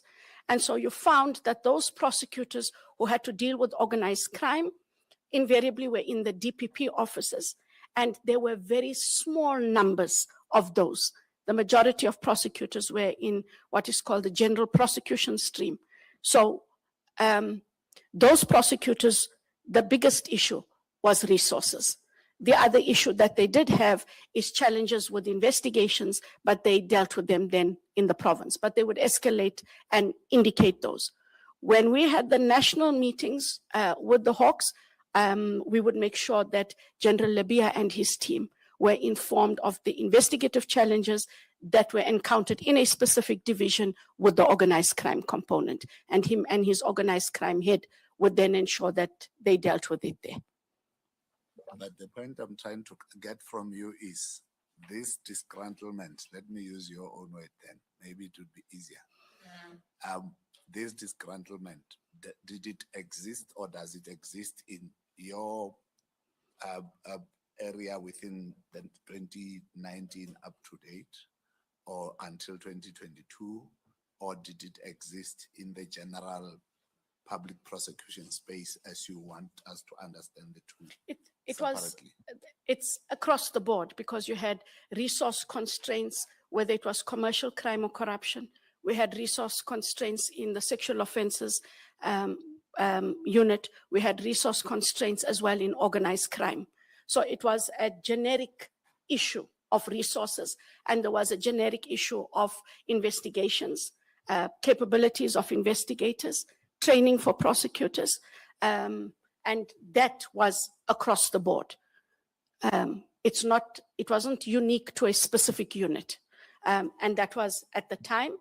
I know now that there's more engagements between DPPs and their units. You also now have special directors in those specialist units, and the problems are escalated and dealt with there as well. It's only where a problem cannot be dealt with that it is raised with the head of the NPS, Advocate de Kock at the time, now Advocate Mzinyati, and they also do get escalated, especially resource issues to the Office Strategy, Operations and Compliance, which deals with capacitating and training. Prof? Thank you, thanks. You've been with the NPA long enough to be able to characterize it. You've mainly referred to staff and prosecutors at the leadership level. Is NPA a house divided, or do you have any other type of leadership challenges? And if so, should you become the head of the institution, what would you do to cure that problem? And the second layer of that question, if you can help us lift one or two things in your long career within the institution where you say, I initiated this particular change and championed it and saw it through in terms of its implementation, and it will forever be remembered as something that I initiated. Not what the group, what the leader said should be implemented, but something that is your flagship when you reflect. Myself. Yes.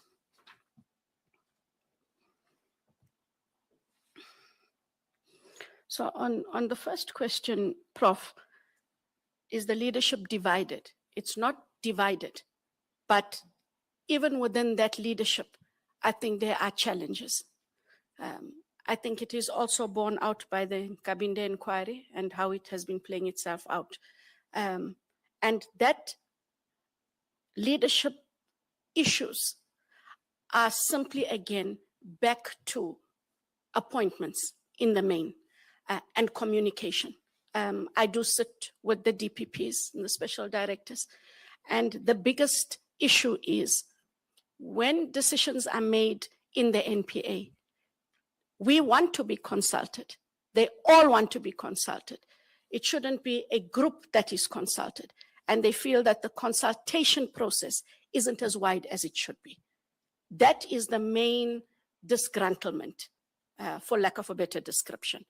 And when people feel that not everybody is part of, not everyone can be making the decision, but they should give input into certain aspects that will affect how they operate.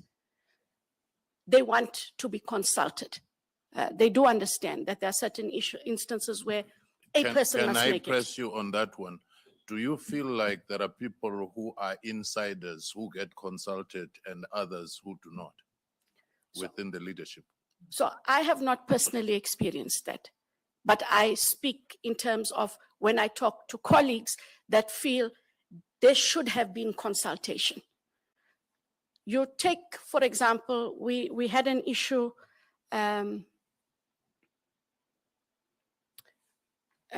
Minister might be aware of the issue with when the DPP for Johannesburg was suspended, there was a lot of issues around we are fellow DPPs. Tell us what is going on. This is a senior colleague. It can happen to us tomorrow. Now, I understand why you, on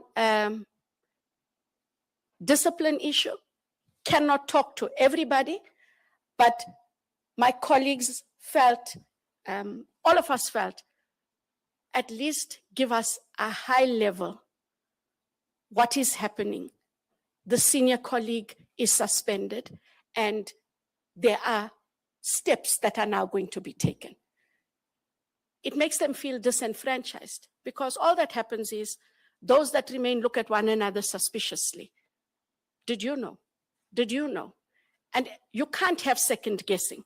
And that is a key issue when we are not, we have to be taken into confidence on key strategic issues. When you deal with a senior member of the NPA, it is not, oh, well, Andrea Johnson is suspended.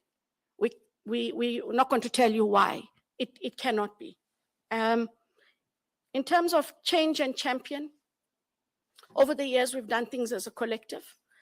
But the two things, or the one thing, when I took office at IDEC in 1 March 2022, IDEC did not have, as we used to have in the DSO, an operations manual. An operations manual that dealt with all of the administrative duties, that dealt with the role and function of investigators, criminal and financial, and that dealt with the role of prosecutors and how matters came in, intake criteria, and the processes that were needed. I remember sitting down and I took a A3 and I started in my head to map out how we should operate. From start, when we get a matter, till we get to court. It really was an ugly handwriting drawing. I still have it. It is my pride because I penned it out of my own experience. And through you, Chair, IDEC, because you are starting it, it's naturally going to be, we had to do the following. Like anyone starting an organization, they'll say, have A, B, C, D, E. But within the NPA, so prior to that. Why I wouldn't, if you would allow me, why I wouldn't brush it off? Yes. The ID was proclaimed in April of 2019. We are talking about 2022. there wasn't such an operating document. IDEC is in the NPA. You want to deal with corruption, which is a country priority. You must have a plan. You must have a process. We did not have that. So that is a key initiative changed and championed by myself. Penned it, and then had our management sit together so that together with our strategy management office, take them through the document, what we understood. At the end of 6 or 8 months, we have a IDEC operations manual from start to finish. It is there for every new employee that comes in. And we were the only ones, still are the only ones, that have a full operations manual from all the specialized units in the NPA.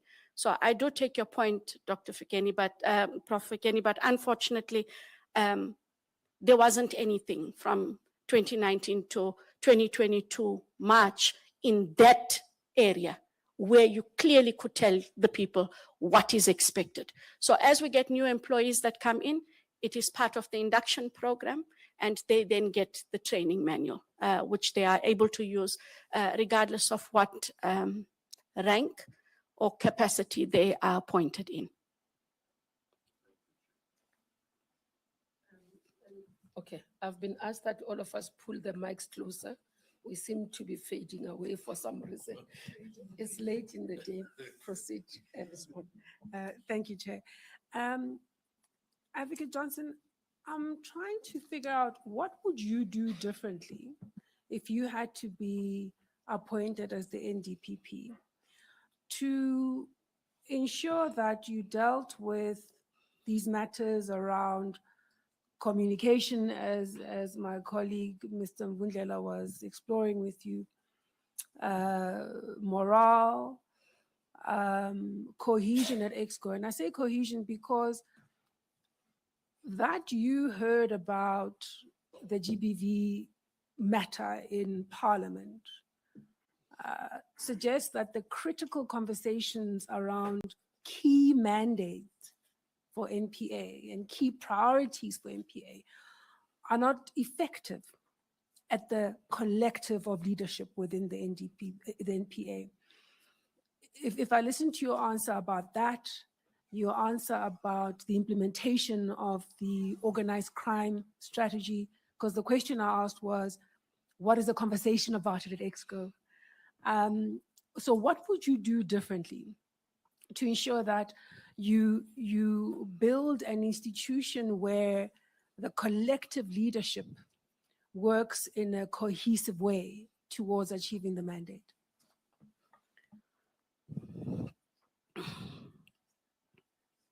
And that's not going to be an overnight success for anybody, not just me. And I think it is because of how the organization has to operate. It has to be operational and perform while still attending to its strategy and ensuring that the strategy is understood and implemented by everyone. And it is finding time to, so if we start at the top leadership, it is a national director with the deputy nationals. In the time that I've engaged on that platform, there is clarity amongst them on what each one's roles and responsibilities are. I think where the disconnect might be is from there to below. In terms of every deputy national should take the DPPs, special directors, more into their confidence on what the objectives are. Now, every deputy national deals with it, but they deal with it, the head of NPS, the head of AFU, the head of SOC. We do have a MANCO, and at that MANCO, these are also discussed. But I guess given the time when these meetings and the length of those meetings, you don't discuss all the details. And we have to find the time to make sure that the details are dealt with. a national director is responsible for all the prosecutors, processes, prosecutions, whether they're instituted and where they are stopped. The national director has to make sure that all the prosecutors, now how do you get all the prosecutors to know that these are our responsibilities? It's not just about having regular meetings with your top management. It is about going down to grassroots level. I know that our current national director had been doing that in this past year, where she's had regional visits and she's engaged more with the staff, and she wanted staff to understand there is a different level of understanding and appreciation for where we are at and what we need to do. That has to continue. But you also have to deal in terms of the staff. Staff need to know that their actions have a reputational risk to the NPA and what that reputational risk does to our performance. And we can only do that if we are talking to them through the different levels. So again, I say it sounds simple, but the communication and what is being communicated, when it is being communicated, and then holding those different levels of managers accountable. Dr. Motlong, there has to be consequences for why we don't engage our people perhaps as much as they want us to engage. What stops us from talking to our people about what needs to be achieved? Now, a national director cannot be seen to be the head of the organization divorced from his or her people.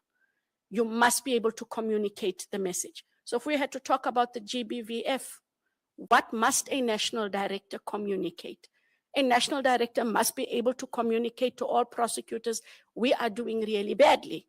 Where are we doing badly and why are we doing badly? And what is the consequence of us not doing that work?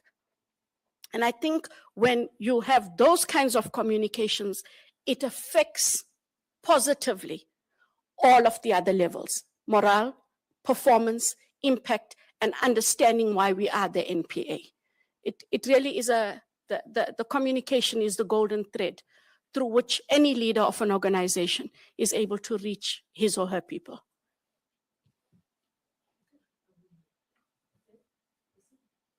Thank you, Chair. I've actually been trying to resist the temptation to venture into this question, but I think it's quite relevant that I should pose this question to you, particularly taking into account the role and mandate of IDEC.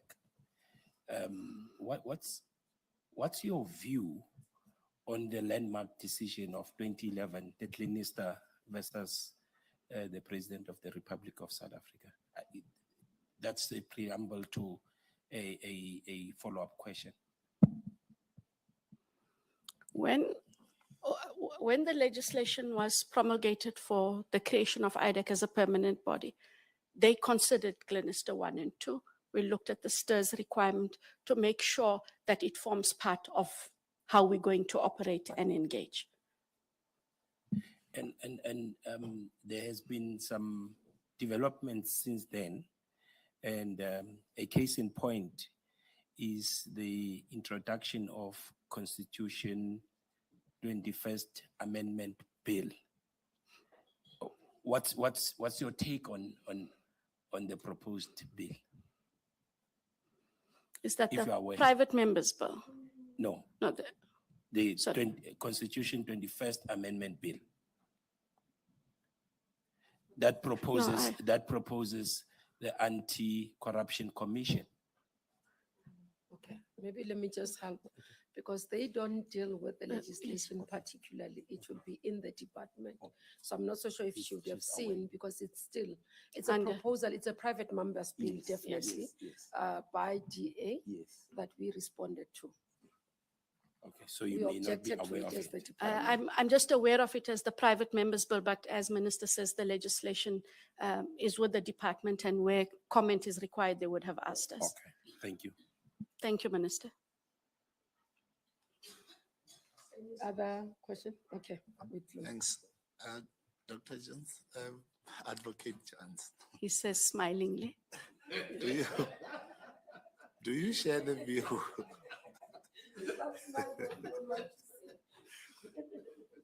I'm smiling because I called you doctor, and I was scared that you would remind me that generally in the legal field, LLD may not be something that we actually put forward much about. Not that we don't encourage people to study. Do you share the view that there is, and there may have been or could be situations where there was political interference in public prosecutions? Do you share that view? Because it does exist in society. Maybe just to give you comfort. You would not be the first one to say No, so. I am aware of that view. Okay. I can tell you that in my time, no one has interfered, no minister, whether within the Department of Justice or elsewhere, or the president, in the work that myself or my team have done. I am aware that when we were in the DSO, there were talks that there would have been political interference. And I know that that was dealt with both in the HEFA and in the Janwala commissions. And that's the extent of it. But in the actual operational work, there are allegations of political interference in state capture matters. But in the matters that we've done to date, there hasn't been political interference on that, where you can say, it is Minister so-and-so, it is this political person, etc. What we do have that is different is you have in the group of criminality, politically exposed persons against whom allegations of crime are being investigated and made. So I am aware of what you say, but I have not experienced it, nor has anyone in my field where I currently am or where I've come from in terms of organized crime. Great. Now, with that in mind, possible elevation to the National Director of Public Prosecutions.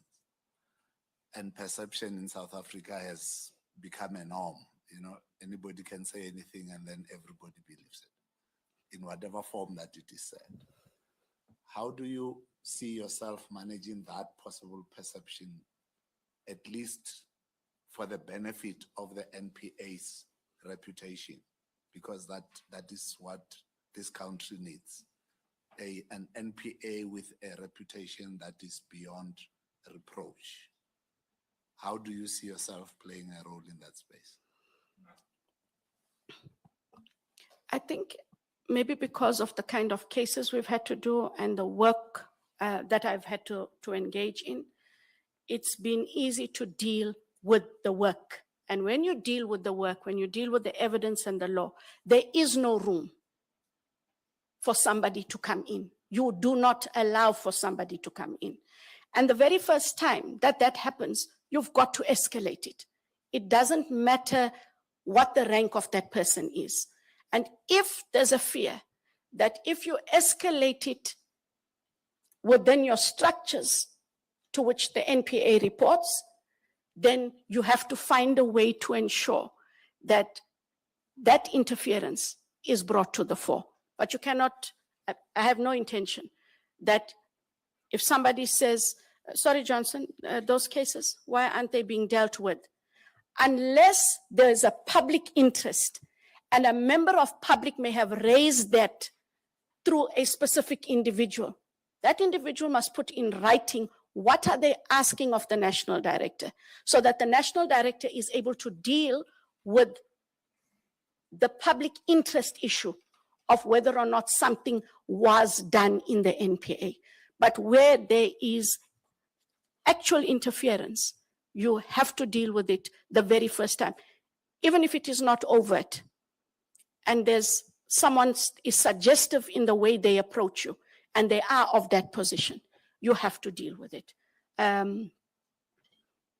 We have a minister. I'm not sure how long. My minister is my minister. In this administration, this is my minister. And our minister has Never once, and I'm happy to say that, and she can leave the room if she's uncomfortable and then she'll come back because I'm talking about her. But this minister has not asked, even of IDEC, which has such highly controversial matters where there are politically exposed persons.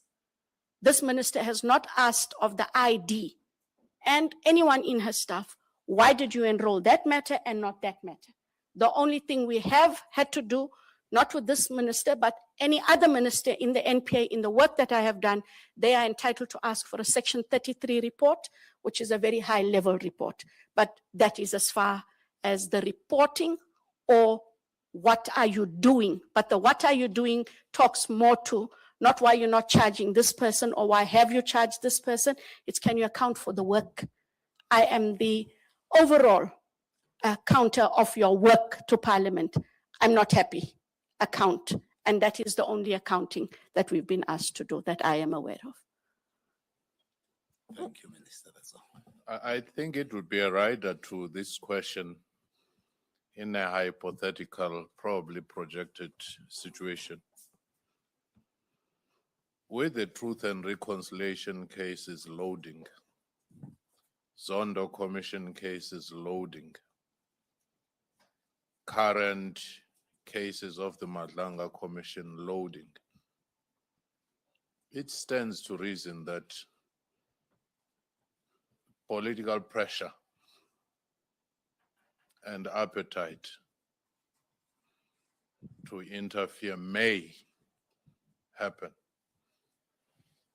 It also stands to reason that with the turnover of ministers, it may not just be a person. How would you institutionalize insulation of your work irrespective of who is there? The only way I know how to deal with it, Prof, is you have to stick to your strategic plan. You have to stick to the mandate.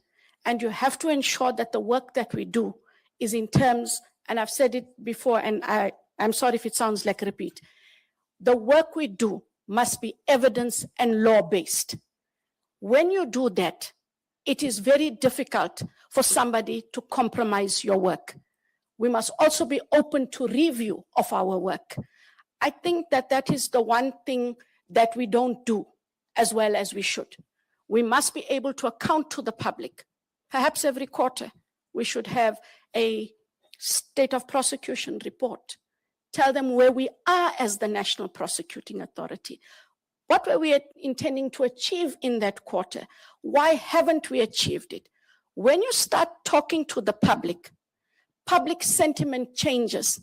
And when public sentiment changes, the room for someone wanting to interfere is curtailed because they know you will go out there. And when you tell your story, you'll have to tell that part of the story. Any other question? We're done. We move to the next one. You want to? Okay. Let me hand over to Mr. Mutlo to take us through the public comments. You would have seen them, and we would have given you an opportunity to respond, but he will take you through. Thank you, Minister. Advocate Johnson, as Minister when she introduced the flow of the process, intimated that we have received a high number of public comments. And it's on record that we received a whopping 209 comments. And out of the 209 comments received, only one supported your appointment. So essentially, we're sitting with 208 objections. And now I would like to take you through a whole range of these comments. But obviously, I wouldn't go through each and every comment. So I'll package these comments in terms of the similarities in content. The bulk of the comments which raised objections to your appointment has to do with conflict of interest, ethical concerns, and this stem from your recent participation in the ad hoc committee. But I'll deal with those. But there was also other comments separate from this, and I'll also deal with those comments. And they touch on issues of poor judgment, but also ethical concerns in how you dealt with some of the cases that they've listed. So perhaps it would be prudent that I should take you through the comment that deals with your support of your appointment and just take it out of the way. And this is a comment that was received. It's under 190. You should have received it. Column 190.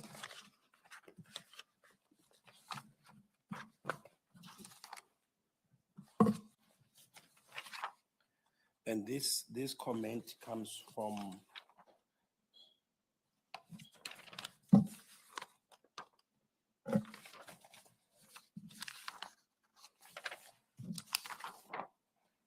Robert Mailula, who says, Advocate Johnson leads the investigative directorate and has long-standing experience in organized crime and corruption cases. Her Scorpion-era background shows a strong commitment in accountability and results.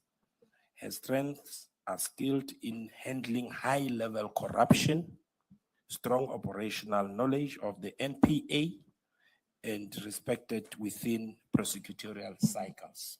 So this is the support that you receive. But then, if I take you to, I can take you to a comment on column 10. You should have received it as well. And you had the opportunity to respond to it. This comment says, Advocate Andrea Johnson has been compromised and cannot be trusted with such a high-profile office in our justice system. I recommend that she's removed from the shortlist. And there's a comment from on column number 19, which just sums up as well how the public felt about your candidature. I register my objection to the consideration and possible shortlisting of Advocate Andrea Johnson for the position of National Director of Public Prosecution, South Africa, or South Africa not risk appointing an NDPP whose ethical record, actions, and conduct have already been publicly questioned and criticized, including by the Madlanga Commission, which highlighted serious concerns about governance failures, conflict of interest, and compromised decision-making within NPA's leadership structures. Some of these revelations involves or implicate the leadership environment in which Advocate Johnson operated. So this is part of the comments that I needed to highlight to you. So this is This has to do with, among others, your admission to have been involved in the selection and recruitment process involving your husband, which you admitted at the recent ad hoc committee sessions. Now, there is also a comment which you are aware of, and this comment is from Mr. Matsela Koko, who raised an objection. And for the sake of transparency, I'll read the contents of. Also, do you indicate that he didn't indicate that he's got a case that is in IDEC as he did the objection? Indeed, he didn't mention that. And the objection also is unrelated in as far as this case, that the pending case is concerned. Dear members of the NDPP selection panel, I'm writing to formally submit my objection for the consideration of Advocate Andrea Johnson for the position of National Director of Public Prosecutions, NDPP. As a former ESCOM Group Executive, directly impacted by the matters outlined in my submissions, I believe her actions in relation to the 2022 Alternative Dispute Resolution and Cooperation Agreement with ABB South Africa Pty Ltd render her unfit for this critical role under Section 9(1) of the National Prosecuting Authority Act 32 of 1998. Please find attached my detailed submission titled The Constitutional Disqualification of Advocate Andrea Johnson for the position of National Director of Public Prosecution, which sets out the constitutional, policy, and evidentiary grounds for the objection. For your reference, the submission includes the following supporting attachments. Well and Sontag article dated 16 November 2025. 2, the Nkabinde Commission transcript excerpts from Advocate Shamila Batohi testimony, 27 November 2025. High Court of Canton of Zurich judgment, which is translated. This judgment was given out on the 20th of November 2024. DCP Directive, ADRCA, Constitutional Review, Gauteng Division, Pretoria, set down for April 2026. I'm available to provide further information or clarification if required. By contact details are provided below. And as you would be aware, the attachment that is referred to has to do with an agreement between this company that is referred to, the ABB South Africa, and this was an agreement for payment of an amount of 2.5 billion in exchange of indemnity to prosecute on crimes related to Breca and poker, among others. There is also an objection that was posted on Facebook, where the author indicated that you should be stopped from being appointed as a director of National Director of Public Prosecutions. Verify Facebook linked to DOJ as a submission. Indeed, Minister. This you would also locate under an attachment PCJ 3 that you would have received. South Africa cannot risk an ethically compromised NDPP.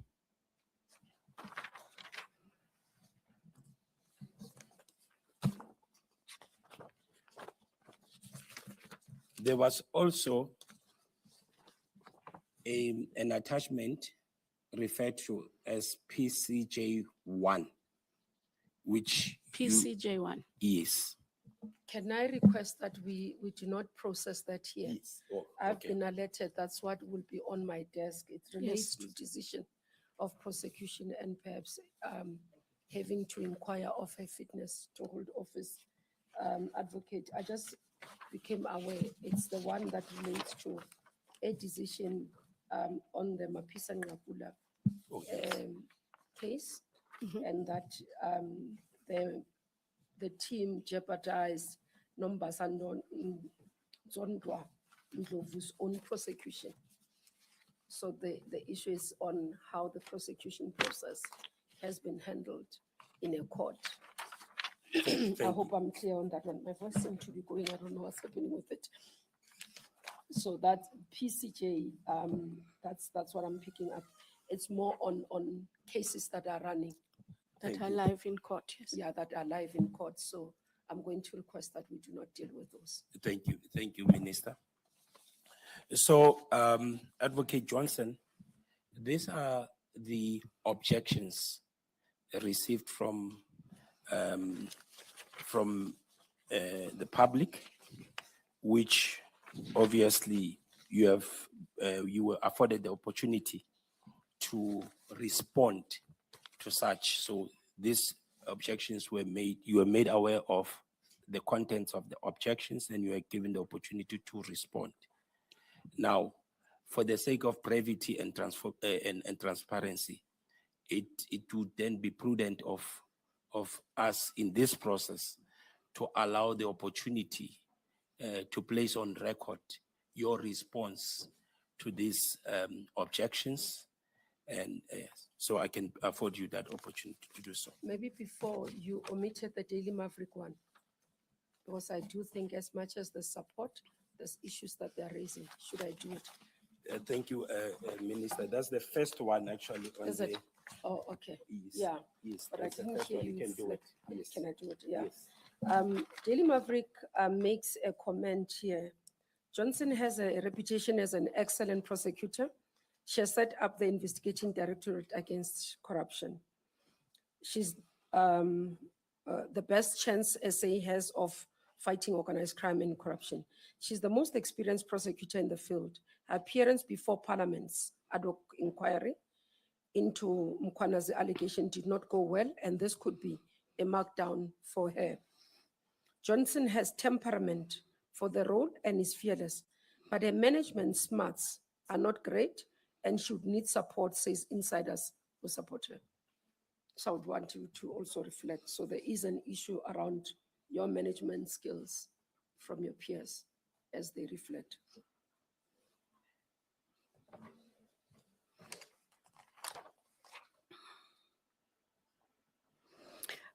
If I could start, would you allow me to start anywhere, or must I start at the start? Anyway. So just to be clear, Minister and members of the panel, the objection raised by Mr. Koko, I'm not prepared to discuss. It is currently litigated. All of the documents that he has attached as part of his objection, Minister and members, is part of court papers. It is part of a Sufficient, motion application. I think I can rule that we leave it there. Yes, I and- might have missed it like the other ones. that No, I've and picked it is understood. The state is opposing it. Just for the record, we have filed all of our papers. All of the necessary parties have filed in that Motlong. So I cannot discuss that matter. You can move on to the next one. Thank you. Thank you.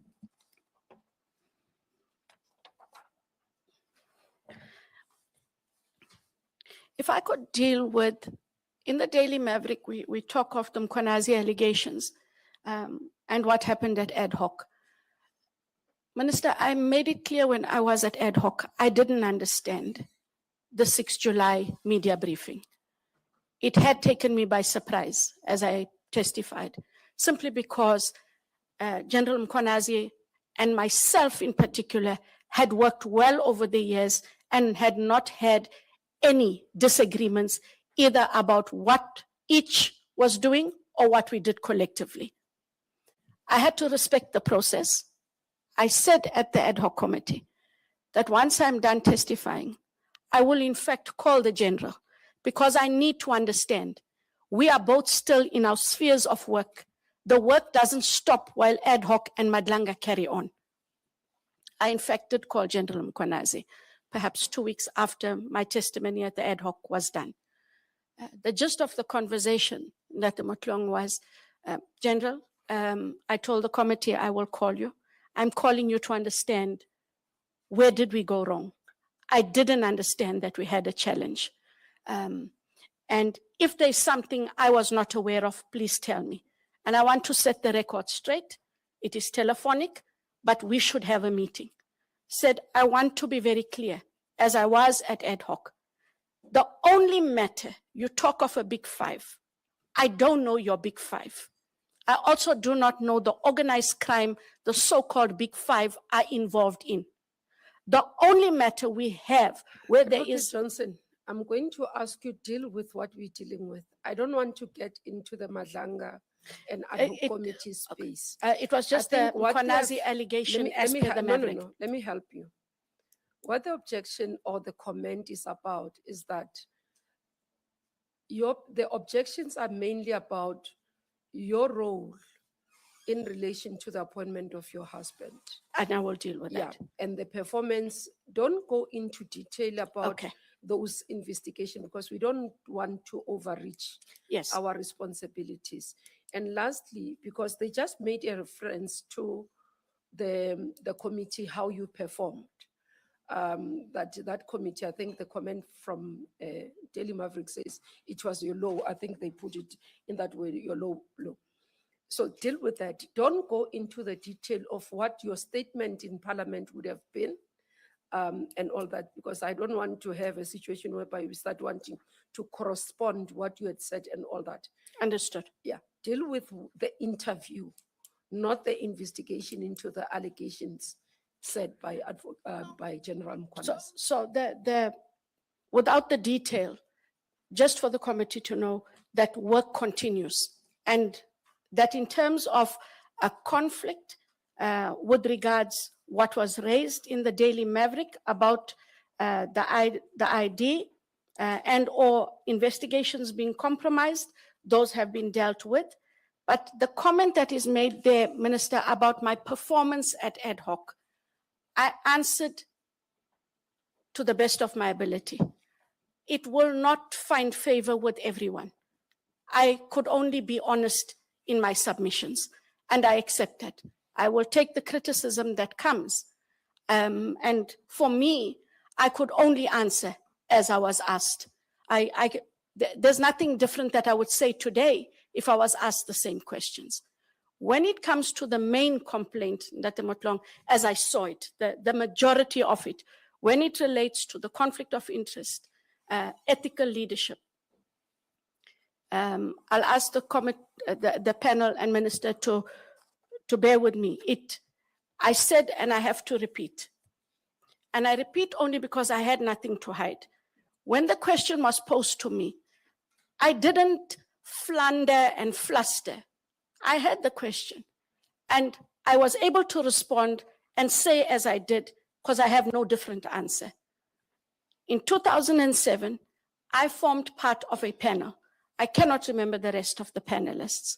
What I did do in 2007, I did disclose that I was married and to whom I was married. And I did physically recuse myself from the shortlisting where he was shortlisted, the actual interview and the actual adjudication. And that was in 2007.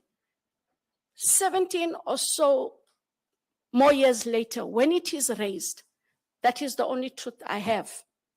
But what it means is that I had to reflect, which is what we have to do, about the perceptions out there about whether or not my disclosing and my recusing myself from the process when he was in the interview is sufficient.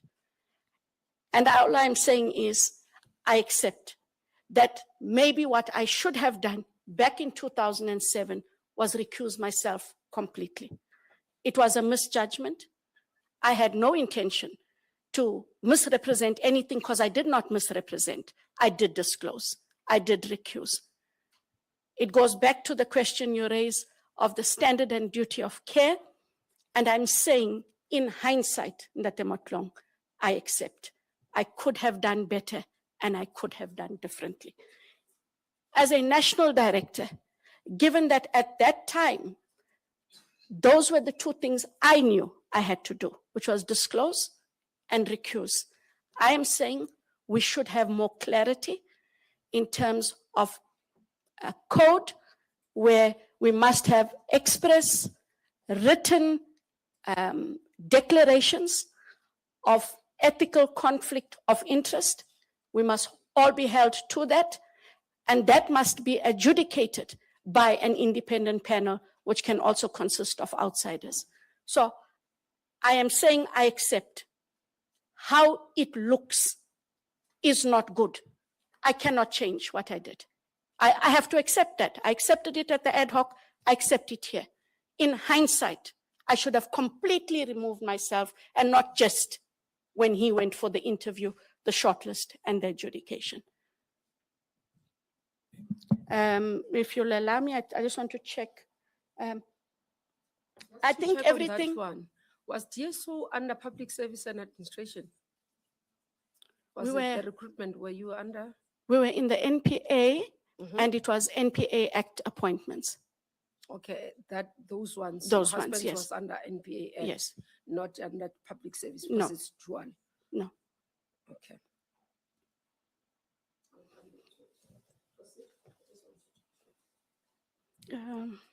I think all of the rest that Motlong flow from there. Questions about ethical leadership, etc. I have always prided myself, and I think it also talks to what was said in the Daily Maverick article and in the positive article you read. That is how I have conducted myself. This was an error of judgment. I'm not going to change it. I can't take it away. This panel will have to judge me on my entire performance, my history in the NPA, where I have faltered. And if this panel feels that in terms of that happened in 2007, where I did what I knew I was supposed to do, but when we fast forward, in hindsight, you should do differently, I can't take it further. I really can't take it further. And if I am to be penalized on a misjudgment made then, it is the penalty I have to live with. And all that you do is you say, because of that misjudgment, you will never be allowed, as you have in the rest of your unblemished career, to be able to move ahead. And I accept that. I came here knowing that those were the questions. I came here knowing that South Africa expects me to be different. I have always carried myself in a very particular way. And you can talk to stakeholders and colleagues, etc., across the board. I have a way that I have conducted myself. If I am to be penalized on this, I am where I am. And don't smile. No, I am where I am. Sorry, Minister. It is where it is. He was trying not to smile. Okay.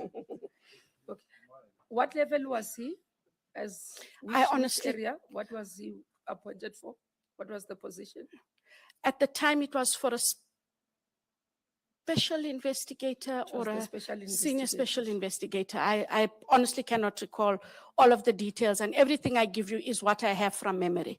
The chair, unfortunately, has passed, or else that would have assisted me, because I can't remember anyone else, Minister, that was on the panel who'd be able to say what documentation I filled in as part of my disclosure, and to corroborate that, in fact, I was not in that adjudication process, I wasn't in the shortlisting, and that I had physically recused myself and wasn't even in the vicinity when he did the interview.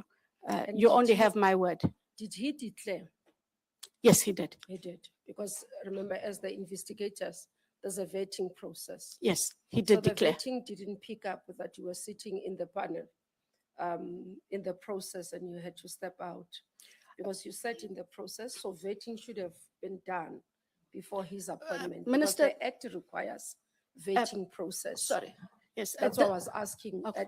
at which act was he appointed, knowing that NPA has two elements of it. It's got the Public Service Administration, which all the appointments that are in that side are governed by Public Service Act. And that is got the prosecutors and investigators that are governed by, the appointments are governed by NPA Act. And the specific processes that must be done. So that's why I'm checking, and it could be not a fault of the two of you, but the person was responsible for the recruitment or overall in terms of a final approval, because the vetting is required by law. So at that point, no one raised anything, Not at all. And neither just, to you, neither to him. not at all. And just to be clear, Minister, from that date, this was the first time anything was raised at the ad hoc. Okay. I just wanted to clarify. I cannot tell you why it wasn't, and that is why I'm saying that the travesty of this situation is the chair has passed, and the chair would have been the person who signed off and would at least have been able to indicate what documentation we filled in with regards the disclosures of the relationship and or otherwise.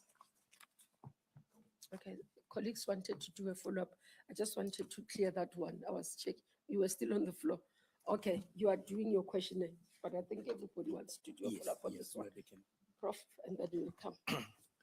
Just two things. In such an illustrious career, and this blemish must have been very traumatic to you. Yes.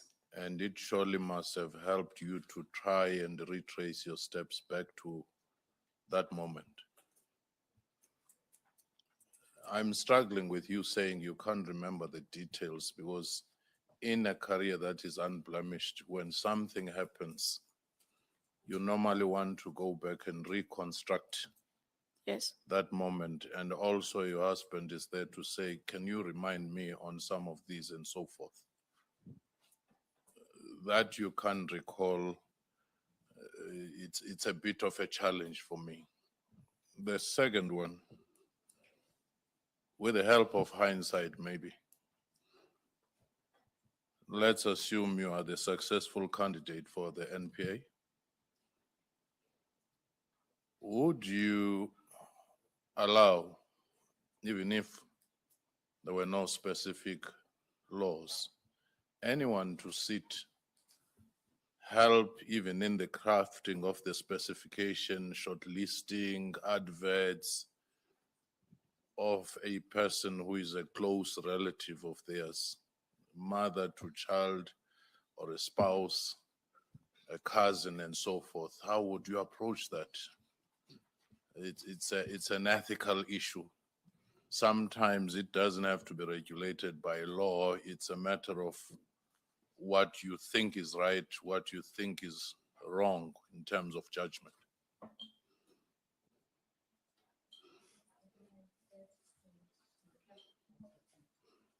Just to add, Advocate Johnson, on this, I also am finding it difficult to understand how you are not able to remember the panel, and the only other panel member is the chair that you remember, and unfortunately the chair has died.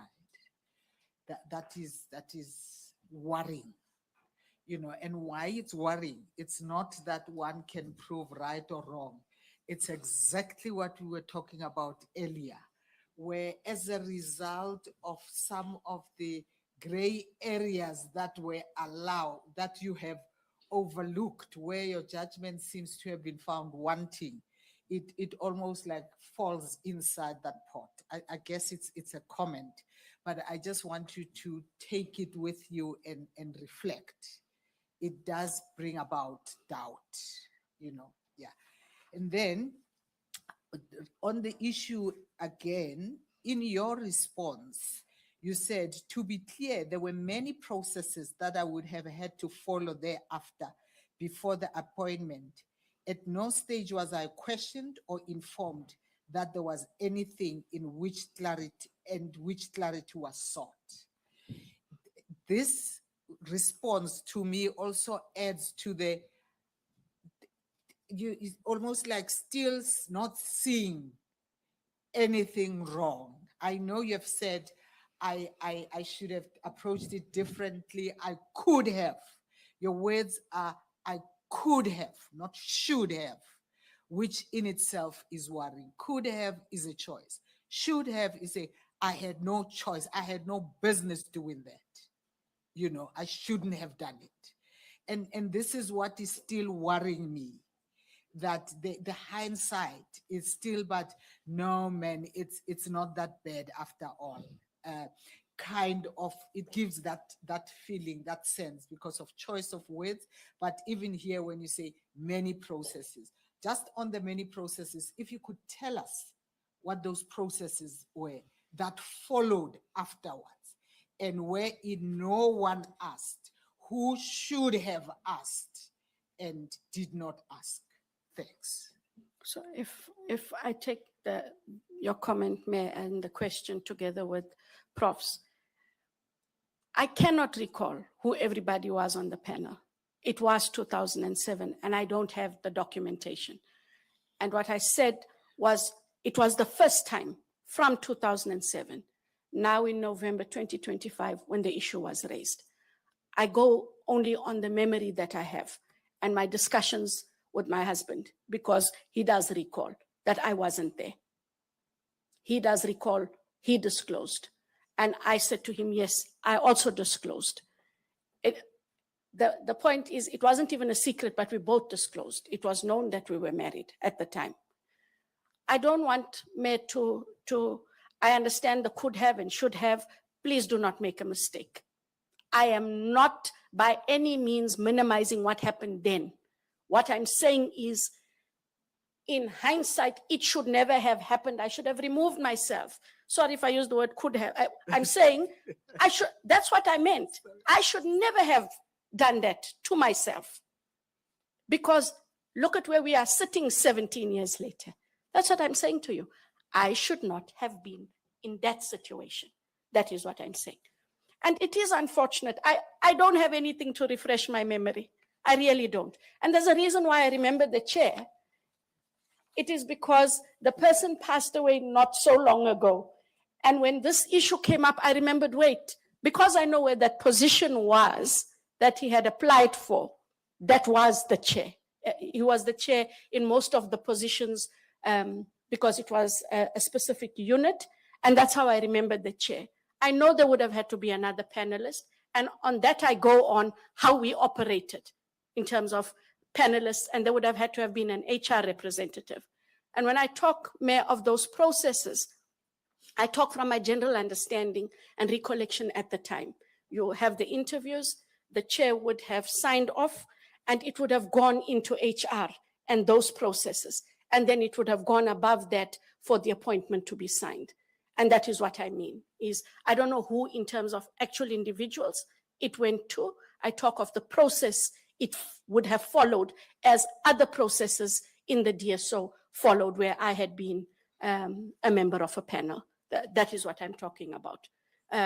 So that is how I recall it, not that actual process. And then, Minister, can I just ask for clarity? I have one more question. Okay. We can do this, Minister. If it is follow up to that question, let me Yes, deal with just it, and then I'll deal with the second question that Okay. Prof raised. So sorry, Minister, about that. I didn't want to disturb the train of thoughts as well. Oh, okay. Because on that, I thought you were coming with another one. Oh, no. Let me just go straight to the point. Yet you had been sitting with this panel the whole time and recused yourself when Mr. Johnson came in. Is this what you're saying? You'd been sitting with them, interviewing other people. Then candidate number 6, Mr. Johnson, guys, this is my husband. You walk away. No, not at all. Okay, all right. Not at all. Okay. The panel said to me, we'll deal with the candidates. We dealt with the candidates. The panel said to me that they are now going to call Mr. Johnson. I had left the room. He came in, would have gone for his interview, and they then messaged me to come back. When I came back, he was gone. The question is, because it's the advert, this is the post. Yes. So were you interviewing other candidates who were part of the interview panel of the other candidates who competed for the same position as Mr. Johnson? Correct. That's what she's asking. Oh, sorry, ma'am, So that is you correct. actually sat through the process, but recused yourself when Mr. Johnson was to come in as part of the interview. During his interview, you were outside. You were not part of the process. No. You didn't interview him. But at the time he was finished, you came back to be part of the process, almost concluding the interviews, let's say, and also the deliberation that eventually made a recommendation. So when Can I write on that one, Chair? maybe if I answer, then Prof will see if you want to write on it. Okay.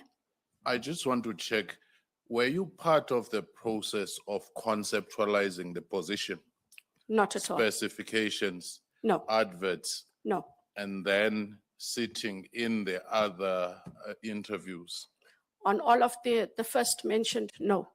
I was not part of conceptualizing, not part of the advert process, not part of the other aspect you raised, but I did interview other candidates who were shortlisted for that post. And this was a position under your unit, right? Not my unit. Mhm. It was in the DSO in a different unit. Okay, thank you.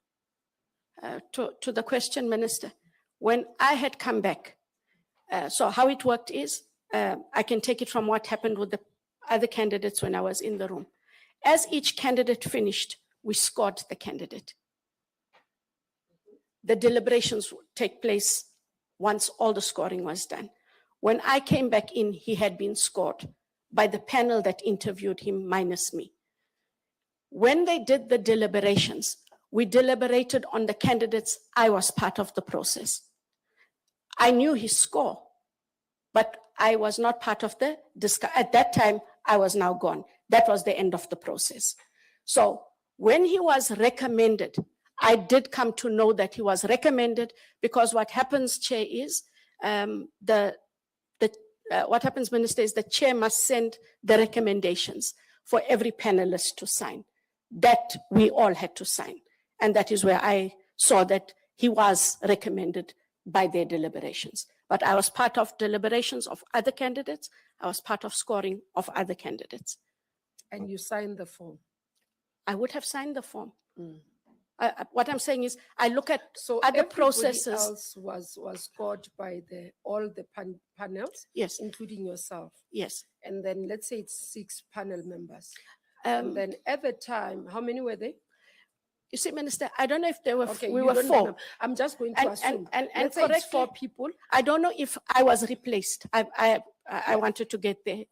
I don't know if I was replaced, who I was replaced by. I But left. Advocate Johnson, let's take it, you are a manager now. Yes, And when an appointment is to be done, for example, at those levels, like you were explaining, that we had to introduce, for example, an external observer so that there's transparency and all that. But when you have a panel, you can't say in the middle of a panel, then you change the panel. For example, these members know that we must stick with it until the end. None of us can leave. Otherwise, they make the process irregular. Or none of them can have a replacement, because it skews the interviewing process. Because how do you determine that this person is suitable if you didn't sit in that person's interview to ask questions? We can make a reflection if we were not in the room. That's Yes. why we can't stand up, even go to the bathroom. We must sit here until we finish with you. Whether it's a question asked by this colleague or this one, we must be here to hear the responses so that when we deliberate, we have that. So I'm trying to understand.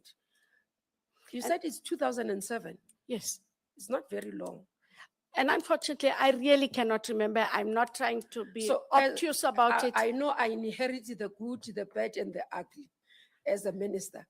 So we didn't have systems that could detect an irregularity in the process. Because that, as you are saying to me, where I'm sitting as a minister, that process was irregular. And I accept that. And I'm saying to you, Minister, I have not been asked about this process till now in the ad hoc, No, I'm not even worried about you now. I'm just worried about the process I then. believe in systems. Yes, So and that's what I'm saying. I did at the time what I knew we were doing was to disclose and to have recused myself.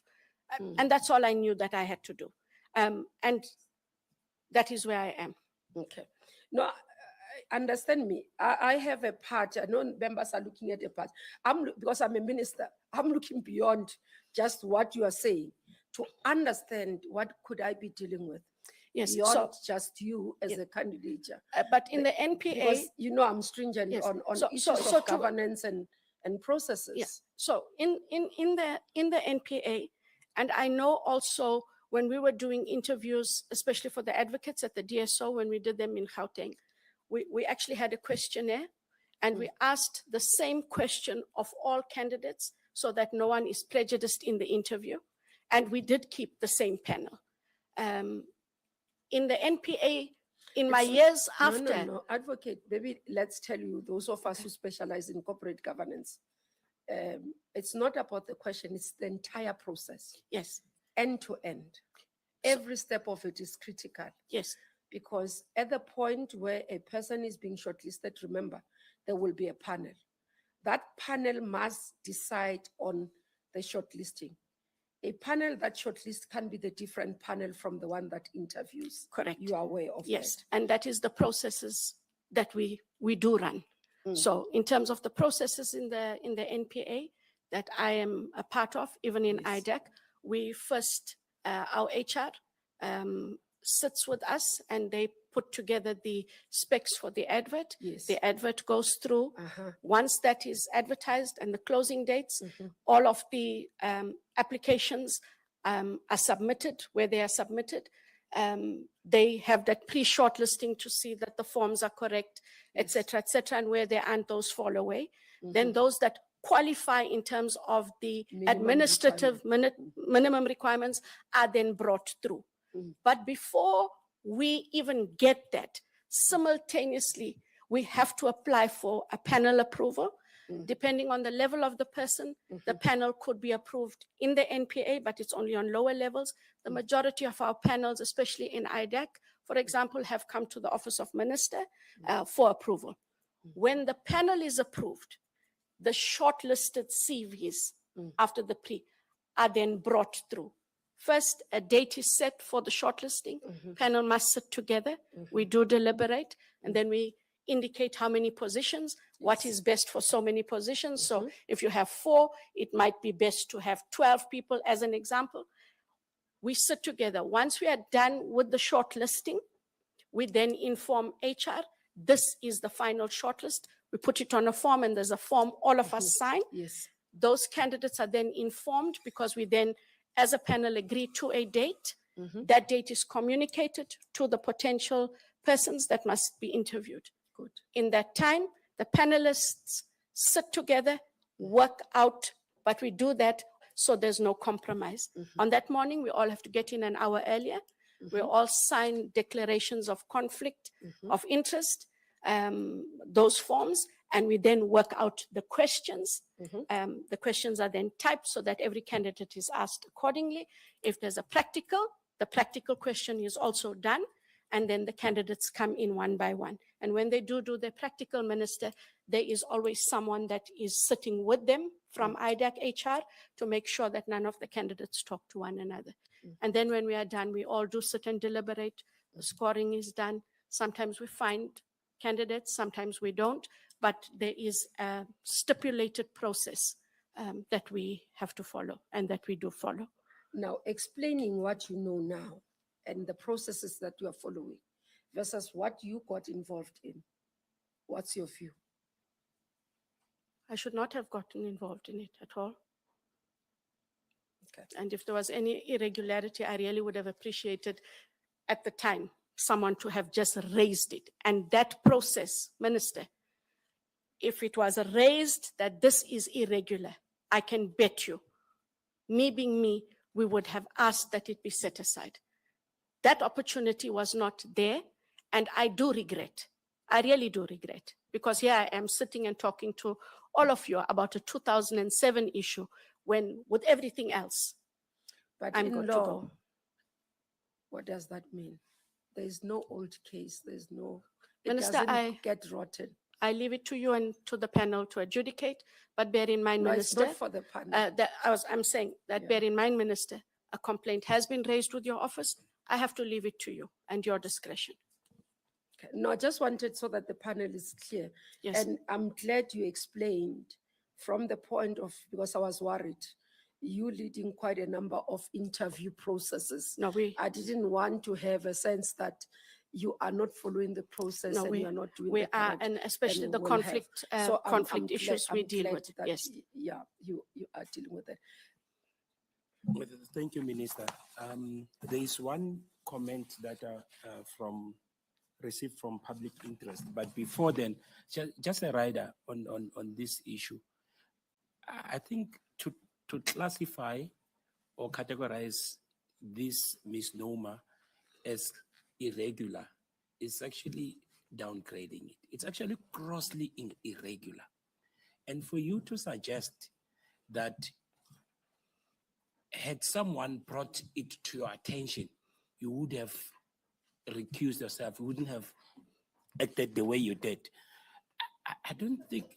Just to be, are you sure that it's a complaint that has been brought before me? I've not received it. No, what I'm saying, yes, I only received feedback of it yesterday, That I am where receiving it said I that shouldn't it will have be. been involved in this discussion then on it. I'm not aware that. And I it's for accept me you to may not be consider. aware, Minister. I was also only informed. I saw know it the in other, the that's midday why I yesterday. stopped it. Okay, I'll Actually- have to be circumvent on it. Okay, thank you. Actually, the conduct is inexcusable. And what was expected of you was actually very basic and elementary. That Can I interject you and ask purely from this possibility that the minister just spoke about, just high level, that we leave it at that explanation and we leave it as the candidate has explained it. I'm sure that we can sit here and tear into it for longer, but because it has a potential then to end up at the minister's table, if it at all perhaps there is such a possibility. I don't think that taking it further than up to where we are may actually not compromise it one way or another when it has to go through somebody who has to adjudicate it. So no, accepted, Minister. Yeah. But regrettably, we cannot unhear what you have heard. But I just wanted to bring to your attention. No, that's why I had to make it on record that I was not aware. Yes. I've got my iPad, so I've been looking. I've not received it from it. Possibly it's coming with a fiscal memo that is coming through. Thank you. So it was something that we're dealing with. We could have managed it differently, but I think let's take it in that way. By the way, the OEA is under you. No, it's okay. Advocate Van Rensburg in the office of the NDPP. Yes. Okay. I'll take you through the objection from public interest essay. This complaint was authored by the chairperson of that institution, Tebogo Gas. I hope I'm not butchering the I surname. think it's Tebogo class. Class. Yes. Okay. The Gas. Is it Gas? It's Gas. It's I think in- KH. Oh, in a document I saw, Yes. class, yes. Yes. Sorry. And I'll go straight into the key issues that concerns that he raised as an objection for your appointment. Her failure to recuse herself in matters affecting her husband constituting a clear conflict of interest, the existence of serious allegations linking her spouse to factional battles within SAPS, creating severe perception risks. Her misuse of prosecutorial authority in pursuing a matter that was plainly a SAPS HR/disciplinary issue. the premature and poorly prepared enrollment of the Matela Koko state capture prosecution, which collapsed at great financial and reputational cost, and broader performance deficits during her leadership of the investigating directorate. The NDPP plays a pivotal role in safeguarding public trust, prosecutorial independence, and constitutional integrity. In our considered view, the cumulative concerns outlined in the attached submission materially compromise Advocate Johnson's suitability for this critical appointment. We thank the panel for its important work and trust our submissions will assist in ensuring that South Africa is served by an NDPP of the highest integrity and competence. I dealt with the issue of the conflict. I can't take it further than what I dealt with. With the Coco matter, I also dealt with that at length. With the alleged HR matter, which involves the head of crime intelligence and others, I'd like us to be mindful the matter is sub judice. It is a criminal matter currently in court. Safe to say that the charge sheet is a public document. It is not an HR matter, and it was not about him sitting on a panel. It is about allegations that happened before the interview, during and after, that compromised the entire process. It wasn't just in a specific part. Lots of things happened before, during, and after, but that's not the only charge. There are fraud charges as well. So even if one says the corruption matter fell away, there's still other charges that they must answer to. And I want to be clear, Minister and panel members, IDEC did not look for a case. I did say at the ad hoc committee, there was a Section 27 referral that was made. We had to look at where this matter fell. And this matter fell not because it was one matter. There are 6 matters that form a collective of activities of these matters that fell within the definition of our state capture matters. Hence, we took the matter.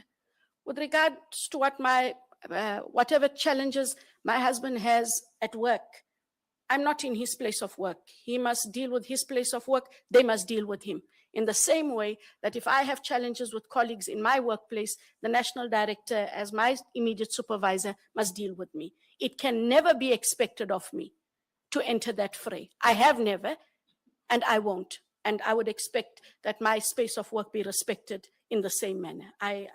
It's not for me to have entered it. And I have not dealt with any matters because my husband works at Crime Intelligence. He's been there since 2009. These matters came to us in November 2024 through a complainant, and that we didn't make secret, and that there are 6 different matters that we have dealt with.